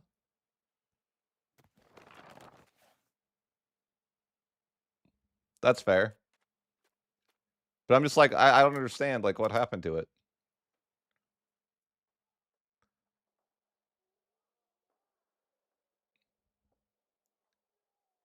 I don't. Did they just break it? I'll tell you guys though, imperialism feels good, but I think that they should give it to you in the age of absolutism. Like, come on, bro. If we're playing until 1637 in the current state of the game, like, just let us have imperialism. No flame, okay? Just let us have imperialism in 1637. There's just no point to not. And please add in the ability to like, we need more claims in the game. Like, we don't want Parliament to be our main free. Like, just let us go to war, man.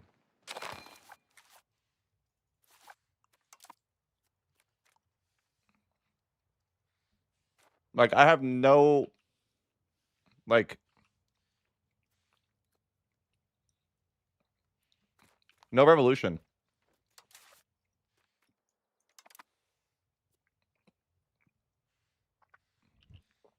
I don't know. They just don't want you to get claims. They're like, oh, you got to get Parliament claims. But yeah, but like, look how broke it. Like, they made imperialism good. Like, yeah, it's nice. It's negative 75%.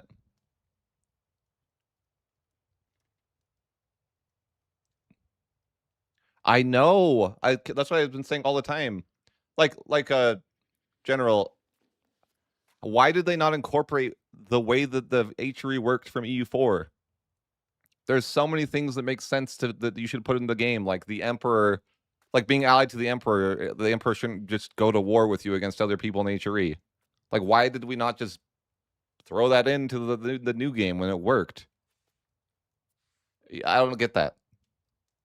Like, it's a simple thing, but or like, just things like that. You're like, why we had, or like Reconquest, for example.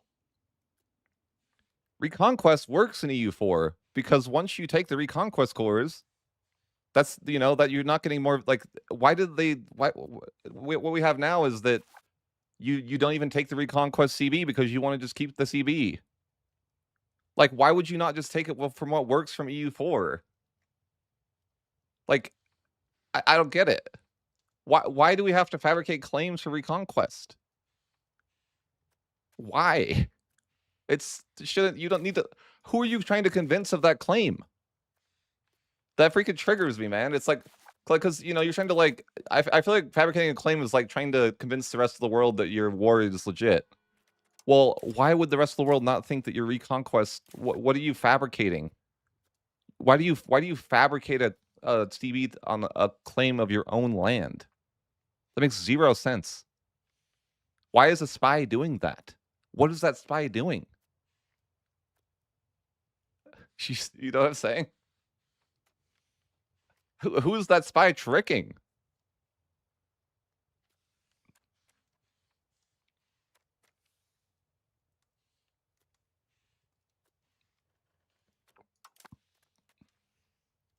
But I guarantee you, people like it's the simple things. I think, like like having better CBs isn't like a game changing thing. It's just like I think that would make the game so much more fun. I think for the majority of players, like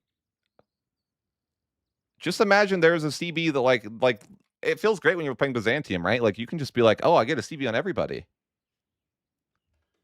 right?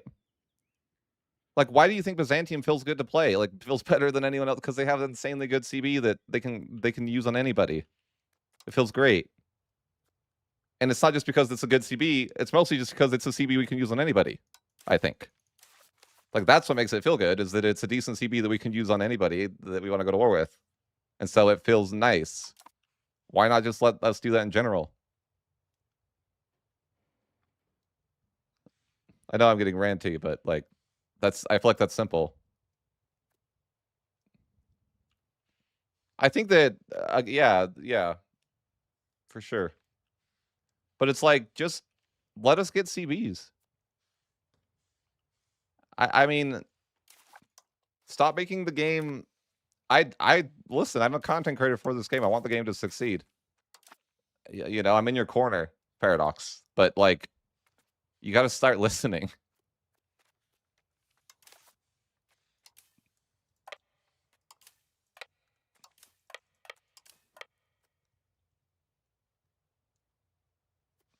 Yeah, it's fabricated insanely fast, right? Yeah, I've noticed that too. Like, it's like double the speed. Like, imagine that. Okay, tell me the game is in a better spot if we can do if we have a CB that's like attack neighbor that is like a 0 CB across the board that fabricates as fast as this. Tell me that's just not like a big W for the game. Like, because I think it's just absolutely a big W.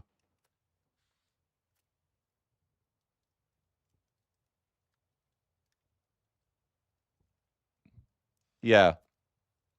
Like, don't you guys think that would be like a massive improvement to the game? Just that, like, hey, we have a CB that you can use, and it doesn't fabricate like the slowest way possible.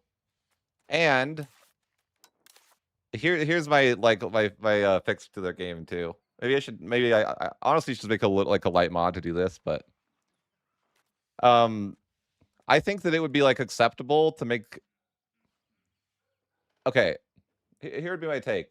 Right now, creating a CB takes so long that I think that they could just make it not require a spy network and just create the CB.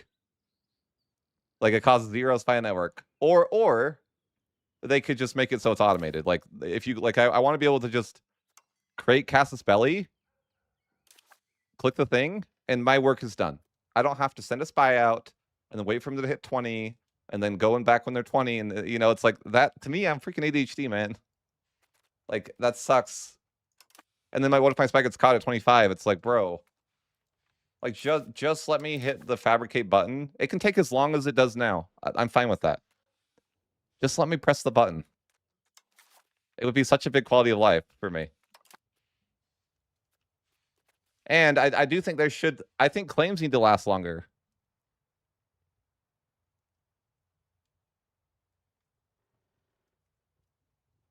I think but to me, it's like, this is the frustrating part of EU5 is that it's not like these drastic changes that are needed. And why, what's so frustrating is that the Cleanse Heresy CB is worse than the base CB. I've complained about that since early access. I'm like, that is unacceptable. You cannot put something that is behind tech and make it worse than the default CB. It infuriates the hell out of me. I'm not even having this game. I won't be able to see, but you can't make Deus Volt worse than the default CB without enraging me. You are absolutely enraging me if you do this. You cannot make it a CB that costs, like a 20%. Yeah, but that was just like a glitch. Also, yeah, like if it is like honestly, if they made Cleanse Heresy cost plus 50% to take land, but you could just go. Oh my gosh, I would love that CB. You could just you could just cleanse the heresy that you like. Why do you need who are you fabricating this claim on? Like if someone's your rival, why do you need to get a spy network on them to destroy enemy? They're already your enemy. Who are you? What is your spy doing?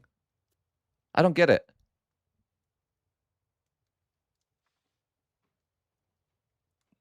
I wish we could, man. Like I listen, I'm in Discord. You know, like I've been in Discord servers over and I'm currently with Johan. Like I can't do anything. I tried. I've tried. I'm also to the point where like I don't even really try anymore. You know, that's kind of where I've got to. I'm like I tried to help, but I wasn't heard.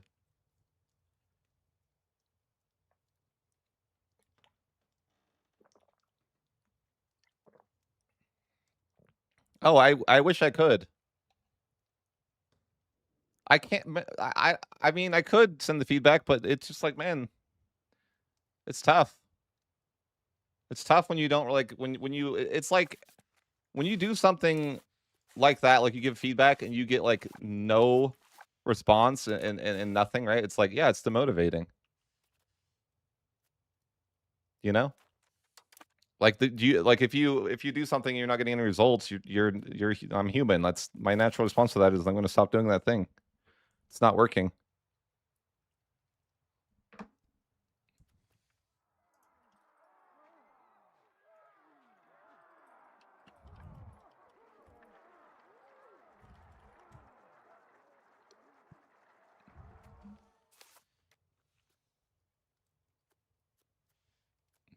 Yeah, but I just feel like it's so fixable. Like I think maybe like that's and maybe that's either either the most positive thing about it or the most optimistic thing about it or not, right? Like it's so fixable. The game can be amazing. I think that's like a good and a bad thing. Because in one end, it's like it's good that that's possible, but on the other end, it sucks that we're not getting there, and it's been 6 months. And you know, and beyond that, beyond 6 months.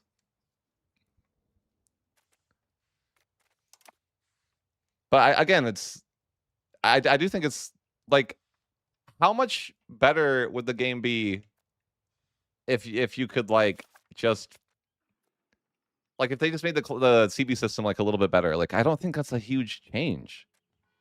Like let us go to war with CBs that make sense. Like imperialism shouldn't be a claim, right? Like or religious war shouldn't be a claim.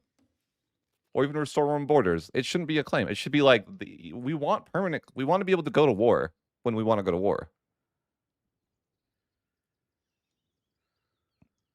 Like that. That's like one thing that I'm like. That's not a major change. That's like you guys could do that this week if you wanted to. The reality is that you don't want to. And I get that, but my point is that they can fix the game. Yeah, that's the mods is a tough one too as a creator because people it's like people are gonna be less willing to watch when if I use a mod that isn't the same as they play.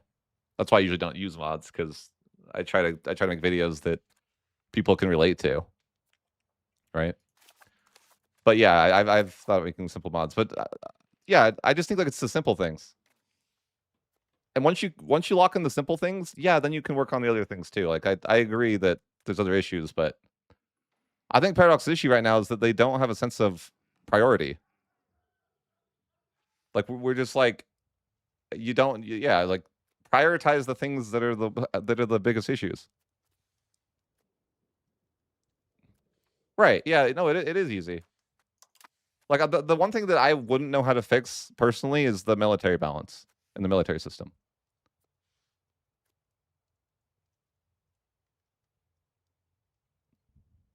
I think that's probably the case too.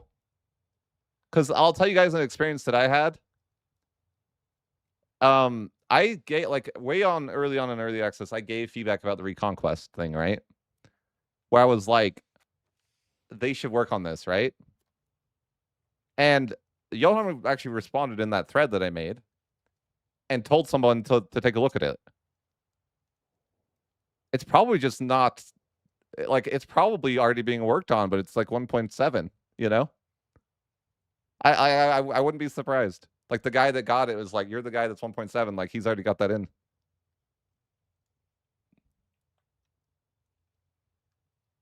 But I remember him responding and saying like they should look at it after release. And maybe they did take a look and decided they couldn't. Yeah, sure. But it's like, I don't think the Reconquest thing's a huge priority, but I do think that should have been fixed by now. Like I don't need it to be fixed in the first few months, but like it kind of is awkward if things aren't fixed within the first year that are kind of like basic.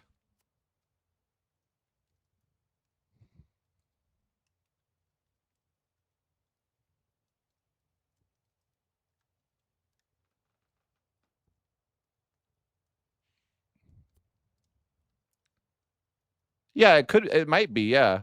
It might be. But yeah. But I think that I don't know. I think I just get frustrated because it's like how just things that don't make sense. Like I wish that they came out and explained like why they have like for example, like does anyone know why they have CBs last 4 years? And why they decided not to have like Reconquest be a perma CB? Like I would just like love some like communication to be like, okay, like why? Like if you can explain to me why you did that, maybe I can get behind it. But I just don't know. I can't think of anything reasonable for why you would do that. But I feel like that those type of things aren't really discussed, or like why, like I think it feels really bad with the truces now. What do you guys think?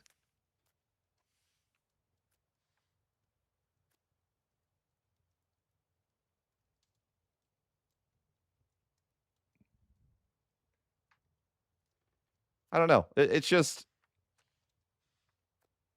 I think that I'm still optimistic that the team can like turn it around. I don't think so. I told you guys this experience that I asked Johan why truces were shorter in EU5, and he said they weren't. And that was before release. That's a interesting response, isn't it?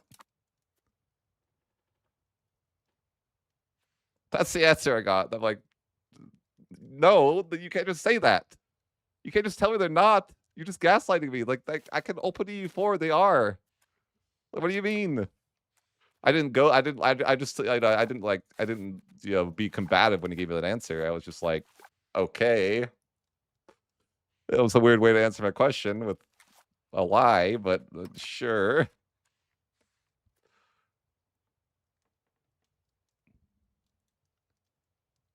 Yeah.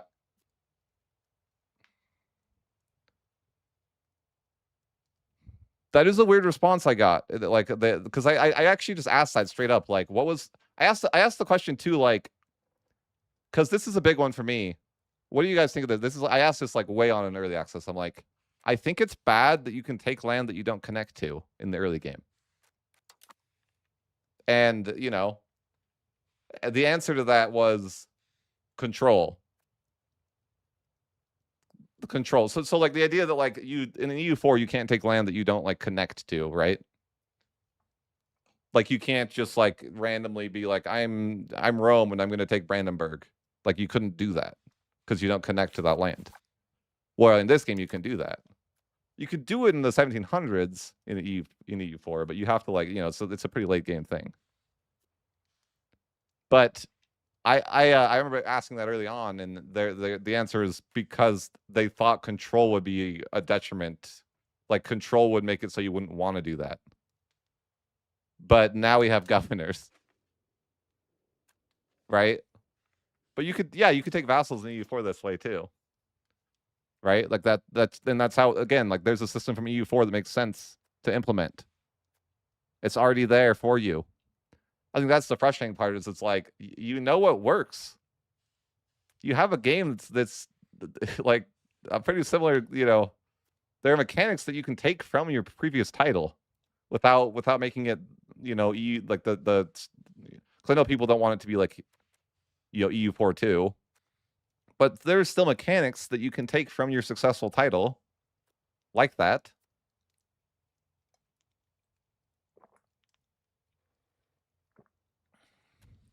You guys should have seen it. They fly us out to Spain to see the game, right? Which is like really cool. It was a really cool experience, but they give us 1 hour, right? So they give us 1 hour to play the game. Or I think maybe it was 30 minutes. 30 minutes. So they gave us 30 minutes to check out the game. Bro, I couldn't figure out how to get a claim. I was like, what the? I was just wanted to go to a war, man. And so I was like tagging around different people. I like tried that. Like this is when we were in Spain, right? And like, and it's just like we're saying like they like shift they like put us in shifts, right? But because I mean the point wasn't really for us to necessarily play the game. They just wanted to like kind of show it off, and that was really cool. That was super cool. I honestly think they should have like published that. It was cool. Like they brought in like the like music directors from the talk about what they've been working on, and they brought in like the so like the music and the like cultural different people like they kind of it was like they gave like a presentation for like the different things and the different areas that they got inspiration from, which I thought was really cool. And then I always make this this one thing that I say. So Johan showed us the game for like an hour, right? It was like kind of like blocked like in a day. So he's like showing us the game, like like imagine being in like a classroom with like 20 people, and then the teacher's in front, like on this PowerPoint or whatever, right? Like that's what it was like. It's like 20 creators in a room, and we're like in a PowerPoint presentation, but he's like playing the game, right? And he's showing off different systems, and we I think it actually would have been smart of them to give us early access before they flew us out to Spain, by the way, so we like had an idea, like like we could actually like talk to them about what we thought, but we didn't know anything about the game, right? So, but I remember at the end of the hour, I asked the question, like, because he didn't talk about it at all. I said, "Can we see a battle?" Right? I'm just like that. Maybe that's the red flag. Like he didn't even care about battles. Clearly. No, it's just funny. It's the story. Sure, I asked the question like, "Hey man, because that was like our only chance to see." I'm like, "Can we see a battle?" And it was funny because when he tagged with the Teutons because they started a war, and he started a battle, and then Flory was backseating him that he didn't have a general in his army. And I was like, that's so funny. Flory's like, "Where's your general? You're gonna get this." It's just like, I'm like that. This is hilarious. I didn't even know. Like I didn't even notice, but because it was like overwhelming. But yeah.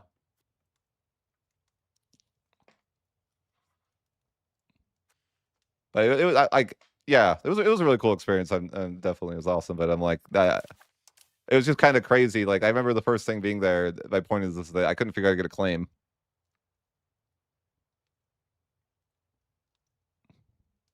Yeah, they just loaded because if you in early access, the Teutons would start at war with Poland. So that's how that worked. But yeah, don't you guys miss like being able to assault too? Just like a random topic of another reason why I think the game's getting worse.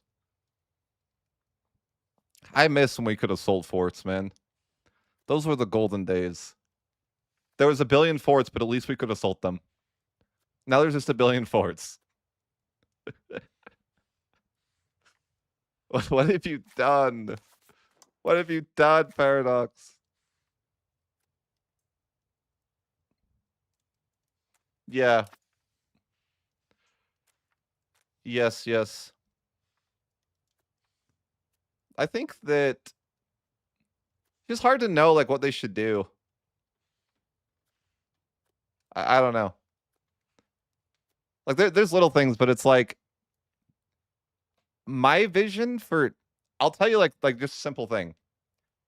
Before I knew about the game, or I like knew about EU5, it was like Project Caesar was EU5. And I hadn't looked at a lot of stuff. But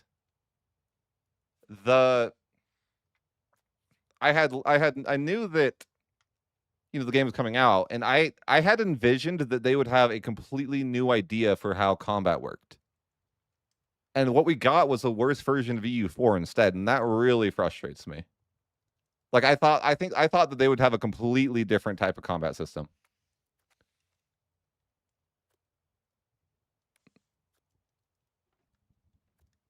So I think that's like one of the major things that I wish they would have changed. Just the idea that like really we just have a worse version of EU4 right now. I don't want forts to work like I didn't want the fort system to be ported into EU5. I really didn't. But it got worse. It's like it's frustrating. I know that people don't like this take, but I honestly think that Victoria's 3's combat is more interesting to me than EU5. Where you just like you just put your guys into a front and it like simulates the battle. I'm like that is so much less painful for me.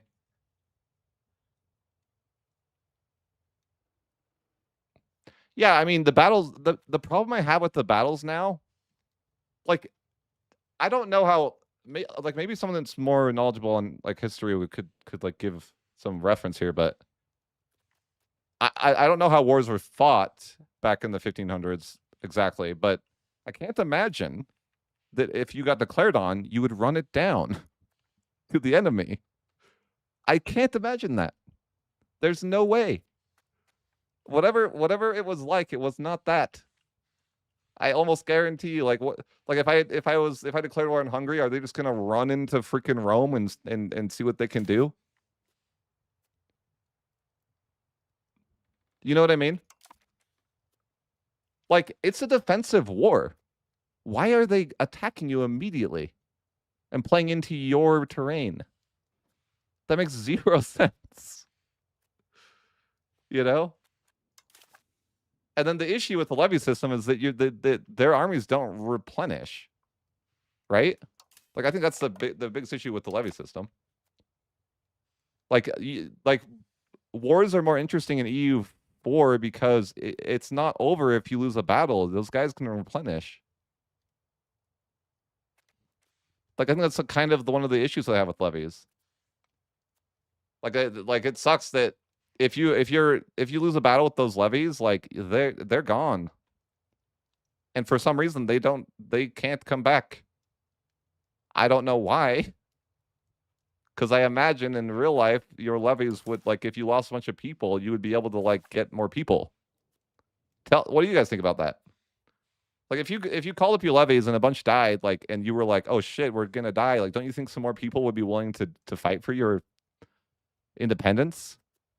Like, like let's say that you're a nation that you're fighting for your survival, you're Brunswick. You take a battle, you lose a few thousand people. The government's like, holy, like, people are like, they're going to be panicking. Like, we're going to freaking get conquered. Like, I bet some people are going to be willing to join in after they see that things are going well. They're like, oh, we better freaking get in there and help or we're going to be freaking conquered. I don't know. Things like that. Like, I can't imagine a levy system that, like, it just doesn't make sense.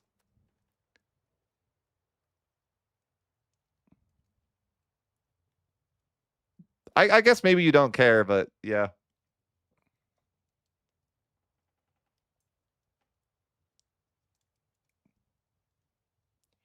I get I get what you're saying, but like, tell me this then, because I think I think my first point stands. If you're in a defensive war, how often historically did was the first battle fought in the other people's land? Would be my question. Like for example, if you know, if I declared on Hungary, historically, how many times did Hungary fight in my land first?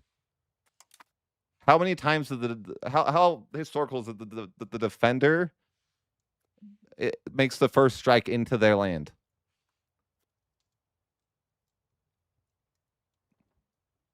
I would say that it's would be pretty. Again, I don't know the history. That's why I'm asking, but I would guess that if you're in a defensive war, you're probably fighting on the defensive front.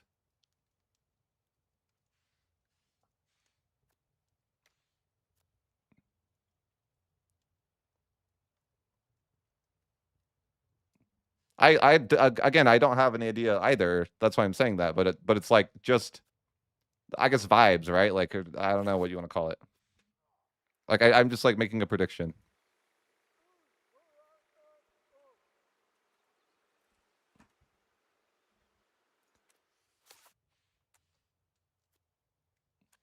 Sure, but was that the first battle?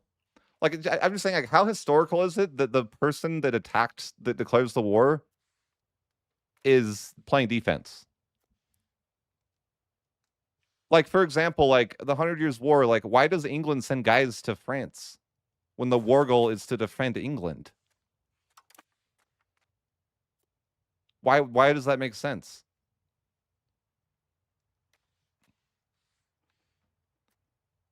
Or you know, like but just most wars in general, right?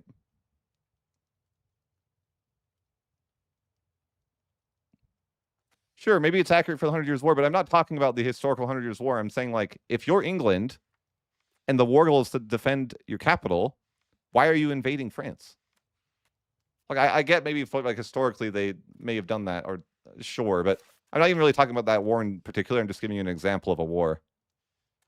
Like if the war goal, just like the way the game works, like there should be a lot of value weighted in the war goal. Right. I get that too. It would make sense that they're trying to defend their holdings in in the French territory for sure. It's probably a bad example, but more so like I think the AI needs to have a defensive mindset when they're in defense. The whole idea that they just like want to run in and try to like siege out your land or something, or even fight you, is kind of silly.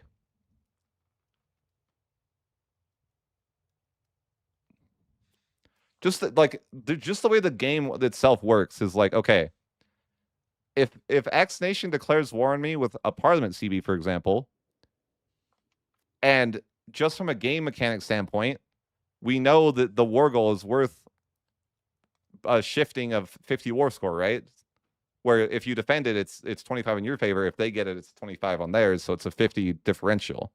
So it's super. It should be like weighted very highly. But I don't think the AI even really cares about what the war goal is.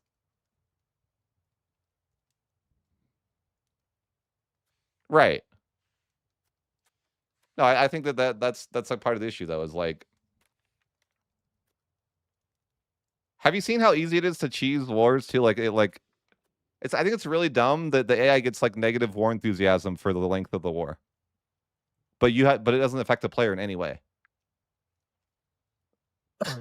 Like you like have you seen a situation where a war's been going on for 5 years and then randomly someone else joins and they're like immediately willing to leave? The reason is because they are the length of the war modifier. Have you guys ever seen that? Like a war will be going on a while and then like randomly like Spain will join and then you'll just piece them out instantly because the length of the war modifier, like things like that. Like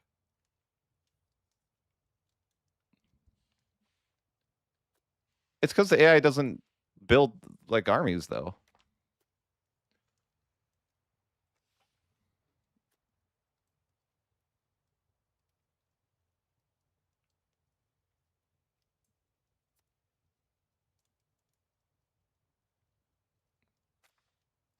But I would say currently, overarching statement, the game is getting worse, and I hope that that changes. It's a very simple statement. I think the game has gotten worse since release, and that means that the developers need to realize that what they are doing is not working, and they need to, they need to like think about that and maybe like come up with a plan, because it's like clearly, you can just look at numbers. You don't even have to look at my opinion. It's like, yes, the game is getting worse reviews as it continues to, like, it's actively getting worse. What are we doing to right that? Sure. I think, but like, if you look at it, why is the game getting worse? I would say, again, I've been talking about this forever, but it's like, it's integration and it's the army system. I could say there's other things that are a factor that I don't like. Like, sure, like efficiency modifiers, I don't love them, but it's not like I wouldn't say that's like that bad of a thing, right? Right. But I'd say like overall, it's like some small decisions that were made that ruined the good ones. Right. Oh, if I didn't do this for like my, if this wasn't like financially working for me, it would be hard to play these campaigns like as long as I am, right?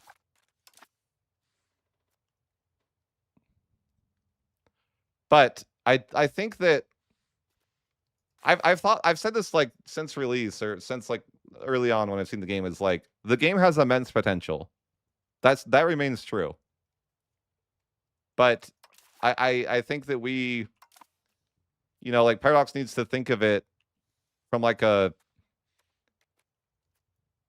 like I don't know, like I think that it's their systems that need, like, their systems of work. I don't know how to say what I'm trying to, or articulate what I'm trying to say, but it's like their workflow needs adjusting.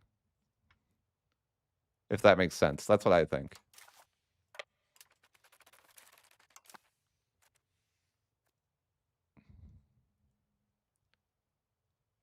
Yeah, the game should be that way.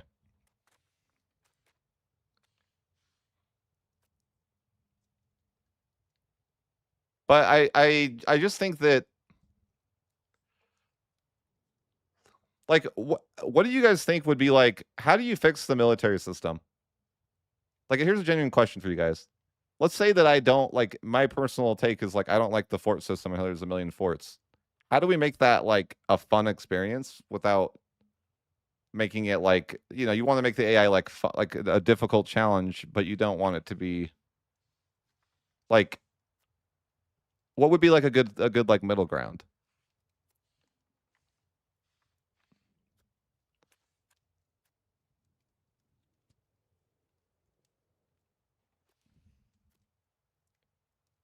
Right.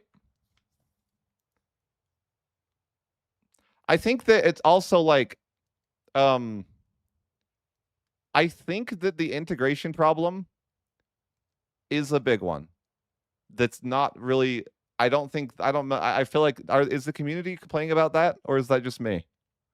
Because I feel like integration has always been a problem. And it's not a problem that I think is that hard to solve.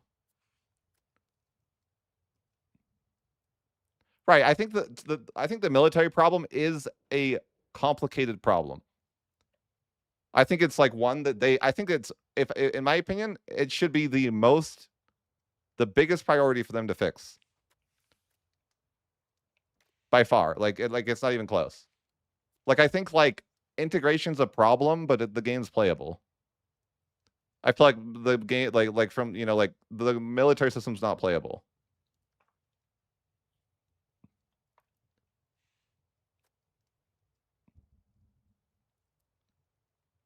Oh yeah, 100%.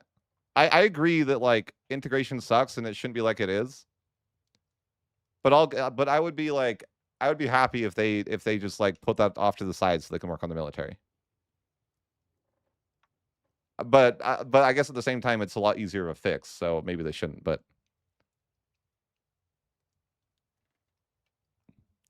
those are I think like if you just fix the military system and the integration system, you got a lot of happy people. And I'm not ranting about how I'm hating the game right now if you do those two things, right?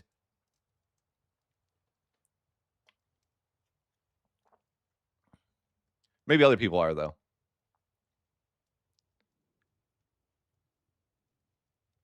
But I don't even know how they would fix the military system.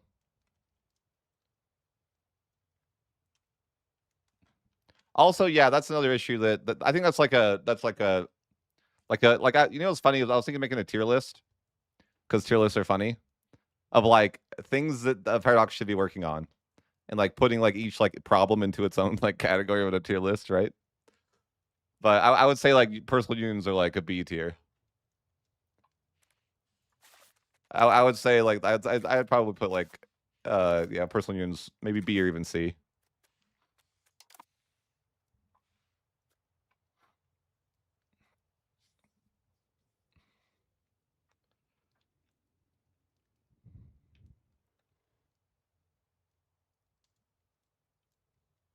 I think they're doing auto expand next patch, right? If I understand right. So that'd be kind of cool. If I'm understanding right.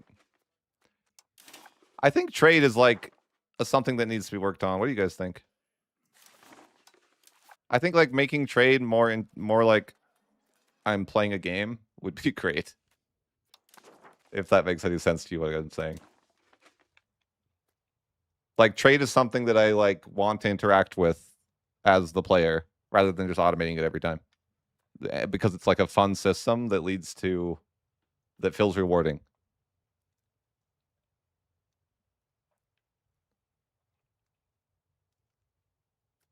Right, exactly. That's what I'm saying. Like I feel like trade should be something that like is a game mechanic that I enjoy interacting with.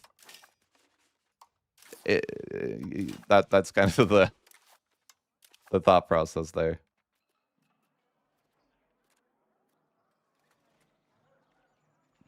But again, that's like I would put that as like a B tier. Okay, like the game, it's fine. But definitely, I think that it's something that like yeah, we should definitely look into that.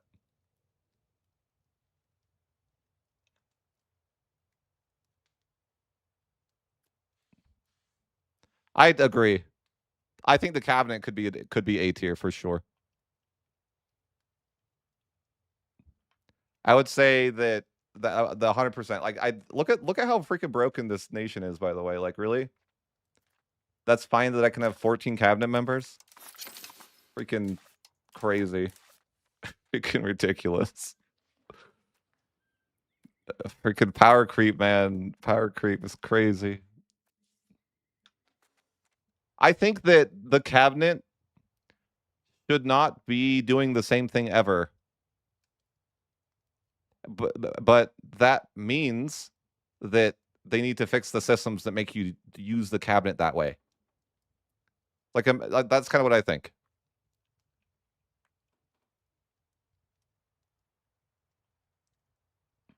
Or maybe you could go with that idea too, but I think the cabinet should have like yeah, I think the cabinet could use a rework, but I think I don't know. It's like I don't even like I feel like the man, I really do feel like that integration being passive would make a lot of sense. Like don't even tie culture to it. Just be like, hey, like you know, X amount of years need to pass and then you'll be half cored and then X more amount of years pass and you slowly get more and more control until you reach a max. Right? That's kind of my thought process for integration. Like it just takes time. There's no like there's modifiers maybe you could have, but like let's say that there's like integration speed modifiers still, that's fine. Yeah, but the passive integration is like 100 years. Like that's too slow. That's just for integration, not even coring or like, you know. Like we can't have it be that slow. Yeah, no.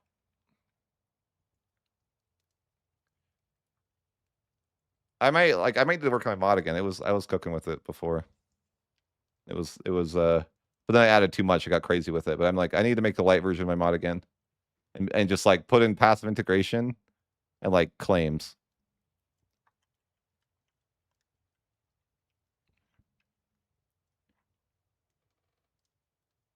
And I think that I don't know. I don't like the cabinet overall. Am I crazy to say that? I kind of just don't like the cabinet at all. I know it's like maybe like being critical, but I'm like, I don't know. Like, you know, it's like, isn't it stupid that I hate freaking having to put Diplo endeavors on and Diplo spending on before I end any wars? It's frustrating. And I confirmed with Johan about this that he knows like that you should do that. Like I know he knows that you know like I said that immediately one day on the Discord like oh doesn't that mean I basically said like doesn't that mean we should always pay for Diplo spending and Diplo endeavors before we end every war? That's not gonna be fun. He's like yeah that's how it is. He didn't say he was gonna change it. He just said that's how it is, right? Right. How does one guy do any of this? I don't like the like I don't think I like the cabinet at all. How does one guy increase control in an entire province?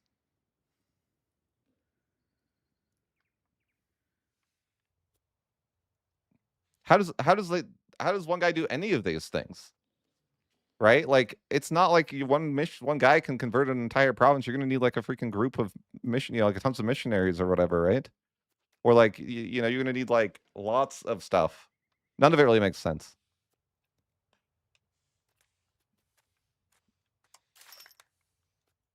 I never did that in that campaign. Look how broken this is, man. 88% of my religion is Hellenism because of this movement. I didn't convert a single thing or try for this at all. It's not just like broken. Like really? I have 88% religious unity without even trying? What are we talking about?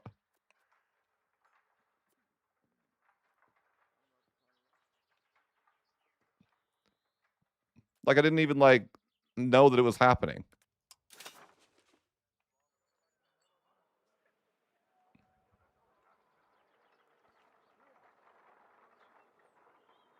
Also, don't you get they made it so your cabinet person feels useless now, right? Am I crazy about that? Like the person you put in the cabinet seems like to not matter anymore, where before it was like insane. Now it's like the difference between having someone in the cabinet versus nobody is like very minimal. What do you guys think of that take? Like I feel like the person you put in like that it's barely even changes. Before it was like super impactful. Now it's like whatever. Also, the 10% negative tax thing, they just need to remove that. What are they doing? Why is that still here? That should have been removed like 12.1 at the latest. How is that reasonable that you immediately have to fire a guy every time? Like, just execute the guy. There should be a button that when he gets the trait, you can execute him. I don't care what legitimacy it costs. Get rid of him. I'm not. It's unreasonable to have negative 10% tax efficiency. That shouldn't even be in the game.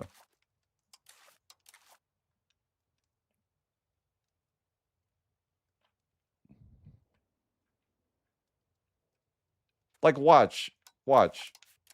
I'm like super late game even, but if I like go to like, am I pushing a value already? Maybe I'm not. I made this feedback way early. Like, assimilate area needs to be something you can do without getting the hegemon. Please, like that would be so much better.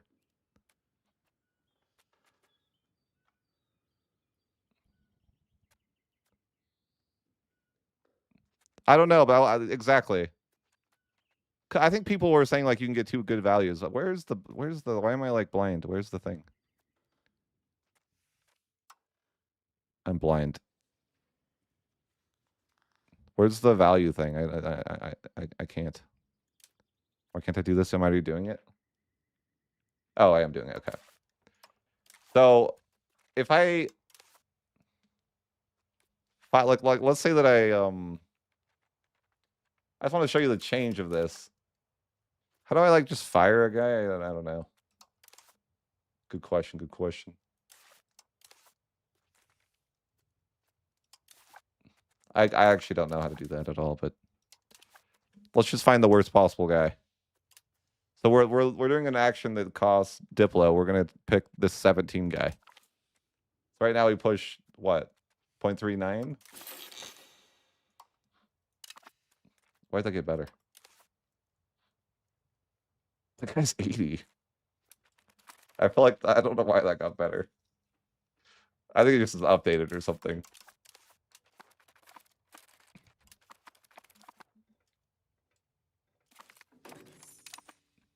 But okay. So you have like, let's say, I guess I don't really have anyone good to give you an example. Or maybe I'll just switch it. Like, do I have anyone good in the cabinet? Okay, how am I going to give you guys a good example if I don't have a single freaking competent worker? No, this guy's 100. Okay, so like right now, this guy is like terrible. It's 0.51. Let's see what happens. Just throw him on to do something weird. But okay, so we can take this guy that's 100, and we make him do the value instead.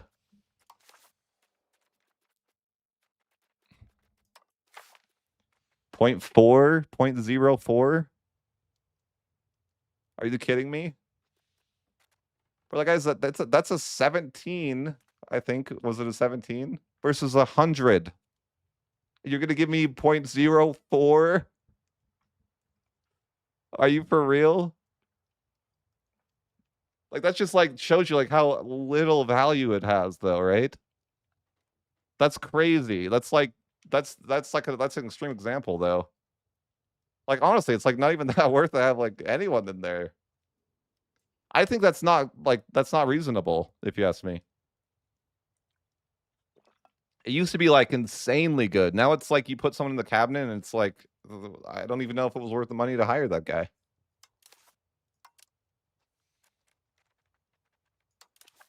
Like it used to be that having a high skilled like guy felt good. It should feel that way, right? What do you guys think? Like I think it should. Like if you have if you get a really good guy, you should be like, oh, that's freaking awesome. You know, I'm gonna be able to do this thing and be like super effective at it. Like I think it felt super good when you could like you have a really good guy that could push values, for example. Because then it felt like you know, and it's like something that you would actually go after. Now I feel like, are you really gonna like try to stress over getting a better skill guy for that? Like how do you just unassign a cabinet member? Do you guys know?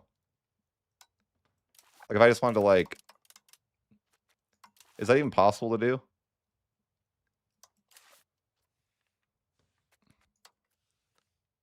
I don't know. I think if you like, maybe I don't know how you could do that.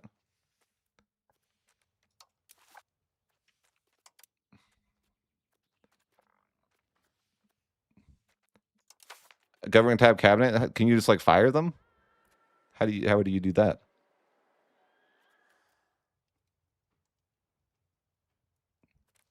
Maybe you can pick no one? Maybe. I've never known how to do this. Like if you just wanted to fire somebody but you don't have a replacement, like how do you do that? Oh no, I hate it. You know what I've been asking since early access? Like, I want to be able to automate it so my cabinet keeps integrating forever. Because that's all I do with my cabinet. Okay. just keep integrating more land.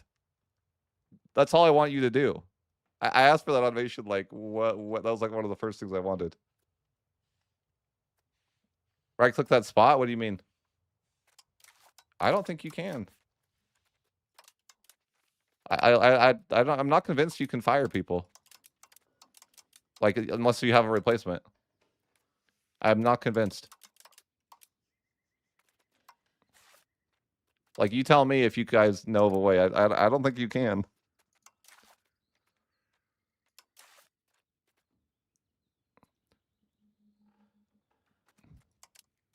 So you're saying go to the kind where it says change, then right-click the banner beneath them?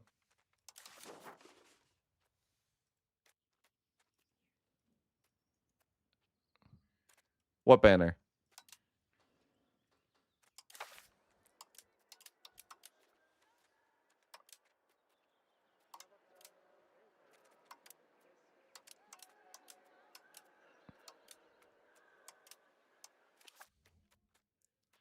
I was thinking, what if you went like crazy cheese and you found the one that gives you proximity speed? Like over and over? You just keep hiring people until you get like all of the proximity speed. You put that in 14 times.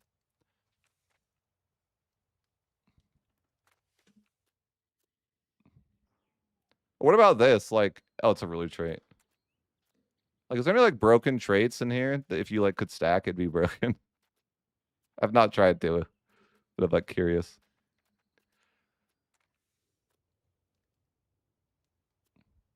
I would love to tell you, but I can't fire the guy. Like, if you could tell me how to fire the guy, I would show you, but I just actually am incompetent and can't figure it out. Actually, I know one way to do it, but like, I think I think I have one way to do it. I could make a subject, and then have that person be the guy, right?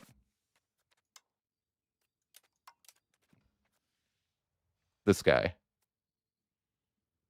That's the only way that I know that you could fire somebody, but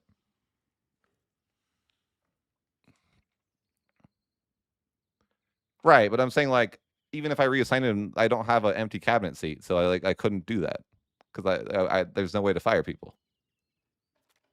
But I could do this. See that guy that was 17 actually provided 0 value. By the way, he did literally 0. That's funny. Put this guy in. I bet it literally does nothing. Oh, point 0.01. Okay. Oh, why would I do that? Oh, to see what it was if I'm not pushing it. I think the actual push is still pretty valuable. You can just look at it like that. Like it just tells you like it's pushing at 0.29. So like the action by itself is 0.28, and then the guy adds 0.01. But that's based on your like cabinet efficiency.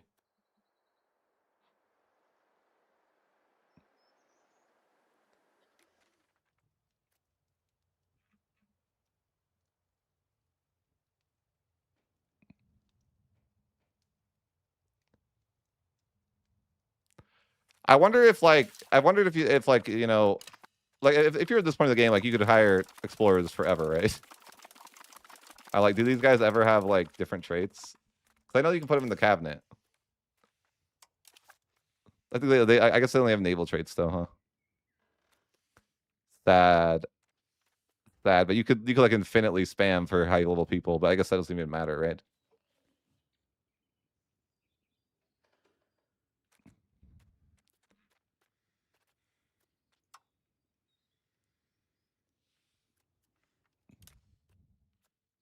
Did you know there's a leader trait that gives 25% integration speed? By the way. And like if you were if you're the boat religion, sure. If you're the boat religion, you can just put that guy in if you can find the trait. I never been able to find it. It's kind of, no one ever has ruler traits, but I'm like, can you just filter by ruler traits? There's got to be a way, right? Filter. No. So I don't think if you hit ruler, it's just gonna give.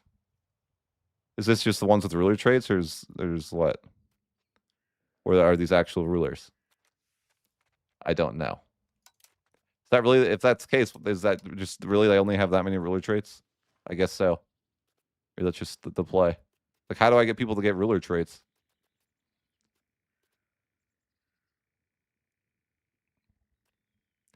But I was like, if you can find the guy that gives like, there's one that gives 25% integration speed. I'm like, holy hell, that seems correct.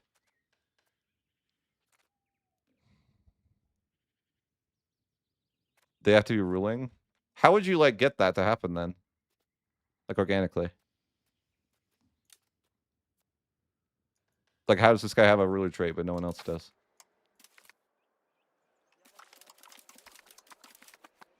None of these guys will, right?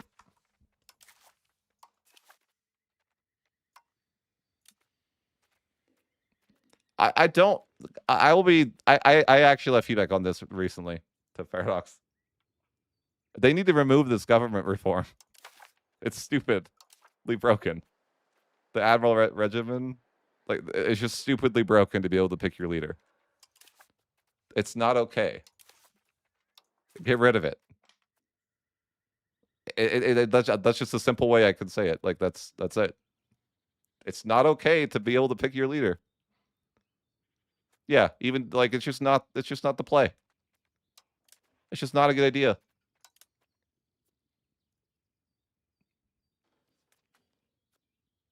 Like to be fair, I don't know that it's that important. Like your leader traits seem, you know, I think they're important for let's see, what is the good one? I mean, that's pretty good. Yeah, but I'm just saying like we just need this to be gone.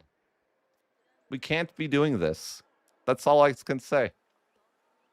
Delete complacency while you're at it though, please. I have no idea.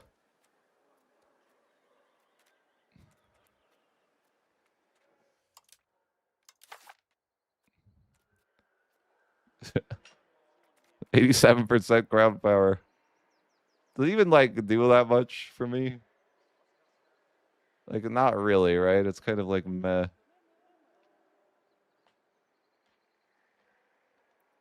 The max tax, I guess. Efficiency. That's like I feel like I should get way more efficiency from cabinet for that. You know? Like I have an unreasonably high amount of ground power and I'm getting like a little bit of value. Shouldn't there be a little bit more value here? Yeah, I'm gonna make a video, I think, for tomorrow about it. Where I just like complain, you know? Yeah, I mean the state satisfaction's not bad. I don't even know if I'm taxing my people though at this point, but I guess I was. Oh, because they're all happy though. Because I don't know why they were so freaking happy, but they yeah, I guess it's that. I guess it's the ground power being so high. The tier list, yeah. I might make a tier list. I think it's a funny idea.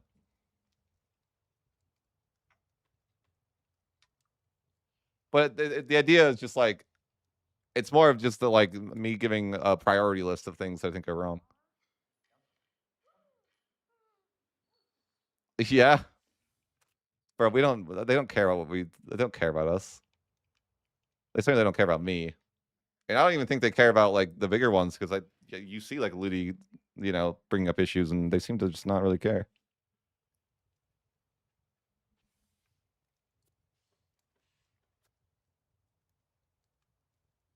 Yeah, complacency is like it's just so unfortunate. Like look at this. Oh yeah, I'm complacent. I restored the Roman Empire. Like I guess I'm complacent because that's reasonable. Like I I don't know what you want from me. I'm not paying Diplo spending. You can go straight to hell. You know? I'm not doing that. I'm not paying 9,000 a month for this.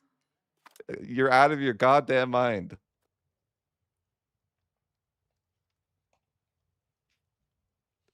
That's what I thought. That's what I thought on that.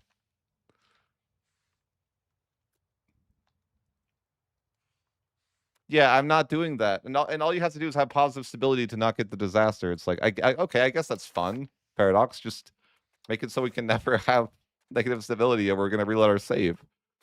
Yeah, that's a good idea. Good W. W. Diplo spending's a joke. I think the Diplo slider is so stupid. Like I don't know. I think it's like way too much money, and like I don't. It seems like to me like I'm not. I like never want to use subjects because I'm not paying for that.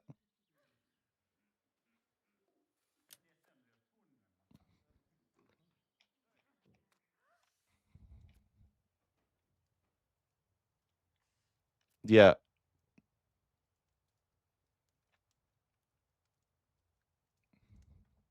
it's like an anti-ball mechanic that doesn't even work.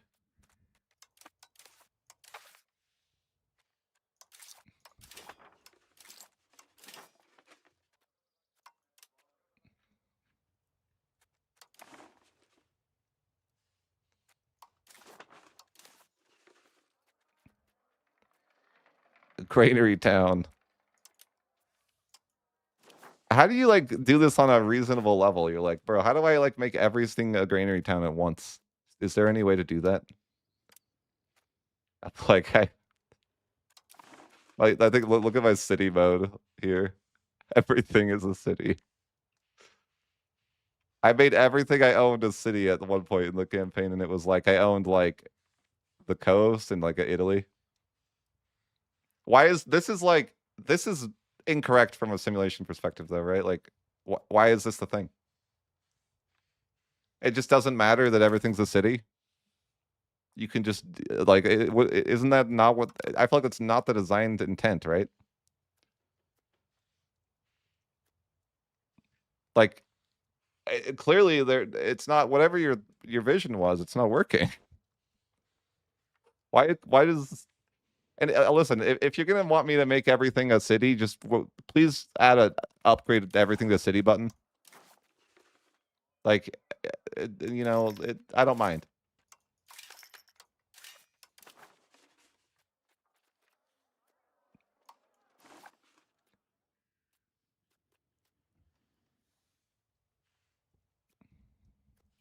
Yeah, it's crazy that you add locations to the H3 location by location.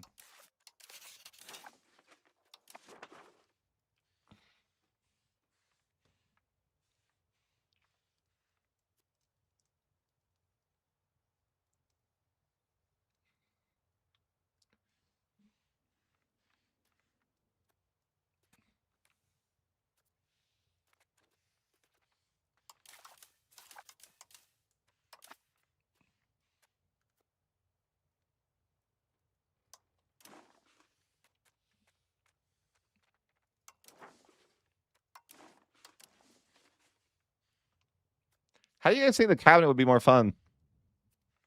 They need to add a location to make macro builder. I totally agree. But I mean, I think that that's like maybe the better issue would be like, yeah, right. I think that I honestly think maybe I know some people don't like this take, but I don't even care if it's gold. I'll still upgrade it. There's my take for you. I don't even think it's a big deal. Like if you just like urbanize that location, you're probably getting more money out of it anyways. I don't care if there's a gold mine there or silver. I don't even look at the RGO. I'll upgrade everything. I mean, clearly you can see I'll do that. I just didn't do it because it was too tedious, you know. When I got to this point, I'm like, yeah, I'm not doing that. I don't think the cabinet needs. To me, it's like almost a complete rework of the cabinet.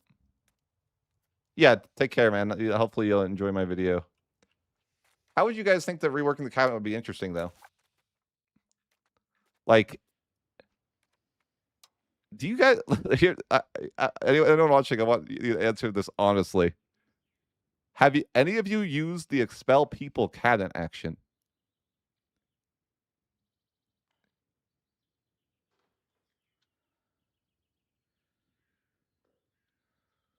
Anyone? Has anyone used the expel people action? Yes. Yes, I agree. I agree.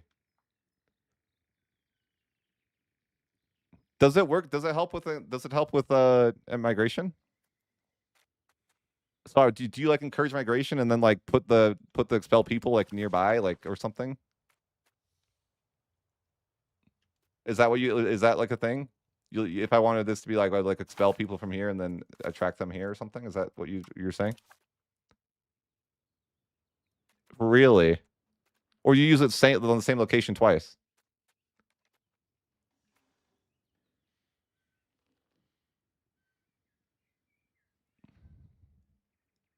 Why would you do assimilate? Oh, no. Why? What? You use assimilate to do that? Really? Use assimilate to make people migrate? That's wild. I've never thought to do that. Could you do the area one too then? Like assimilate area or whatever?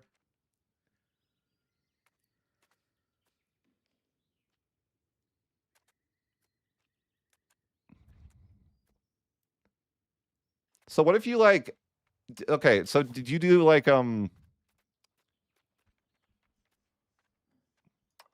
also I think that I hate that you need a certain amount of people to upgrade to a town, okay? I hate it. So what if you do encourage migration? Do you then like okay, if like let's say you did this, right? Encourage migration to London. What if you and so are you doing the around or are you doing it on the same location?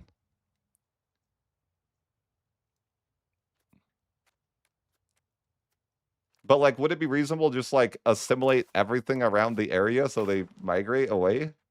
Is that like reasonable? You're like, yeah, I'm gonna assimilate everything in the area so it has so they freaking is that like viable? That's wild. So is it like gonna be like insane how many people are gonna migrate here then? Look at how broken my lag is at this point of the game. It's having a stroke.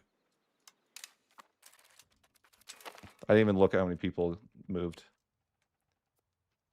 Negative 1,000? You lied to me. Oh wait, that's spelling. Never mind. Where's the oh, did I encourage migration to the wrong place? I did.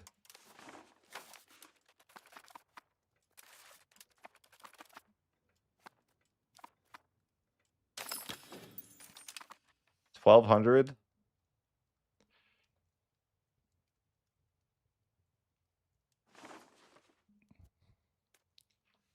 So where do you expel?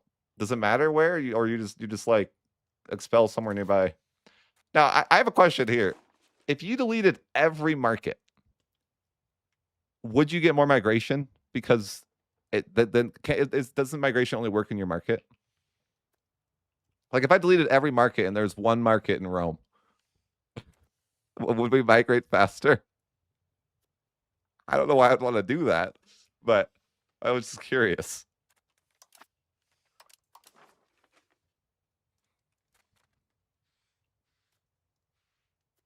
Okay, I'm not going to do that. I'm just, you know. Do you guys, okay, how do people make money from trade until it's late game? Do you, like, how do you guys make money from trade? Or do you not? Like, I feel like some people are like, oh, I made 100 a month from trade at this point. I'm like, how the hell do you make any money from trade ever?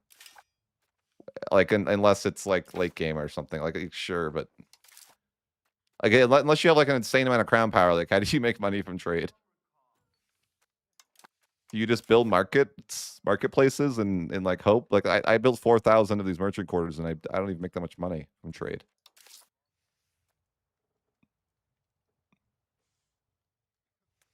Like what am I missing?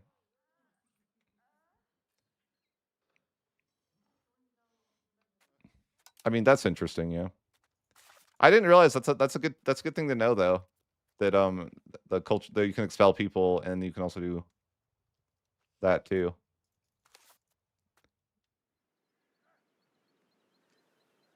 You think it's just not viable? That's interesting. I didn't know that.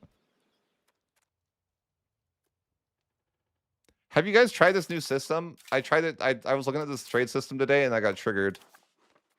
Or like they have like this new button you can click. Or was it? I don't even know where it was anymore, man. That's like the trade request thing. I know it was a button before. Maybe this is just on the low. This might be an old save, so it doesn't have it or something. I swear it was a thing. I just don't remember where it was. There's like a. I don't know where you saw. I don't know where I saw that. It was like, oh, maybe here, trade orders. Like, bro, like I need gold. How do I use this to get gold?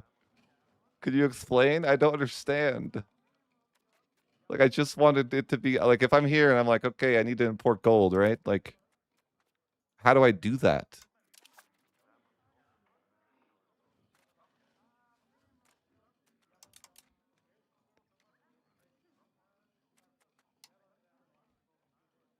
And how do I get trade capacity then? Like, do I have to just like wait the month tick? It doesn't matter. Your burgers will export them anyways. Is that real? How do I? So like, if I want a gold though, like, how do I use this to get gold? Like, I don't understand. And why can't I make this more than one? Like, I have like 600 or 700 capacity. How do I like I use that for more than one? I don't get it. What's the secret? Well, yeah, but let's like I was in a situation where I need gold to make my governor work. So like, how do I do that from this menu? Like, there's only it just seems like there's no there. I can't. Like, how I need gold. I don't care how much it costs. You know, like I got to get my governor to work.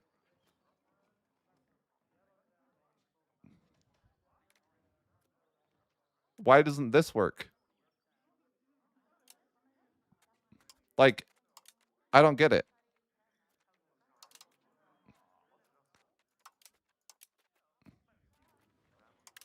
So now I can use this? Okay, sure. But like, how do I get the thing I want to import to? Does anyone know? Or is it just like you're cooked because the goal isn't one of the five? Sorry. Like, what is this?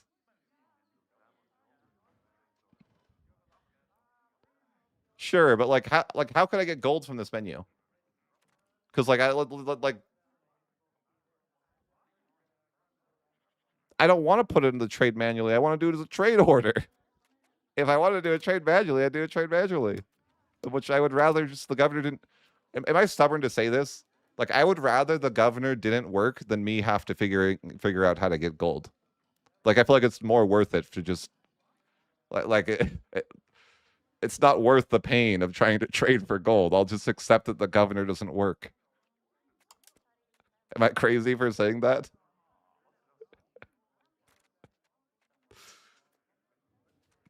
Or like, what do you guys think of that? Yeah, my governor doesn't work. Oh well, nothing I can do. Figuring out how to get gold in my market is, I would literally rather do a world conquest.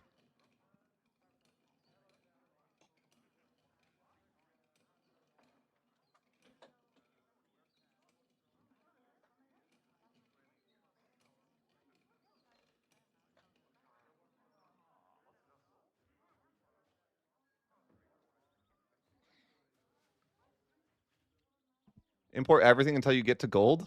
I don't think you even can. Like, oh, maybe you're right. He's a genius. He's a genius. Let's go. He's the GOAT. He knows things. This guy just saved my economy. You're a genius. You just say like, okay, so did this work now, or like, how does this work? Is it like you know? Is this in the order? Are we like getting it done? Like, how, what what exactly is going on here? Uh,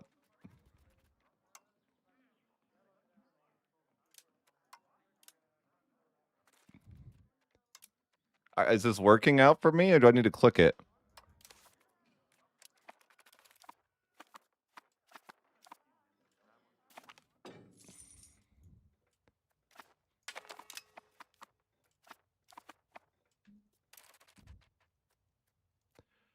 Okay, so what does it do? So what is it going to do with all the other trade capacity though? Like, let's say that like, how does that work? I like that you knew that. Now, isn't that okay? I appreciate you telling me how to make that work. But isn't that ridiculous that's how I have to get that to work? Like, who in their right mind knows that? Besides you. I'm not here to insult you for knowing. Okay, that's not my point. My point is that why is there no way to get to the goal other than clicking all the other buttons?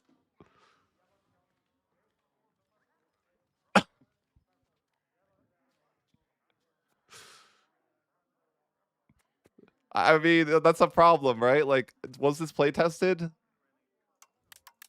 Like, come on, man. I'm a greedy European that wants gold. I would, I like role playing as the gold guy. Like, it needs to be reasonable for me to get to the gold. Like, it's cool that you thought this would work, but maybe you should play tested it. Like, how are you supposed to get to things? I just don't understand what the logic here is.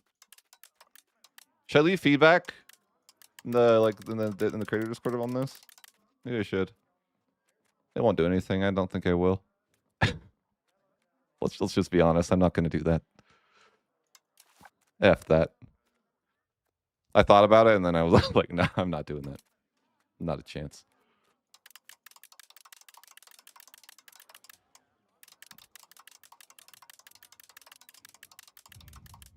So like so this is just like, how do I get it to? Is it just not going to use my trade capacity on anything else now? Or like, what's going to go on now? Like, I'm actually.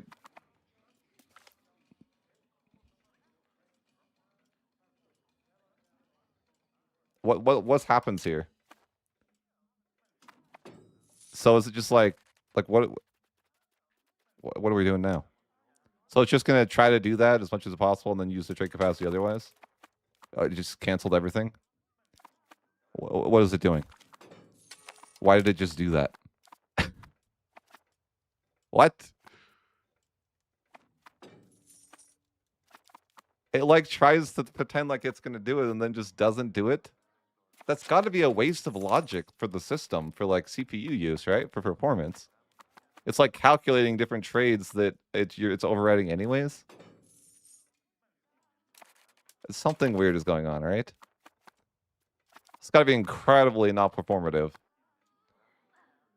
Do you guys think that that's actually a huge performance issue? By the way, like think about the entirety of every nation that trades. Isn't that going to be like an insanely high budget on performance? The way like every single nation updating what they should trade every month? Or am I crazy? Like, it just seems like it'd be like a crazy performative issue.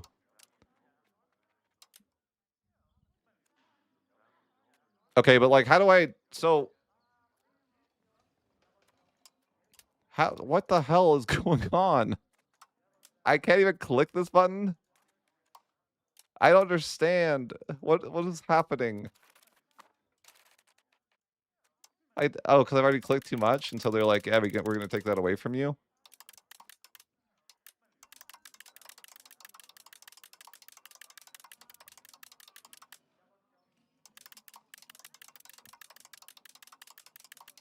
I wonder if the game would perform better. Like, I should test this. Just like like if I like, made a mod that turned trade capacity completely off for everyone, do you think the game would just like run better? Just make it eliminate all trade.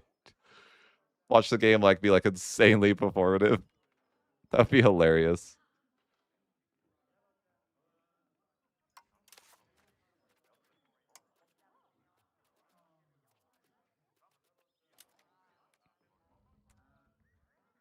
I should try it. I should make a mod that disables trade for all nations and see if the game like is insanely performative.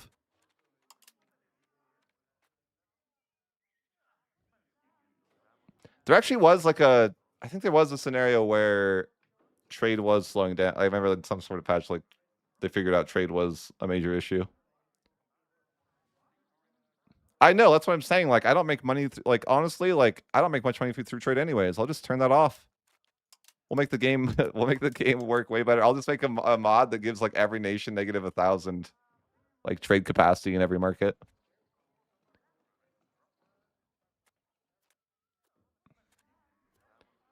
There's got to be a way. They didn't just design this and make it so the next thing appears. They didn't really do this, right?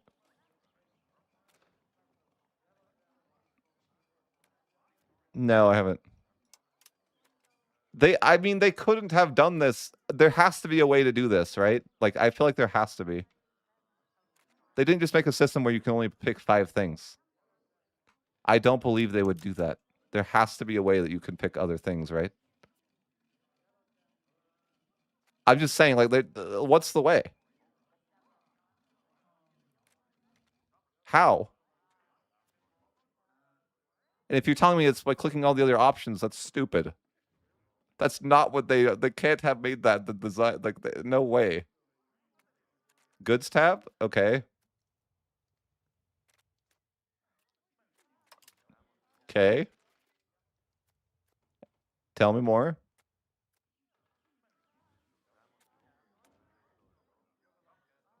Import? What do you mean?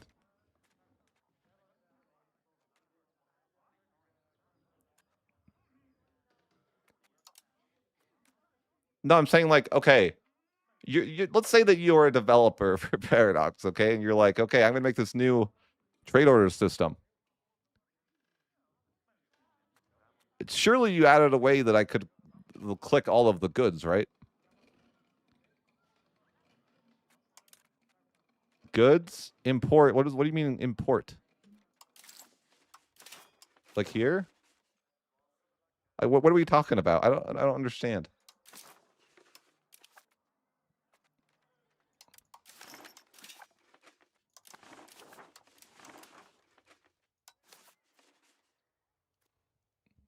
So how do you do it?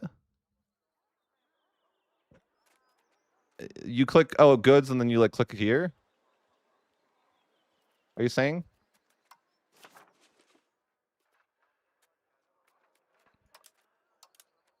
Like what?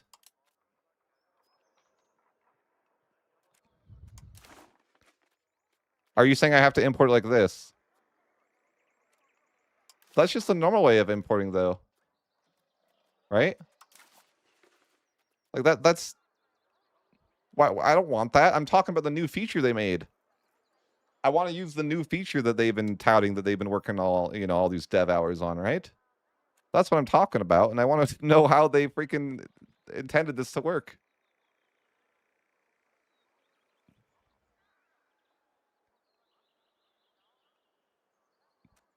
Like, I still think that I would rather than do this, I would still rather do the other way that we learned and just click things until I found the gold.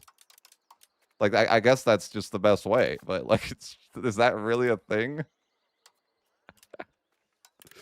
Like, yeah, I'm just gonna click all the buttons until I find the gold. That can't be a thing, right? That can't be like this was what we wanted when we came up with this new feature.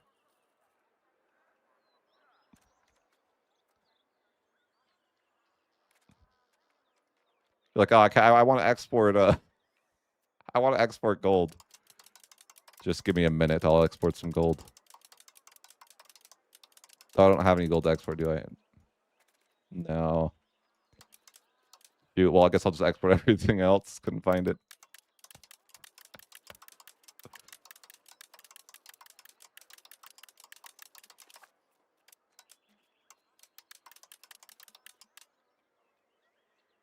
All right. Well, yeah. Trade aside, trade's like a B tier, right, guys? We were talking about tier lists. Trade's like a B tier, right? We can agree.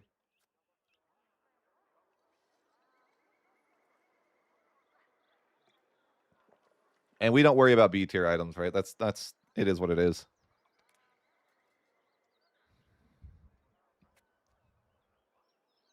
Boat maxing is A tier. What do you mean boat maxing? Do you mean like, okay?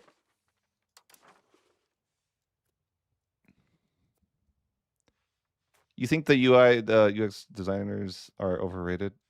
Yeah.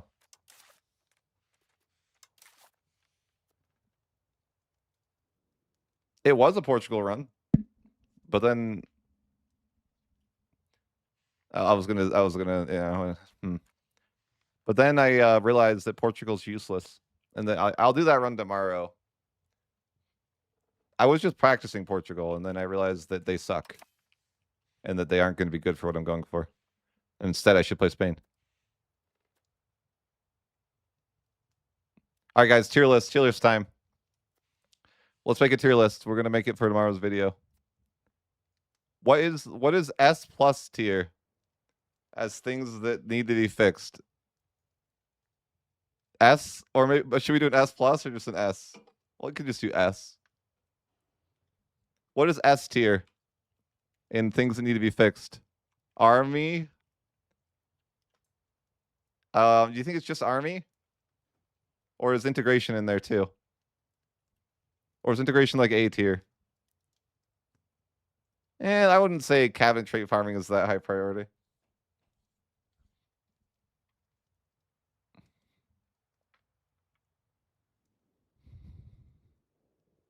I'd say S tier is, we're gonna put S tier is right. That's the army system. I think the army system is like actually like just probably on its own tier, like alone. I'll say that. I think the army like slash combat slash, I would just say like combat. I was my list tomorrow. Combat's S tier, and I think it's like above anything else. Okay, I'd say A tier. Integration. I know I'm typing this. You can't see this, but it's fine. This is my tier list of things that need to be fixed. I'm just writing it in Notepad. You guys can't see it. Maybe I should share it with you, but it's whatever. You guys don't care. I don't really care. Like, I guess performance is, I don't care because I don't really have that big of an issue with performance. So it sucks to suck, you know? I'll put that in the D tier. No, I mean, that's the skill issue on your part. I don't know what to tell you.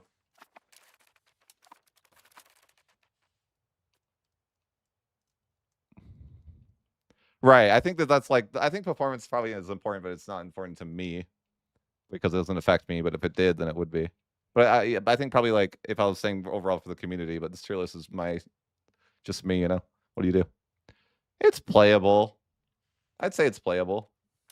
Like, it's not that bad. Like, it's a little laggy, but it's like, whatever. Okay, your eyes. That's fair. I'll order you some new eyes. Okay, but tier list. Integration. Do we put what else is on A tier? For like in priority, like I'd say integration A tier. CBs. I think CBs. I think food is combat is kind of the food. I think that might be it. Or what else is like this is like second to the highest priority. I think cabinet would be like a B tier for me. I think maybe integration and CBs, maybe I don't know, maybe I think maybe that's just like it on its own. I would say like with CBs, but I mean just included as like durations too. I think combat would be inclusive to like the fort penalty for like taking land too, right? Like are we saying like peace deals? I think combat we can all say that's like you know, a big category, like could include that. What else is like really important? What else would be A tier? A tier. I'm trying to think. Is there anything else that's like that, like a super high priority that'd be like the same level as like integration? I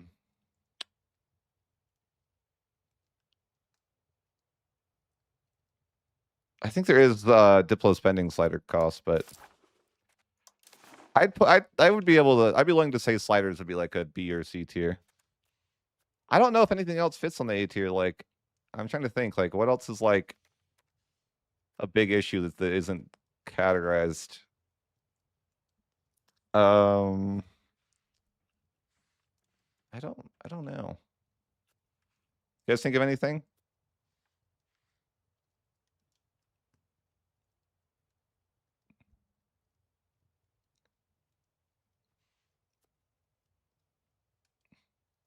Subjects? I don't really think it's like that critical.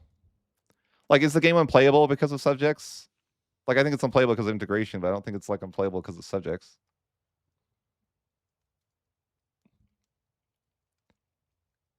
I'm just like trying to think. Is there anything that you would put up with? Like, so right now we have the most important thing is combat, which is S tier on itself, and then A tier is integration and CVs. And I think that's like, man, I'll tell you guys right now, if they fix those three things, the game's decent. Change my mind, you know. I don't think I put colonization into A tier, just because not that many nations like there's not that many colonizer nations, quote unquote, right? Actually, I don't think it's like that important for the game to function. Like I wouldn't put that on the same level as integration or Casus Bellius. I just wouldn't feel right about it, you know. To be fair, like I know I'm joking, but like genuinely, like I wouldn't put that on the same level. But I don't think I can. I can't think. Like honestly, I will say like before I go on, if those three things are fixed, the game's decent. It's in a good. The game's in a decent spot if they can fix the combat integration and CVs. That might like if they just did those things. Yeah, we're in a good spot. A flavor I think is like B or C.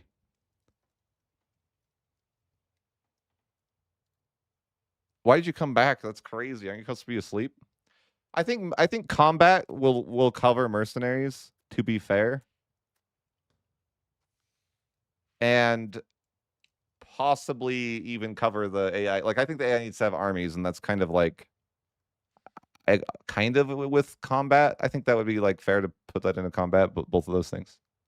Like mercenaries and the AI having lots of money and not spending it, because I think if the AI spends money on building armies, that they will not have as much money sitting around. I think that's my theory. Like if the AI has reasonably sized armies, they probably don't have a surplus of money. The Blackens.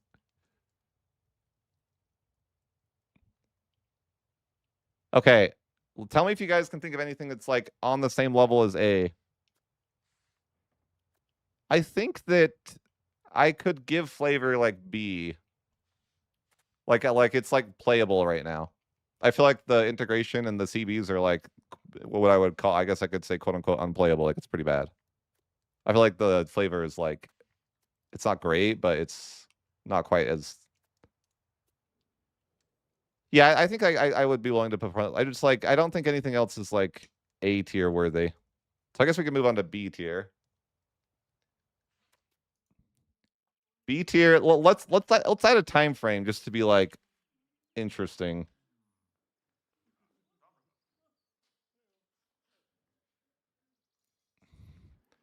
So we're gonna call S tier like this, like emergency hotfix, please.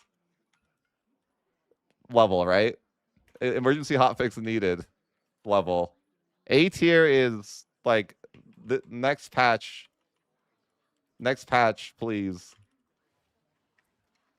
B tier is like the next three patch, like maybe like three patches out. And then C tier is like six patches out. Maybe like within the year. And D tier is like within the next 2 years.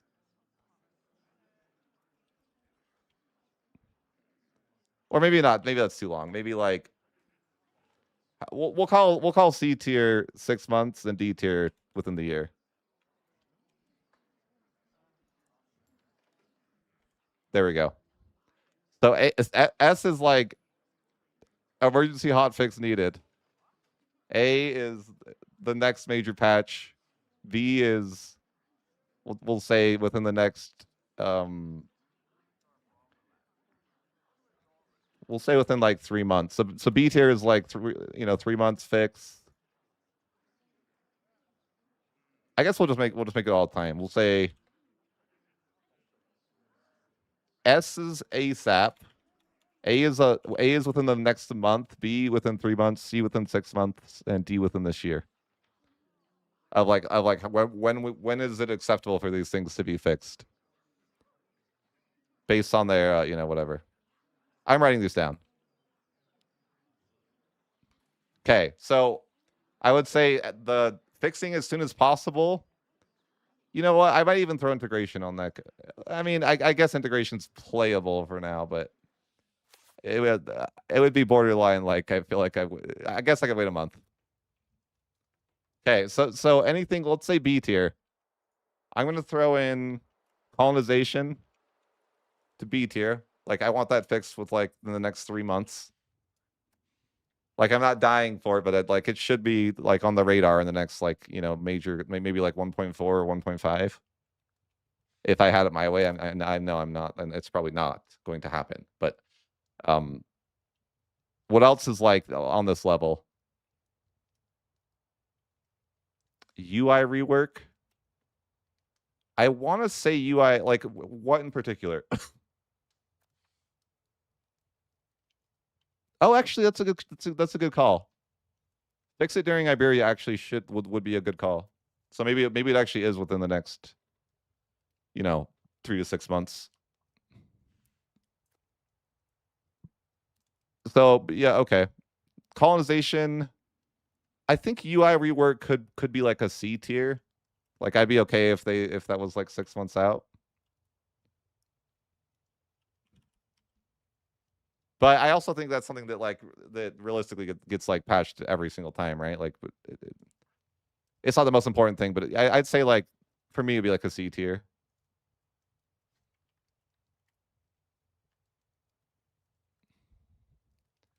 I would say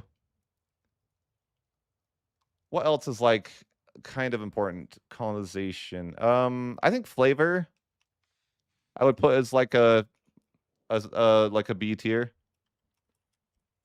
And maybe like situations would be like part of that.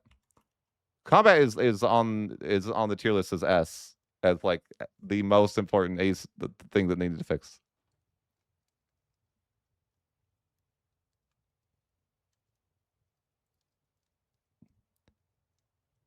Yeah, the combat is like is by far in my mind I would put as they should drop like if I was like them I'm like you need to drop everything and this is the highest priority. Like pull off people that are on 1.4 and freaking put them on combat. Like you need to pool all your resources into this thing now. Is where I would put combat. You need to like get your entire team locked in and work on combat until it's freaking playable. Is what I would say for that tier.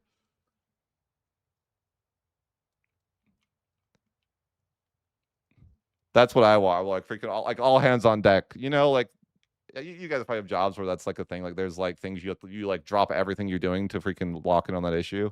Like that's what I would put like where combat would need to be. Like we need all hands on deck to freaking fix this. I think that's the only thing that like I would put in that category though. Yeah, not enough. Okay, so yeah, I would say C tier UI reworks. I'll put in C as like maybe 6+ months down the line. I would say, um, like I would say C tier. I would say like features, like I don't know, like better, maybe like automation, like improved automation. That's something I'd want to see in like the next 6 months. And like things like return to port being like useful. Like this button is a meme, right? Like they need to fix this. I'm triggered by it. Why would I want like I need you to go back to doing what you were doing after the war? It doesn't help if you just return to port. You need to go back.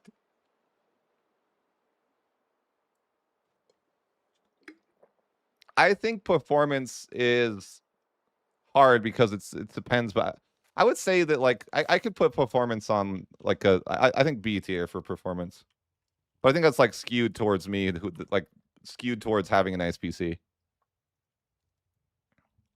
But I would say like for me B tier. I think that for me that would be like more of a C tier, like things like characters. Like that could be in the next 6 months. Or even I'd even put that like as possibly like D tier. Like, I don't really care about characters much. I just have high tolerance of faith. I see, I see. Um yeah, situations I would say are B tier as well. But that kind of like goes under I think the cabinet I would put in B tier.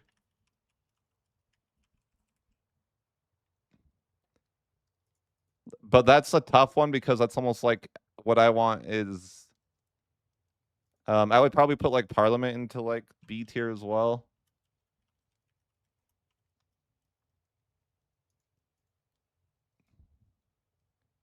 I would say like cabinet.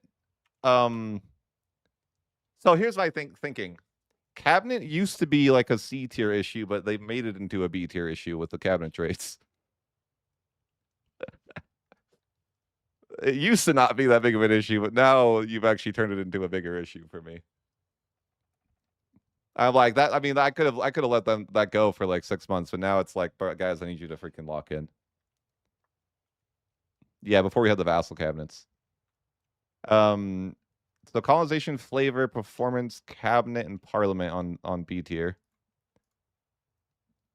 I would say just because it's like I feel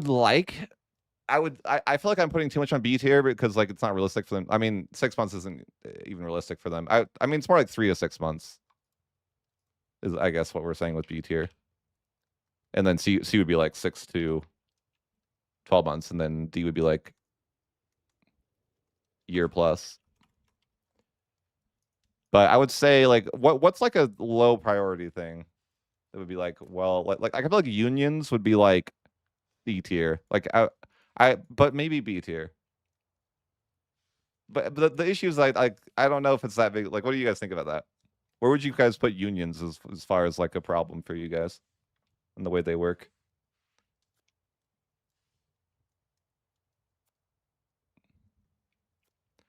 I don't know if they necessarily like the integration issue is like I think that there okay. I feel like the AI is like yeah, the AI but that's like a lot of different the AI being dumb can like almost fit into every other category, right? But I guess like in general, I would say that the AI is almost like not a category of its own because it's like the combat system needs like the AI needs to be better there, right? So I don't really know that it's like good to like put in its own category. But okay, I mean, I think that there's also like a band-aid fix and a long-term fix, right? Like for example, like if you want to make integration, you could band-aid fix integration, and then we can come back to it later. I think, but what you're saying with the integration equals cabinet issue. I think that if you put the band-aid fix in, then we can push it down to like B tier, right? Like if integration is like playable, like I don't think it's difficult to fix integration, like band-aid it a little bit, and then yeah, maybe like we'll come back to it in like 6 months or something. I'm fine with that. But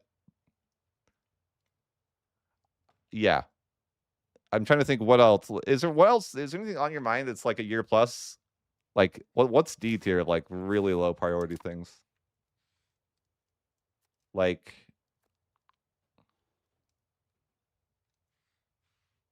I don't even know. Like I'm like, what could be put off for like a long time that I don't care about? Like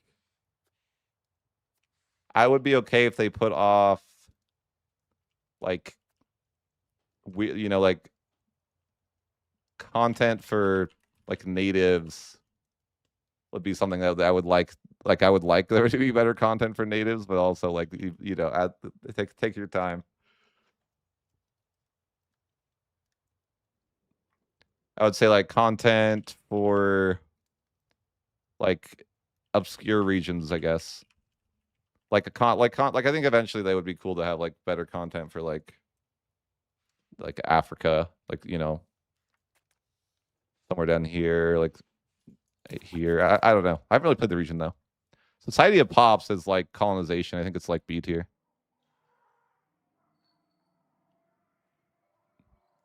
I think that we could put law changes. Like I think that Parliament would be like that's part of that. So I think like I think your government and your laws. I think values are actually like B tier or even maybe A. Maybe even A. I don't know. I really don't like the value system, but I guess I could say B still. I really don't like the value system the way that it is because I don't think the AI is ever gonna like be able to do what you do. Like I feel like what the value system should be is like, okay, whatever your laws in your states are, that's what your value is. You can't that's what it is. There's not like the weird ability to get more than that. That's what I think it should be. If your trend should be your value is what I'm saying. You should not be able to get higher than what your trend is. Because then it's like, okay, then things matter more, right? Like you're not just gonna like be like, because you have a weird system where you're like, oh, I'm central enough that I can take the decentral thing. That's stupid.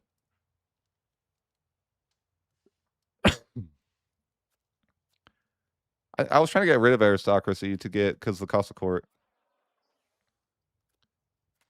Oh, communalism LP, sure, but my point is that I don't think you should push. I think it's really dumb that the Black Death is don't isn't the meta right now just to ignore the Black Death and just you pick the one option that will kill more people for communalism? Isn't that absolutely stupid? Also, I mean that's in B tier, but like that that whole freaking situation is trash. Let's not sugarcoat it. I think you care about values the whole. It actually makes you want to care about values the whole game because you're going to care about getting more and more centralization the entire game, right? Like every little privilege that adds on to this, you're going to care about because you're not going to probably get that 100 centralization until like way later in the game. I think.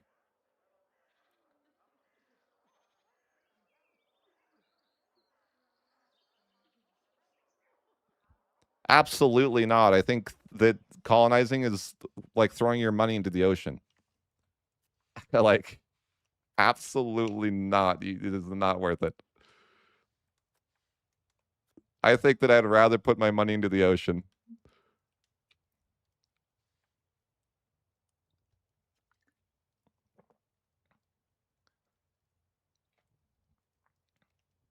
Like if there was some sort of RNG where you could put money into a 0.001% chance, I would do that before I would colonize. Like there's like the tiniest chance that you get something good. I would put the money into that instead. 0.0001% chance of some like giga amazing event, but you have to throw your money into the ocean to like trigger it. I would do that every time over colonization. Yes.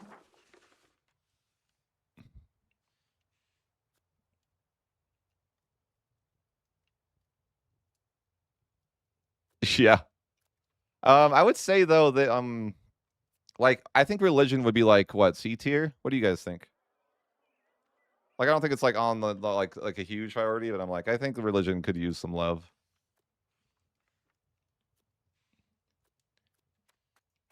I think diplomacy is probably like C tier for me as well.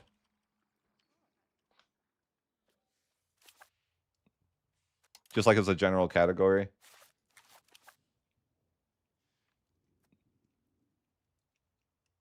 I think that trade is like B tier for me. Like I think that the game would be a lot more uh the fact that you just automate trade I think is like again, it's not like the biggest issue, but it is something that I think should be on the radar.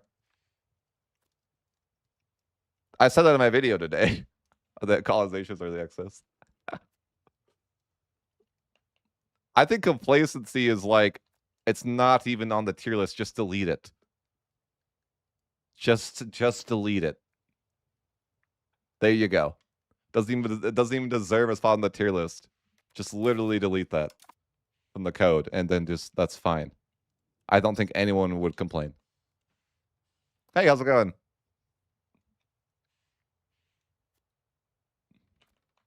That's in like a separate like F tier of like you just delete tier, you know? That's the thing is like crazy is that I mean, I think balance is important. I think complacency is just okay. I would say like sliders are an issue, right? What would you say? Like sliders is like B tier?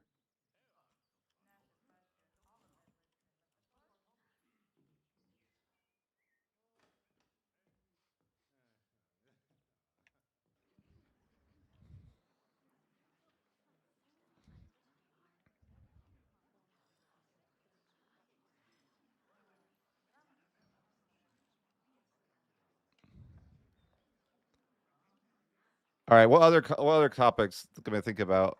I think sliders are like, yeah, I don't really feel like they're particularly fun.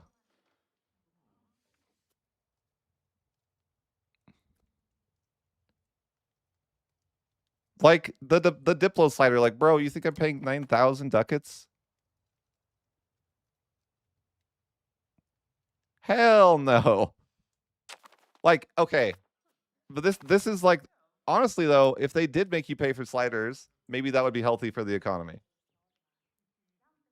But if they just do this shit, it's who cares, right? Yeah, Diplorep giving AE reduction is the silliest thing in the world, isn't it? Why doesn't and isn't it kind of odd that Diplorep doesn't make annexation faster? But I think that the control system could be like a B tier thing, but that's like, you know, like I think that it's like a bad like but that's like a lot of stuff, right? It's like I think the governors were like kind of a bad addition, which would be like under that category, right?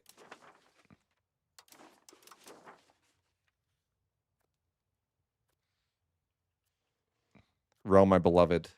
Control is just reasonable here, actually.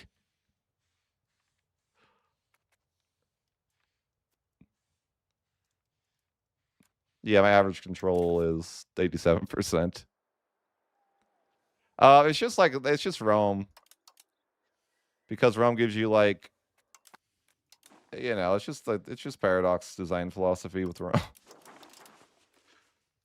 I like that it you know what's funny is that Rome's been around for 6 months and when they released the Byzantium patch, they finally decided to nerf it. Like why? Why?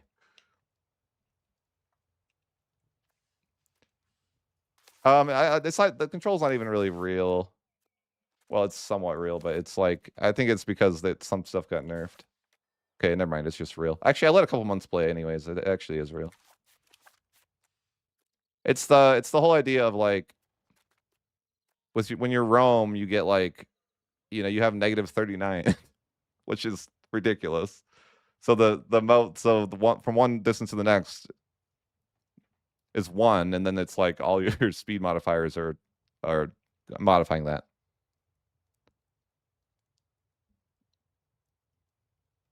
I think modifiers I would put in the B tier. Modifiers / efficiency. Modifier efficiency.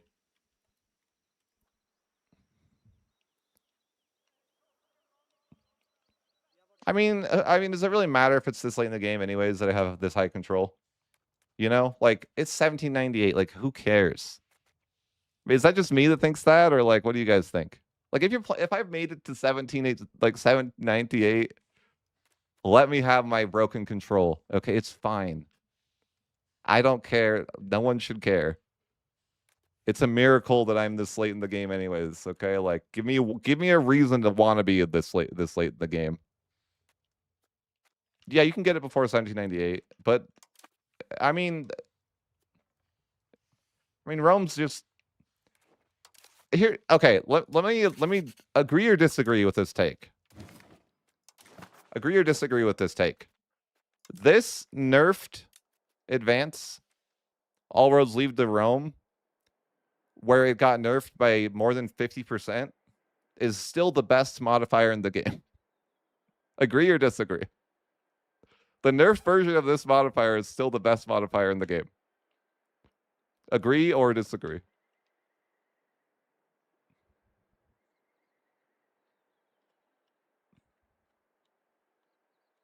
All right, I just wanted to see what you guys thought. I just think it's kind of funny, right? A modifier that was cut in by more than half is still the most broken modifier in the game. It's just kind of funny, right? Um, but I guess like I guess flavor would go with like advances, right? Like but yeah, I think that mission trees are an interesting one because it's like I don't know, you can't put that in a tier list because you don't even know that they're ever going to do that. It's not like something they can work on, right? It's like not really.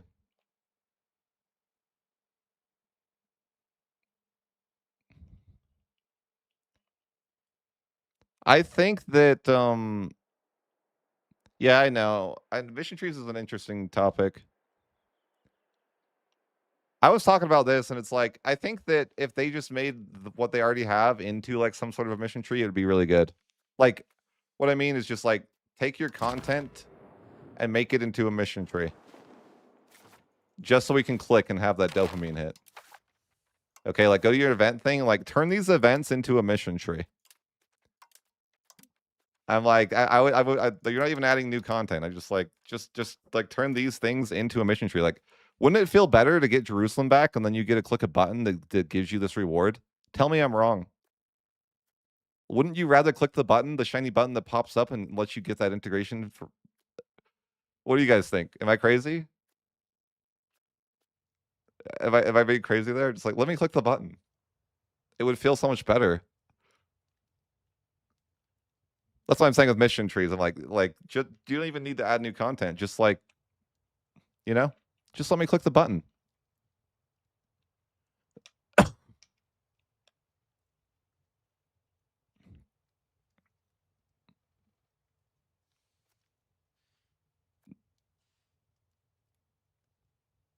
Exactly. Like tell me like I know it's kind of a joke, but like would the game feel better if these were like little clickable missions that did the exact same thing? I'm telling you, I think the game would feel better. And it's not even changing anything.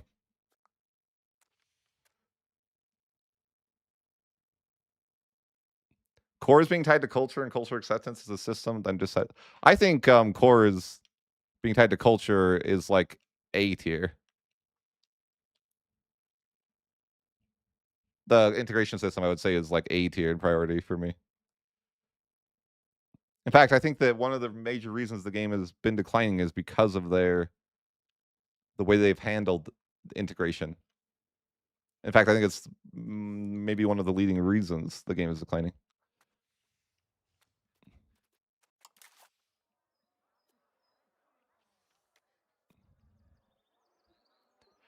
But yes, I think I mean that like I guess that's the major issues I can think of. Oh, I honestly think that the culture thing's an easy fix too.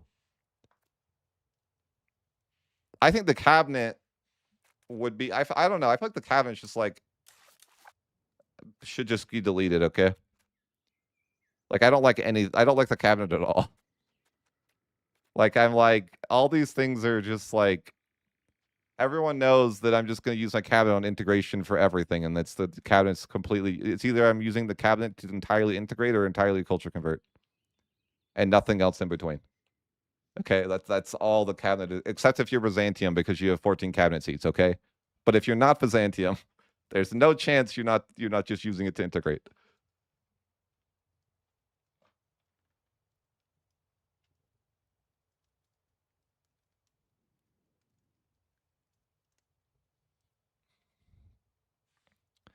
But yeah, okay.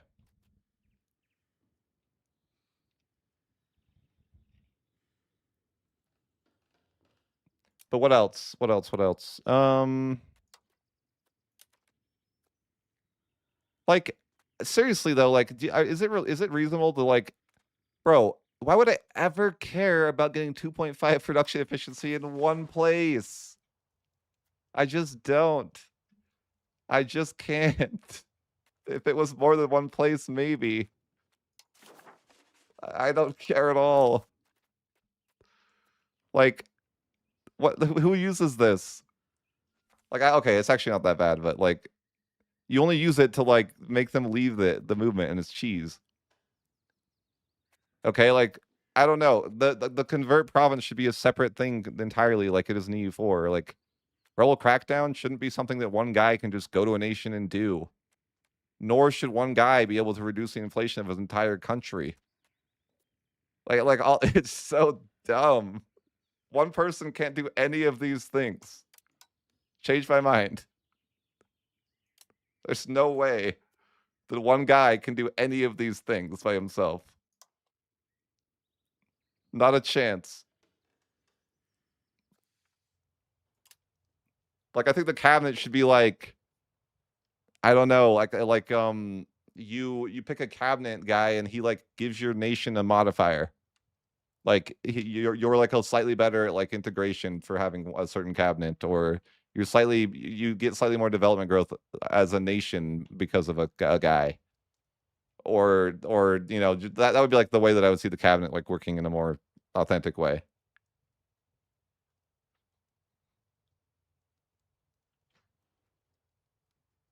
Yeah, my aura stabilizes the country. Okay, like well, truly, you know, maybe stabilized country is okay. Like you got some like inspiring guy that's like, in a position of power, and people respect that guy. Like I could see that maybe stabilizing the country a bit. Like that guy's a Giga Chad, and everyone knows it, and he's the goat. Why would you be upset about the price of food?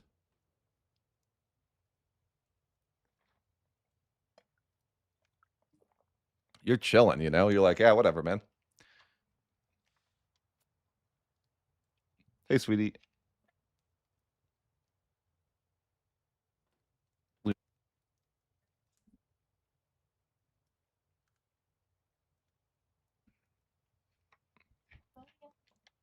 Okay, so yeah, I think that kind of does the list.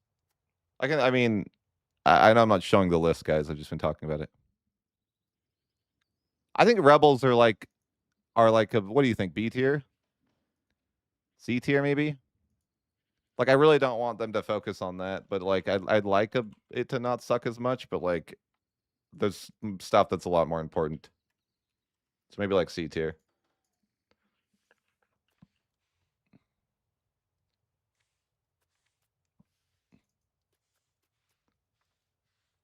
Yeah, I would say it's like it could be fixed. I would say, what do you think? What I think the H or RE is probably like B tier.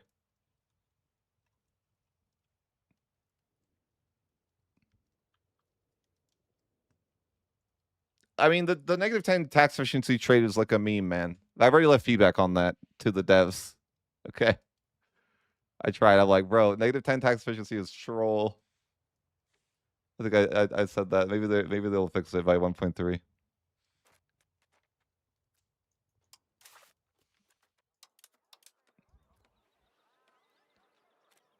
But okay, let's just look at all these tabs. Okay, of options.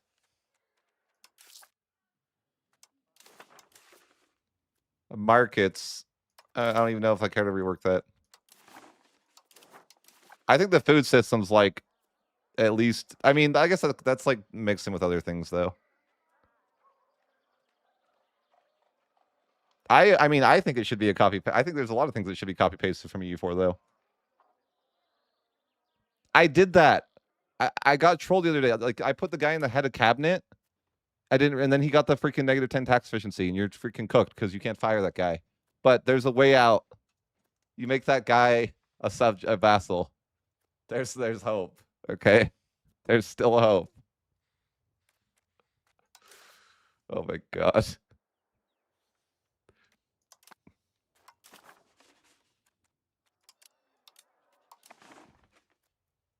Okay, situations though where like a B tier.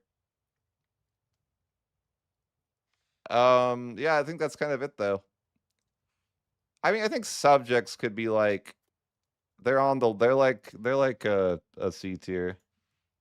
I mean, I don't even really care about what subjects right now. I don't even they can just leave them.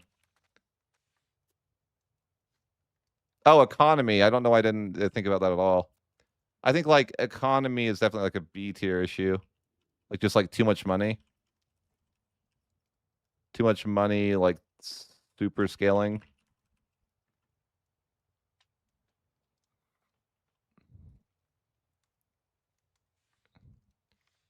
I think that I think RGOs are like unhealthy for the game though, like a little bit, right? Like, isn't it? Is it just me or do like RGOs feel like they're clearly too powerful? What do you guys think? Like in comparison to like the rest of the economy, like RGOs feel too powerful. I think they need to have like some detriment. But I guess that's under economy though. Don't nerf RGOs. Like, no, I think that we should do that. Actually, I think the opposite of what you're saying. I think we do need to nerf that. You don't want to learn economy. You just want to pick. You just want to mass expand all your RGOs, like all like I like all us degenerate players do. I see. You're like, yeah. All I need. I keep. Anytime people ask me for economy advice, I tell them the same thing. RGOs and roads. You don't need to know anything else about the economy to succeed. I think if you just build your RGOs and roads, you'll be perfectly fine. What do you guys think of that take? You do. That's all you have to know. I think you'll be okay. I'm not saying you'll be like amazingly good, but I'm like you'll probably be okay if you literally just build RGOs and roads.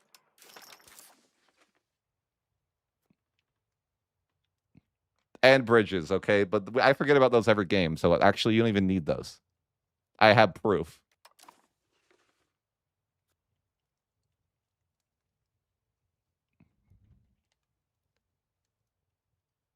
Okay, how do we I don't really know about I know a lot of people complaining about the population system, but I don't really whatever. Like people just die like a lot, right? And that's fun. I think RGOs are ridiculous because why don't they have an upkeep cost? Like we have to pay maintenance on everything else. Why don't we pay maintenance on this other thing? Why is it just like no downside money? How does that make sense? You telling me that I have a mine in some location that I just literally don't pay for? Like how? There's zero upkeep cost to maintain this mine. Okay. Okay. That's reasonable. Well, we have a lumber mill that we literally don't pay anything to maintain. Like, what does that even look like? I don't know. Like how do we not have any upkeep costs on our horses? Like what? How does it even make sense? Also, why does every RGO? I don't even think it's reasonable that every RGO would employ the same amount of people of 1,000 every time. Like, what are they doing? How do I can't imagine like a place that raised horses needing 7,000 people working there. What does that even look like? What are we talking about?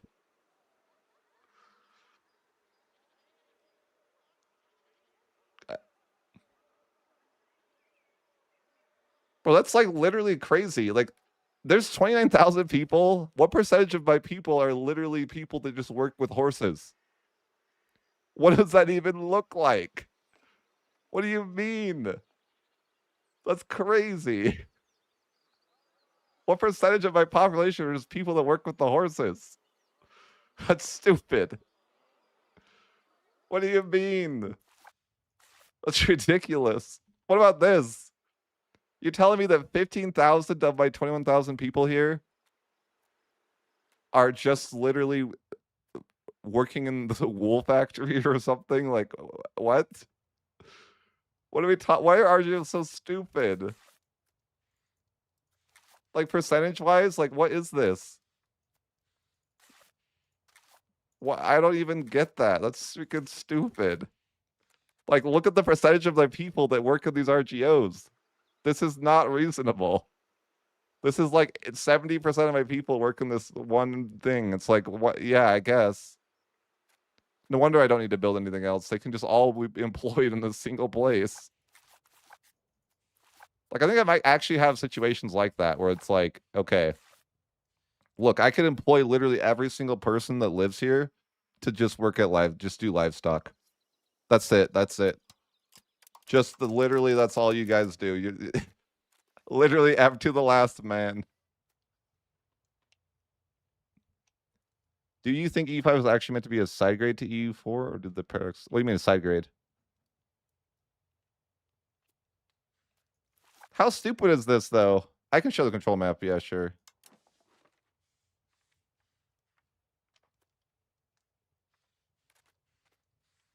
There you go.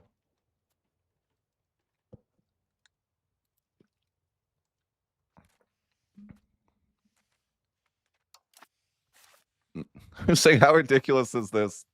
Just looking at this campaign, it's like, bro, this is stupid. There's 12,000 to 15,000 people here just freaking working in the RGO.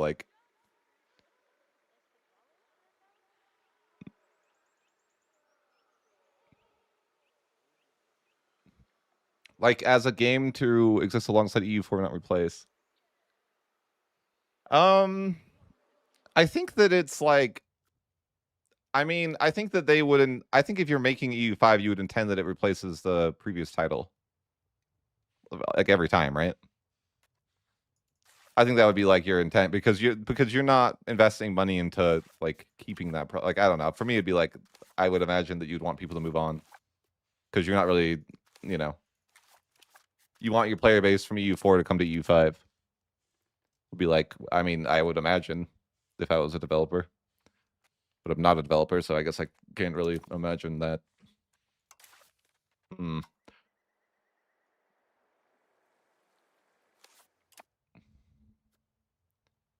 I think that there's definitely like, I would say like clarity would be a B tier thing, but that's like a really generalized topic.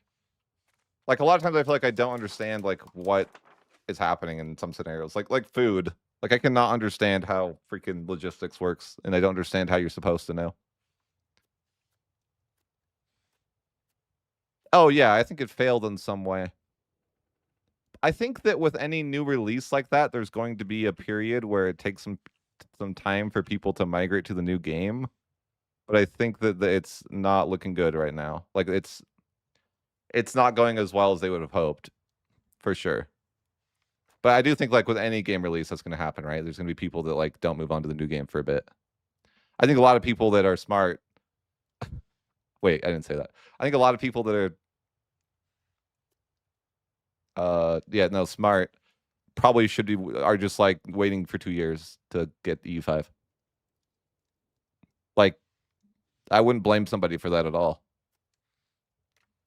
That's probably a good idea. Like, if you just didn't play EU5 until 2 years after it got released, and you just kept playing EU4 until then.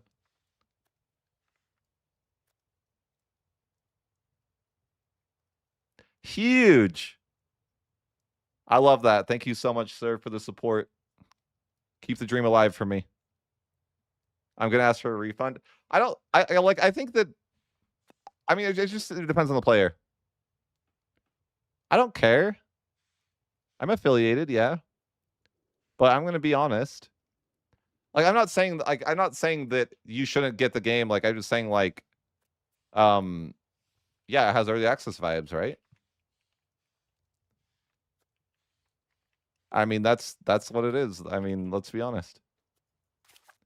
Now use my link. God damn it. No, just watch my YouTube videos. I don't need you to use my link, guys. It's fine.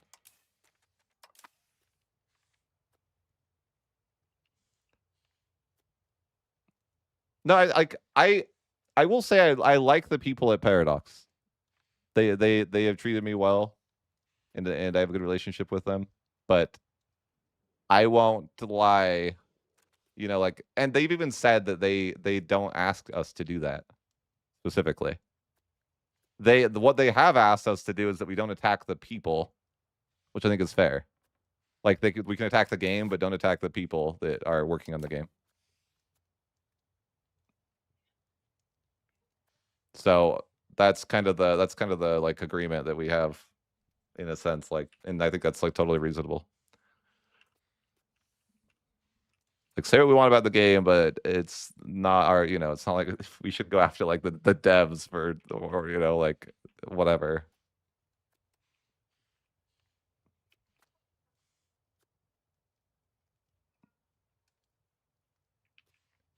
Look at the forts in Italy. You should have seen my World Conquest save. I built a fort in every location for the lulz. That was a funny tilt. Something broke inside me during that World Conquest, so I built a fort in every location. There's nothing I could do. I lost it. I think I was maybe gonna do like a World Conquest again, but make it in a format of like I keep going while the viewership's high. Like I'll keep doing the next part, but like only if the viewership's high. Because then I'll be free when people get disinterested, and that'll be great. And then I won't to finish it. So it's like a W. I mean, for the most clickbait, Byzantium. And I think that they're probably one of the strong ones to do with, anyways. I can hear depressed. I'm not like sad. But yeah, I was planning to do an Ambinar video like this week, I think.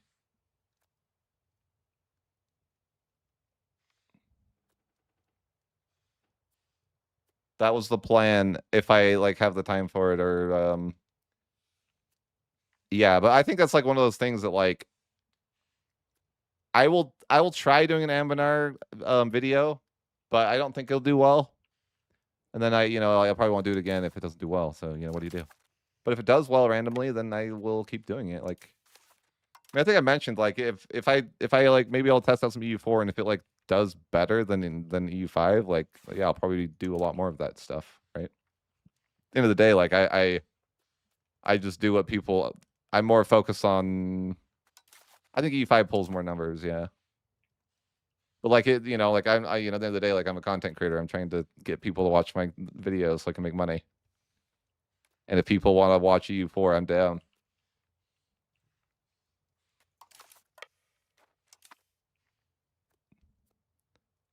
I mean, I could, but like I don't know if I would like. I think I'd want to learn Ambinar first before just putting that AI on, right? Like that mod's already confusing enough. I don't need to make it more difficult for myself immediately, right? But maybe I will do some of that. I'll do some of that. No, I've not really played Ambinar. That's why I'm like, it would be kind of like hard to like just throw that mod on immediately.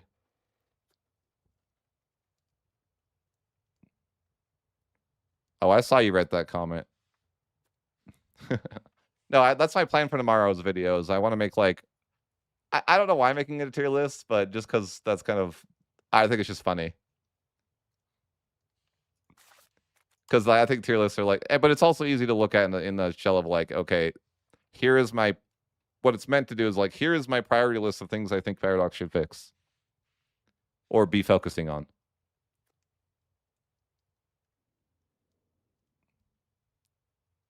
Mechanics tier list? Oh, it's just like a tier list of things I would like to see fixed.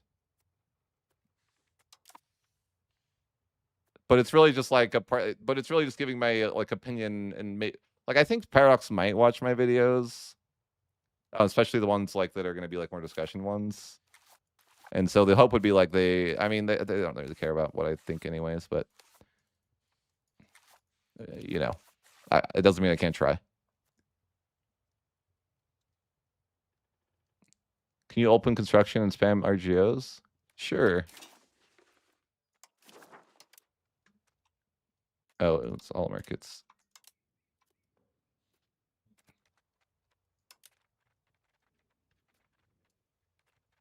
Thanks for breaking my game. It's lagging like crazy now. There you go, 2,567. the UI doesn't even fit the number correctly. Nice. I hate how it like why did they do the millions like this? It's like, bro, I can't tell how much of that million I have. That's like a D tier list to fix, okay? But still, like, bro, how do I know how much money I actually have? I don't even know. Like, how much money do I actually have? Because it could be anywhere between 2 million and 3 million. They took away I think the million used to be the cap, but then they made it like, yeah, uncapped. So it's 99 million. But I just like, how do you see how much money you have? I'm sure there's a way, but I can take 4 million loans. You can't? Oh, okay. Well, that's neat. Dude, how much for this tribute system? Is it, yeah, pretty reasonable? Yeah, that's pretty good. It's only 43K a month. I think I could afford that. Sure. Yeah. No big deal. I'll definitely.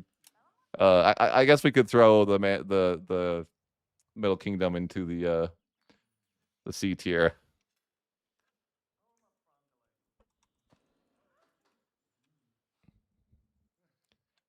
No, I have anywhere between 2 and 3 million, not 1 and 2.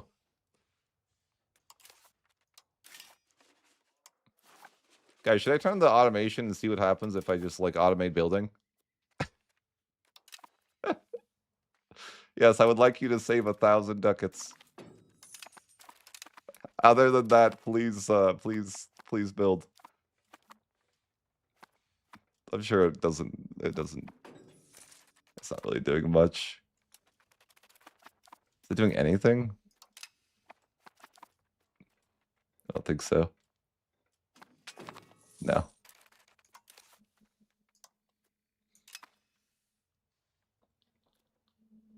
It's not doing anything. It won't do it. Here, let's just make it cursed and see how much we can get this queue going. That's amazing. 2 million plus ducats gone in a single click. Oh man. How many did we build? What is this? Why is it like this? Guys, does anyone actually use the news? Like, does anyone have the news on? And why is it called the news? I'm like, bruh, I hate the news. I'm pretty sure this UI must not work because there's no way, right? There's no way. Yeah, I feel like that was like, what are we talking about? What's crazy is that like, I'm not even convinced that I'm building these buildings. It doesn't show that I am. Why is it like this? Doesn't it usually show when buildings are being built? Like plus 26? Like, what are we talking about? I think I'm breaking the game by trying to do that, but I feel like I just broke the game trying to build all those buildings. I'm in the import queue. I don't know. How long does it take? It takes way too long to build those buildings, or I'd be curious to see how fast do they build, you think? Like, can I like 26 months? Yeah, it's too long. Oh wait, never mind. It's not 26 months to build. Oh yeah, I have RGOs and buildings. Oh, I see. Because I built in every location already, so it's just in the queue. I see.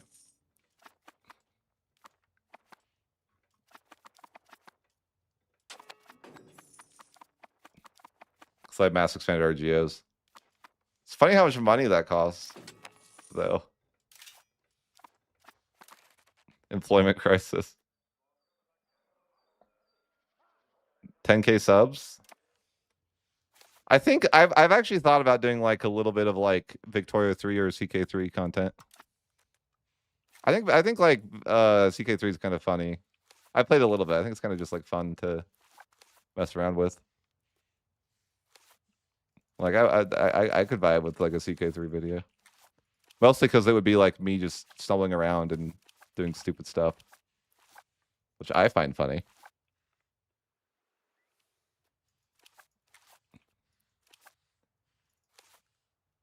Yeah, like I think it'd be like a fun like roleplay vibe type video. Yeah, I don't know.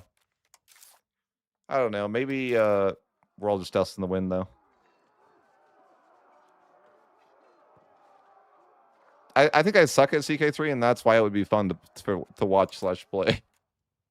Like I have no idea what I'm doing and just like going with whatever's the vibe, right? You should have seen the clip of what I did when the one time I played CK3. It was pretty funny. I got pissed off at the rebels, so I executed everyone in my dungeon. It wasn't the way. But I took my anger out on the prisoner, like the you know, gold content right there.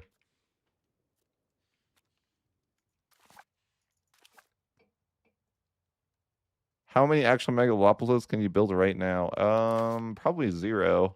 Would be my guess, to be honest.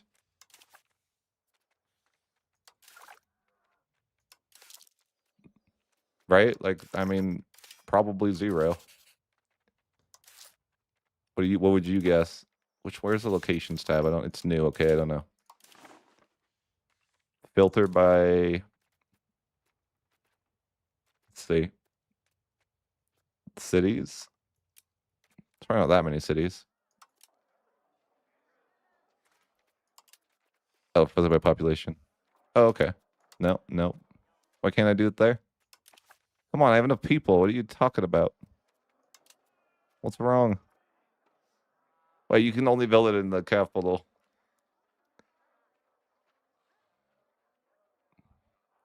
Not allowed. You can only have one. You gotta move your capital there first. This is how it works, I guess.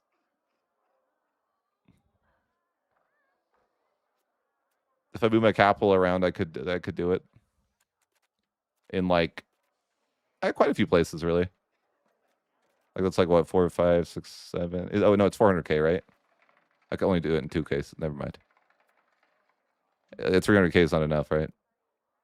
So I could do it in 2 places by the 1800s. Well, actually, the LARP actually has my capital in Rome. Is actually the way it is, yeah. Sorry about that, but that's the reality. You know, that is the LARP.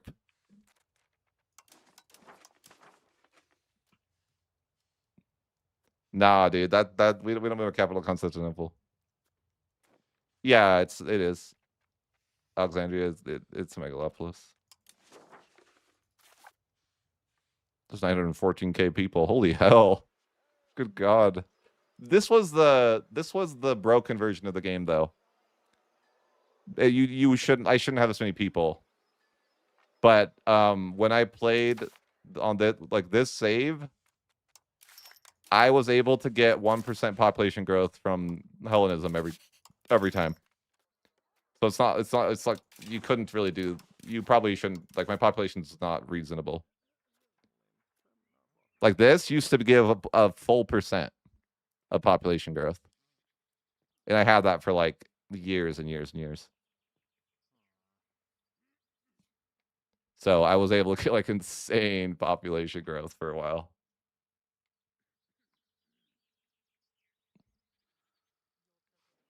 I think it's intended. Yeah, definitely intended that you just don't know what the, yeah, you're right.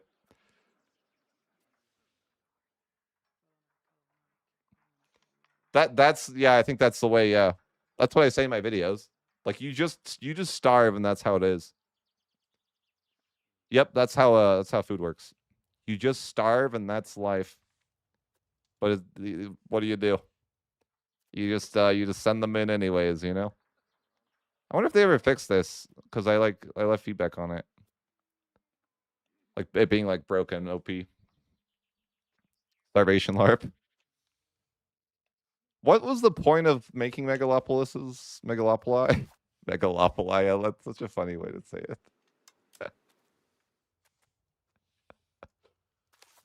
It's an amazing. Look at Constantinople as no people. It's so sad. Sorry, yeah, I can show text space. It's a map I nearly never look at though, to be honest with you. I just looks like the default text space map.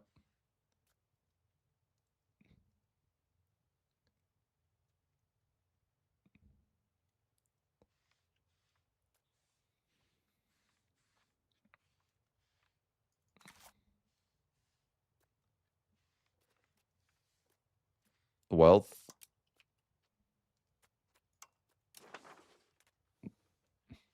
I'm not convinced that's a different map mode. Oh wait, I have 100 control everywhere. It wouldn't be a different map mode, right?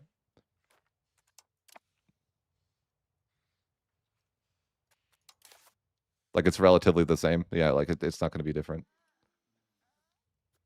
I'm like, wait a minute, this is the same map mode. What?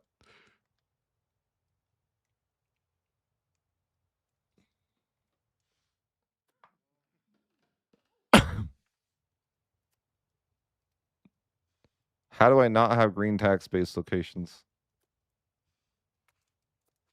Uh, well, I think that it's based on the average, right? So if because all of them make a lot of money, then it makes it so like nothing is making a ton of money. That makes sense. I think that would be the way. Like I mean, because normally something that has like 100 or like this has 165 tax base, wouldn't it normally be green? Because I think it would normally be green, but like it has to be like I guess there's ones that are like insanely high, like 368. Yeah, there's like Poland has this place. It's like the city of gold. Yeah. I don't know why it's so why are they so rich up there? I don't know. Hamburg? Yep, yep. I don't even know why it's so nice there, you know? Why is this now green? Look at that. They're cheating. No, it's not. It's not. What did we forget about B tier? Yeah, back to the list. Is there anything that we forgot before I like because I'm gonna make a video for tomorrow and I actually like need to lock in on that. Research, yeah. Research, what do we think? Like C, B? I feel like it'd be like somewhere in between there. I think I have said before that I think it needs to be like revamped. But yeah, I would say that's fair. Research. I think with that though, I would want to add in like age focuses with research. I have said personal unions. I was saying before I got distracted. Like I think that's like, what do you guys think? Like I think C or B for unions. Like I don't think it's that important that they get fixed. But I guess that we need to put diplomacy in C tier. So I guess we could say that that's already been. I'll like just put in parentheses unions.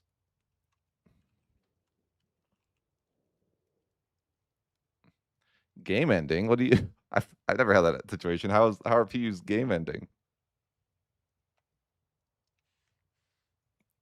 I think diplomacy could include vassals as well. I think that like would we say like for example like the AI form of the Commonwealth, is that in diplomacy as far as like a tier list would go?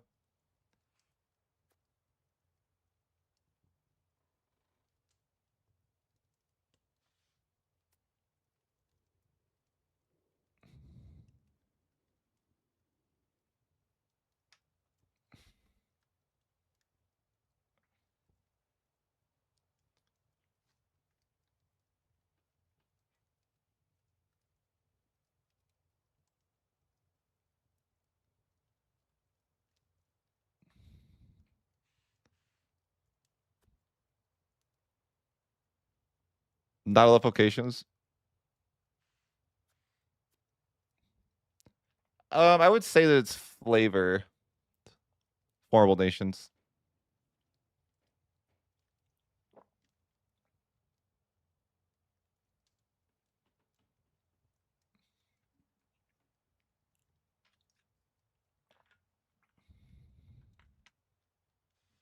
Yeah, I'd say that that's probably that. And then I would put like, what would you say is like? I don't know what a category this is, but like the AI, like a good. I want good AI, but maybe that's like I don't. It's probably another category. Like I would say, like the Ottomans being decent, at least possible, would be like something that I want the game to do, but I don't really know what category that fits into. I feel like it's like it's almost like a separate category entire. Like it's fine to not even put it on the list. Um, but I would say, yeah, Black and Monuments. Yeah, that's what I think too. Like, and the same with like UI. Like, I could say UI is like a C tier, but really, like, I think UI is like something that comes all the time. And so, like, it's not really even like that super worth to put into a tier, like a list of things I think they need to work on because I think it'll be worked on in every patch. I do think that there needs to be some sort of railroading though, or at least I like Lucky Nations. I know some people don't, but I definitely think that Lucky Nations was a fine way to make certain nations more powerful. I'll make the video tomorrow.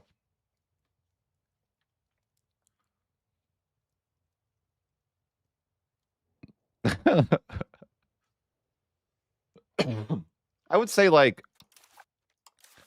would say that's a category though. Like I think laws or I don't I guess laws are okay. It's not like I would say it's probably not on like any big like, priority list. Like maybe like a low like D or something. It's probably fine.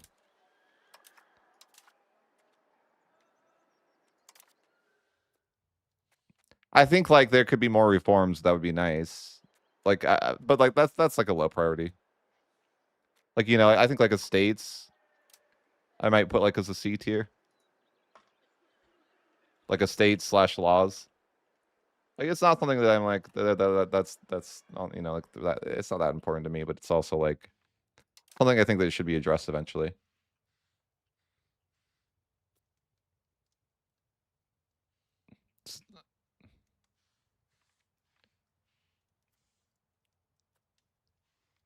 I know what you're talking about. You're talking about your succession law. But again, yeah. But I think that's like that's more like that's union stuff, right? Which we already are saying that's like, yeah. I mean, the reality is that when you look at a priority list like this, it probably would be like different than I'm saying it because I think there's also like the consideration maybe of like there's like an argument of like if something's easy to be fixed, it probably should be like higher up on the list, even if it's not as high of a priority, maybe. You know what I mean? Like for example, like I think unions could be like B tier, even though I don't think it's that important, like as other B tier issues, but just because I don't think it'd be that hard to fix, I could see that being like a B tier thing. If that makes sense. The list is more so just like I guess this is the order of things. This is the order of what I think Paradox should fix. But I think like I mean we talked about situations, which I think is like B tier. But I think like I think like the Black Death is but not ideal. It's just not a very fun situation or like yeah. Like isn't it is the current situation with Black Death like we just click expel the sick and get communalism and we don't care because there's nothing we can do. Like I really do feel like the Black Death should like allow you options to make it feel like you can do something. Because I'm sure historically a lot of people didn't shut down their country like you're like an you know the future, so you would probably be willing to invest more heavily into shutting that down, right? Does that make sense? Like, I'm sure that if you took control of Castile and you knew the Black Death was coming and you knew what it entailed, you would be able to save a lot of people. Like, you're the leader of this nation, but even beyond that, you're not just the leader of the nation. Like, you have like complete control over the nation, like the leader wouldn't. Does that make sense? Like, the leader might have to go through like, you know, like hoops to get things done, but you can get things done immediately. You're the player, but you're not even able to really do anything about the Black Death, which is silly. Maybe that'd be too overpowered if you could. I don't know, but I'm just saying, like, if you invested all your money into freaking saving people, like, it should do something. Just because you know, like, you know the future, you even know the day exactly what is going to happen, and yet there's still nothing you can do. But maybe it's better for gameplay that way. I don't know. I kind of just wish like pest houses worked, you know. Like, I feel like you should be able to invest money that feels meaningful in saving people. Like, if you're a rich nation, like, you should be able to invest in to saving lives. Like, if you're playing Bohemia, like, it would make sense that you have, if you made a major investment into saving people, that it would actually make a difference. Like, maybe it would even hurt your economy. Like, you know, like you go into debt for it, but like, you know what I mean? Yeah, like, yeah. True. Yeah, I told you guys like my new idea. So like, instead of colonization, like, because colonization is a complete waste of money. There's this new mechanic that I'm adding where you just throw money into the ocean, but there's like a 0.0001% chance that you'll just get 100,000 ducats. So that's what that's a feature I'm gonna make. I'm gonna implement. But then I just remove colonization completely from the game. And like all the colonial nations, just like we all just invest into this like pool of possible money. You know? That's my plan with what I think. Like, I think rather than wasting my money on colonization, I'd rather just throw it into the ocean and the chance that like the mermaid would show up with the gold. Because that's what we're going for. There's like a slight chance that a mermaid shows up after you throw enough money in the ocean. I think that'd be a good mod, actually. Yeah, that'd be a base mod. Just all the money that would be spent on colonization goes into this.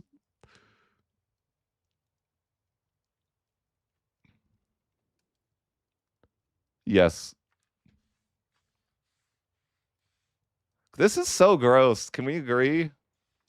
This is so bad. Tell me that I'm wrong. I don't believe you if you did. Like, tell me this isn't gross. The freaking New World is so bad.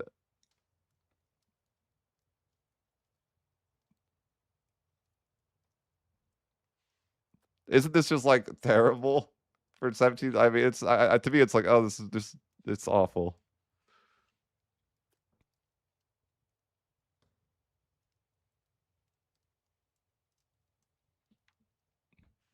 But yeah, this is like, this is not good, right? I mean, again, I put this into like B tier, and like, you know, we can kick it down the road a bit, but like, yeah, it definitely should be addressed. I think I put the Middle Kingdom into B tier. I think that I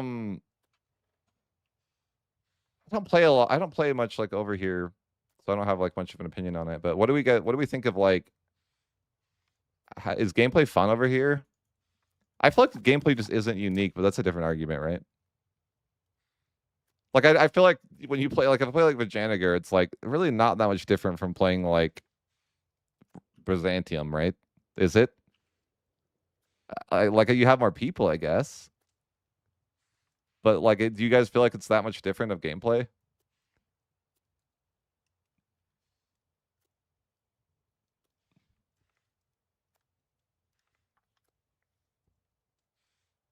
What do you guys think? I think in general, though, I'm not, again, I'm like, I'm okay with that.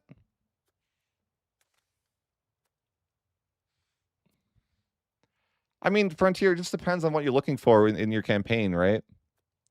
Like, I think like if you want to go, like if you think colonization's fun and you like doing that, you should do it.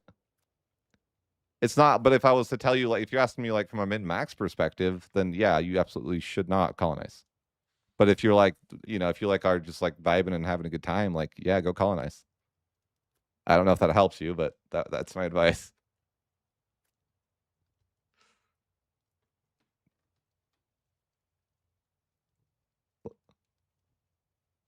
Yeah, sure. You can throw something there. What do you like? What are you thinking of? Yeah, if you guys have any other categories for the tier list, I'm gonna make a video tomorrow about it, and I'll like go through and be more detailed about it. But rewards, I would actually put into like C tier. You just got me this idea is like achievements, like better achievements that feel challenging. I feel like aren't really a thing. Like I need some really good. I need some hard achievements that like give me a reason to want to do things. But yeah, I do think rewards for something would be like but that goes with a lot of other things, kind of too. Like when we talked about like mission trees or something like that, right? But yeah, like I would say yeah. What do you think? C tier, rewarding gameplay. Maybe that should be better. But I probably put it like not the most priority, but yeah.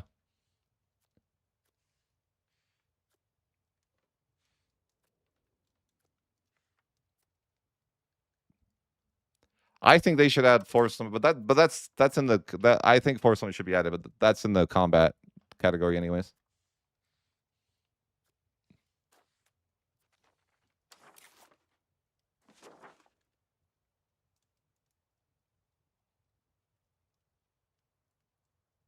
There are so many people here.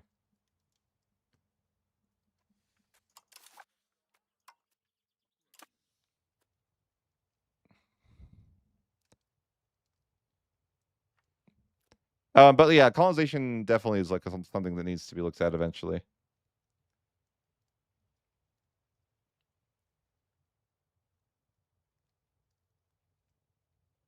But yeah, I think that as far as trailers go, I think we're chilling. I can't think of any other like issues. I mean, we talked about Parliament. I'm just like looking through the menus now. I'm like, is there anything I can think of that's like talked about that values, events, bureaucracies? Who knows where you'd put that in? I think we talked about trade.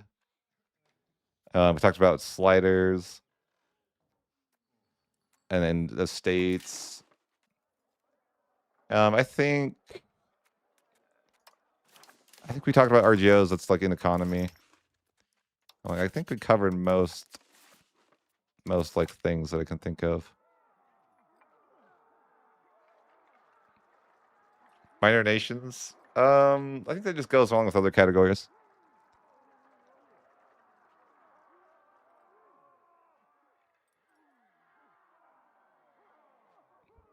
Yeah, the whole. I think the negative assimilation speed for subjects was like the wrong approach. Completely. Like that. This isn't the way. Like we don't need to. This just wasn't the way to do that. To do it, I don't know. It's not necessary. Why did they freaking decide to gut? They're like, all right, negative 50% subject. Like, was it not enough to already make it have a cooldown? Why do we on top of that need to give it negative 50%? They're like, oh, they might still use it if it's only a 10-year cooldown. let's stack on some more things to make it unusable.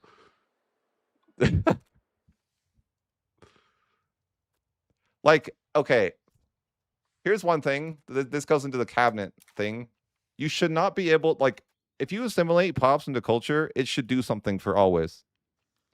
Can you raise all levies for the memes? Sure, man.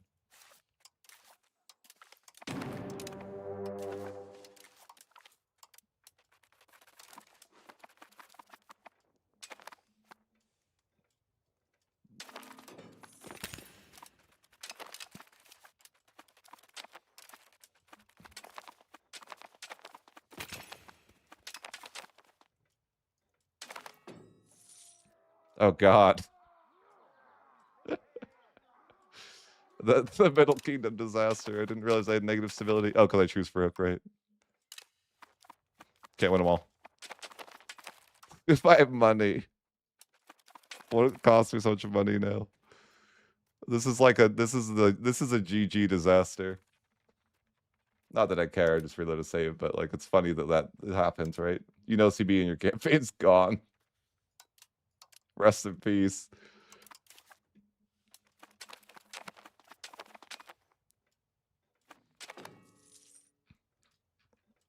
All right, we're getting there. We're getting there. We're not even close to getting there.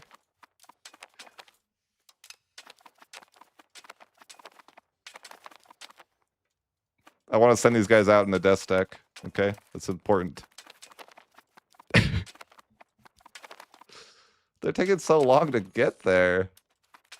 You guys need to. Why aren't you guys even moving?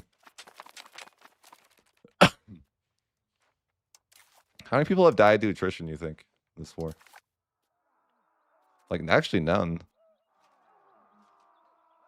Chilling. Big chilling.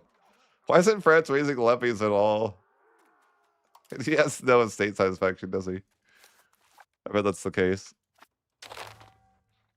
No, why aren't you raising your levies, sir? There's a war going on. He only has 2,000 levies. Yikes. This disaster is like a joke, right? It's okay, the church can save me. What do we got? What do we got? Oh, yes, I need this 29% food production. Seems reasonable. Ooh, negative 30% attrition. I want my people to die, though. I'm not doing that. No. No. I don't want that. That's so ridiculous, actually. That's so, like, Hellenism's got to be the best religion in the game. I think.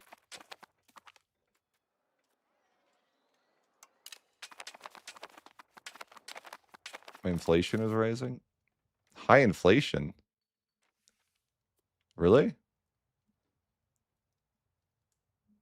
Okay.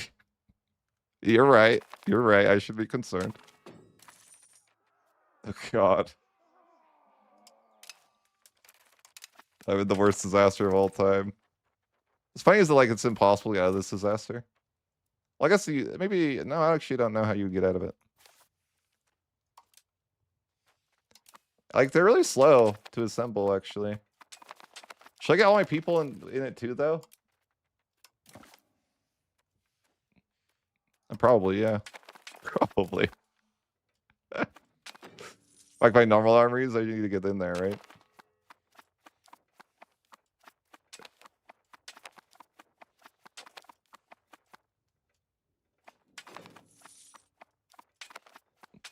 Yeah, we gotta stand here. I like how Rome was somehow feeding these people. Like, how is it that Rome was able to feed 1.8 million people somehow? Like, it's actually pretty impressive that I haven't lost that many people. I've only lost 19,000, and I've been just standing in Rome with 2 million people. How are they surviving? I'm impressed.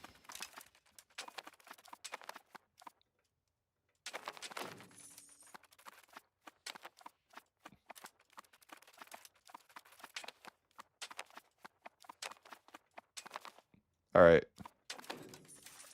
That's good enough. Let's invade. Where's Paris? I think I already own it. That's fun. No, yeah, what do you do?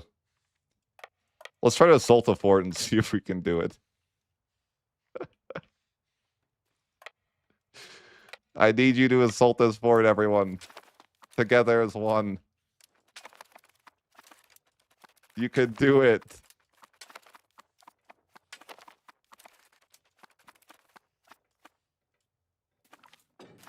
Oh, God. Okay, I'm not reading that.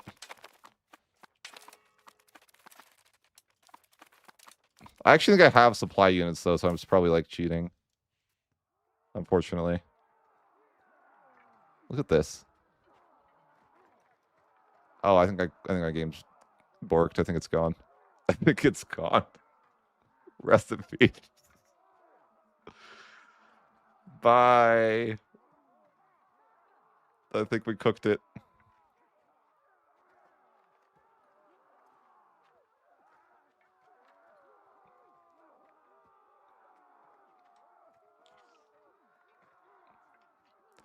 Well, that might be the end, boys.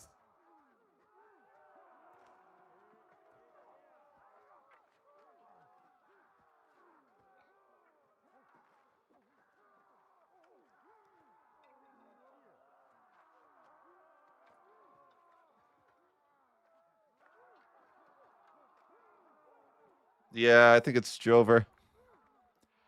I think it might be Drover. Like, it might come back, but it might not. It might not. I don't know if they could calculate that many deaths in the 1 month, you know? I like how there's a negative 154,000 food. But my normal stacks, like, had supply units in them, so... people probably weren't dying. As like, yeah, you can see over there at 33,000 supply caravans or whatever.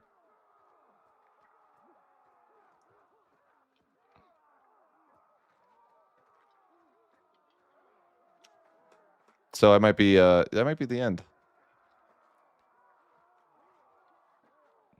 But I'm sorry that it had to end this way. I didn't want this. I'll be right back as well. I mean, it might recover. It might just take a couple minutes, you know. Oh, it did something. You see that? We might be back.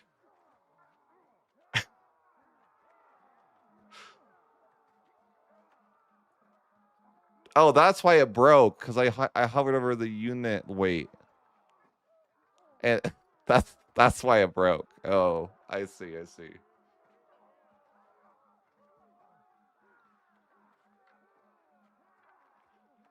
Because they're trying to calculate the unit weight. Oh, we're chilling. No, we're chilling now. We're back. We're so back. It's all good. It just takes a minute to load that unit weight. It's all good. Can you go get an assault this?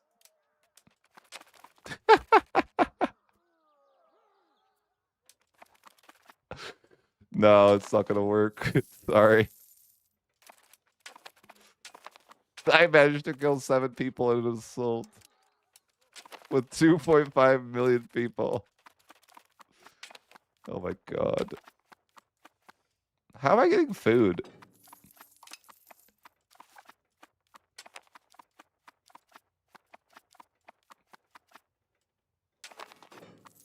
I go into so much debt. That's kind of funny. God. Siege the fort. It doesn't matter if you're in the 1800s. Some things ever change, like sieging a fort.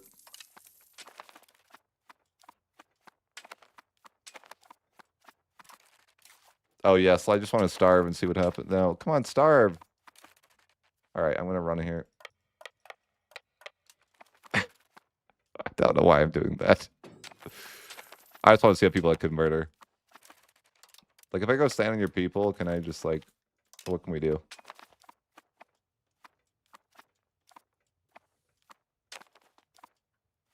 So laggy. Oh my god.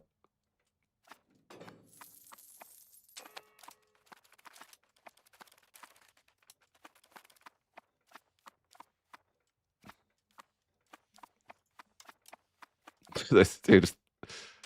I'd be pissed if I was Frankfurt. There's just like hundreds of thousands of bodies to freaking deal with now. Like, that would suck, wouldn't it? I think that would suck. Like, they come to your, these people come to your land and just die.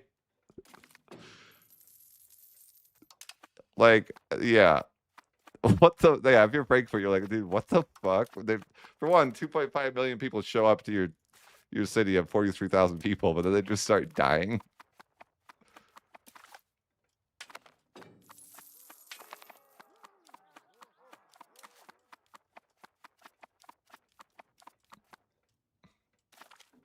It would be so bad to deal with that, I bet.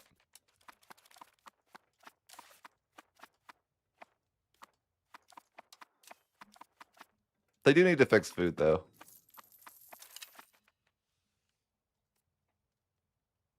Come on, guys. In London, you can't make it over the water? You didn't try hard enough. That's the problem. It's okay, though. I'm winning. My military balance, I'm crushing them. I'm crushing them, guys. It's fine.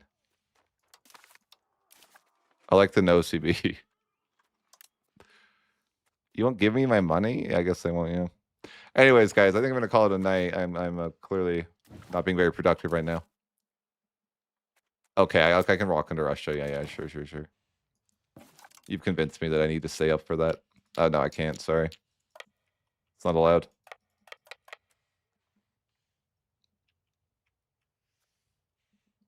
Funny thing is, like, I don't even think this would really impact me at all that I just throw away all these people. You know? Like, I think the campaign would be fine. Anyways, good night, guys. Thanks for chilling and hanging out. Hope you guys have a good one.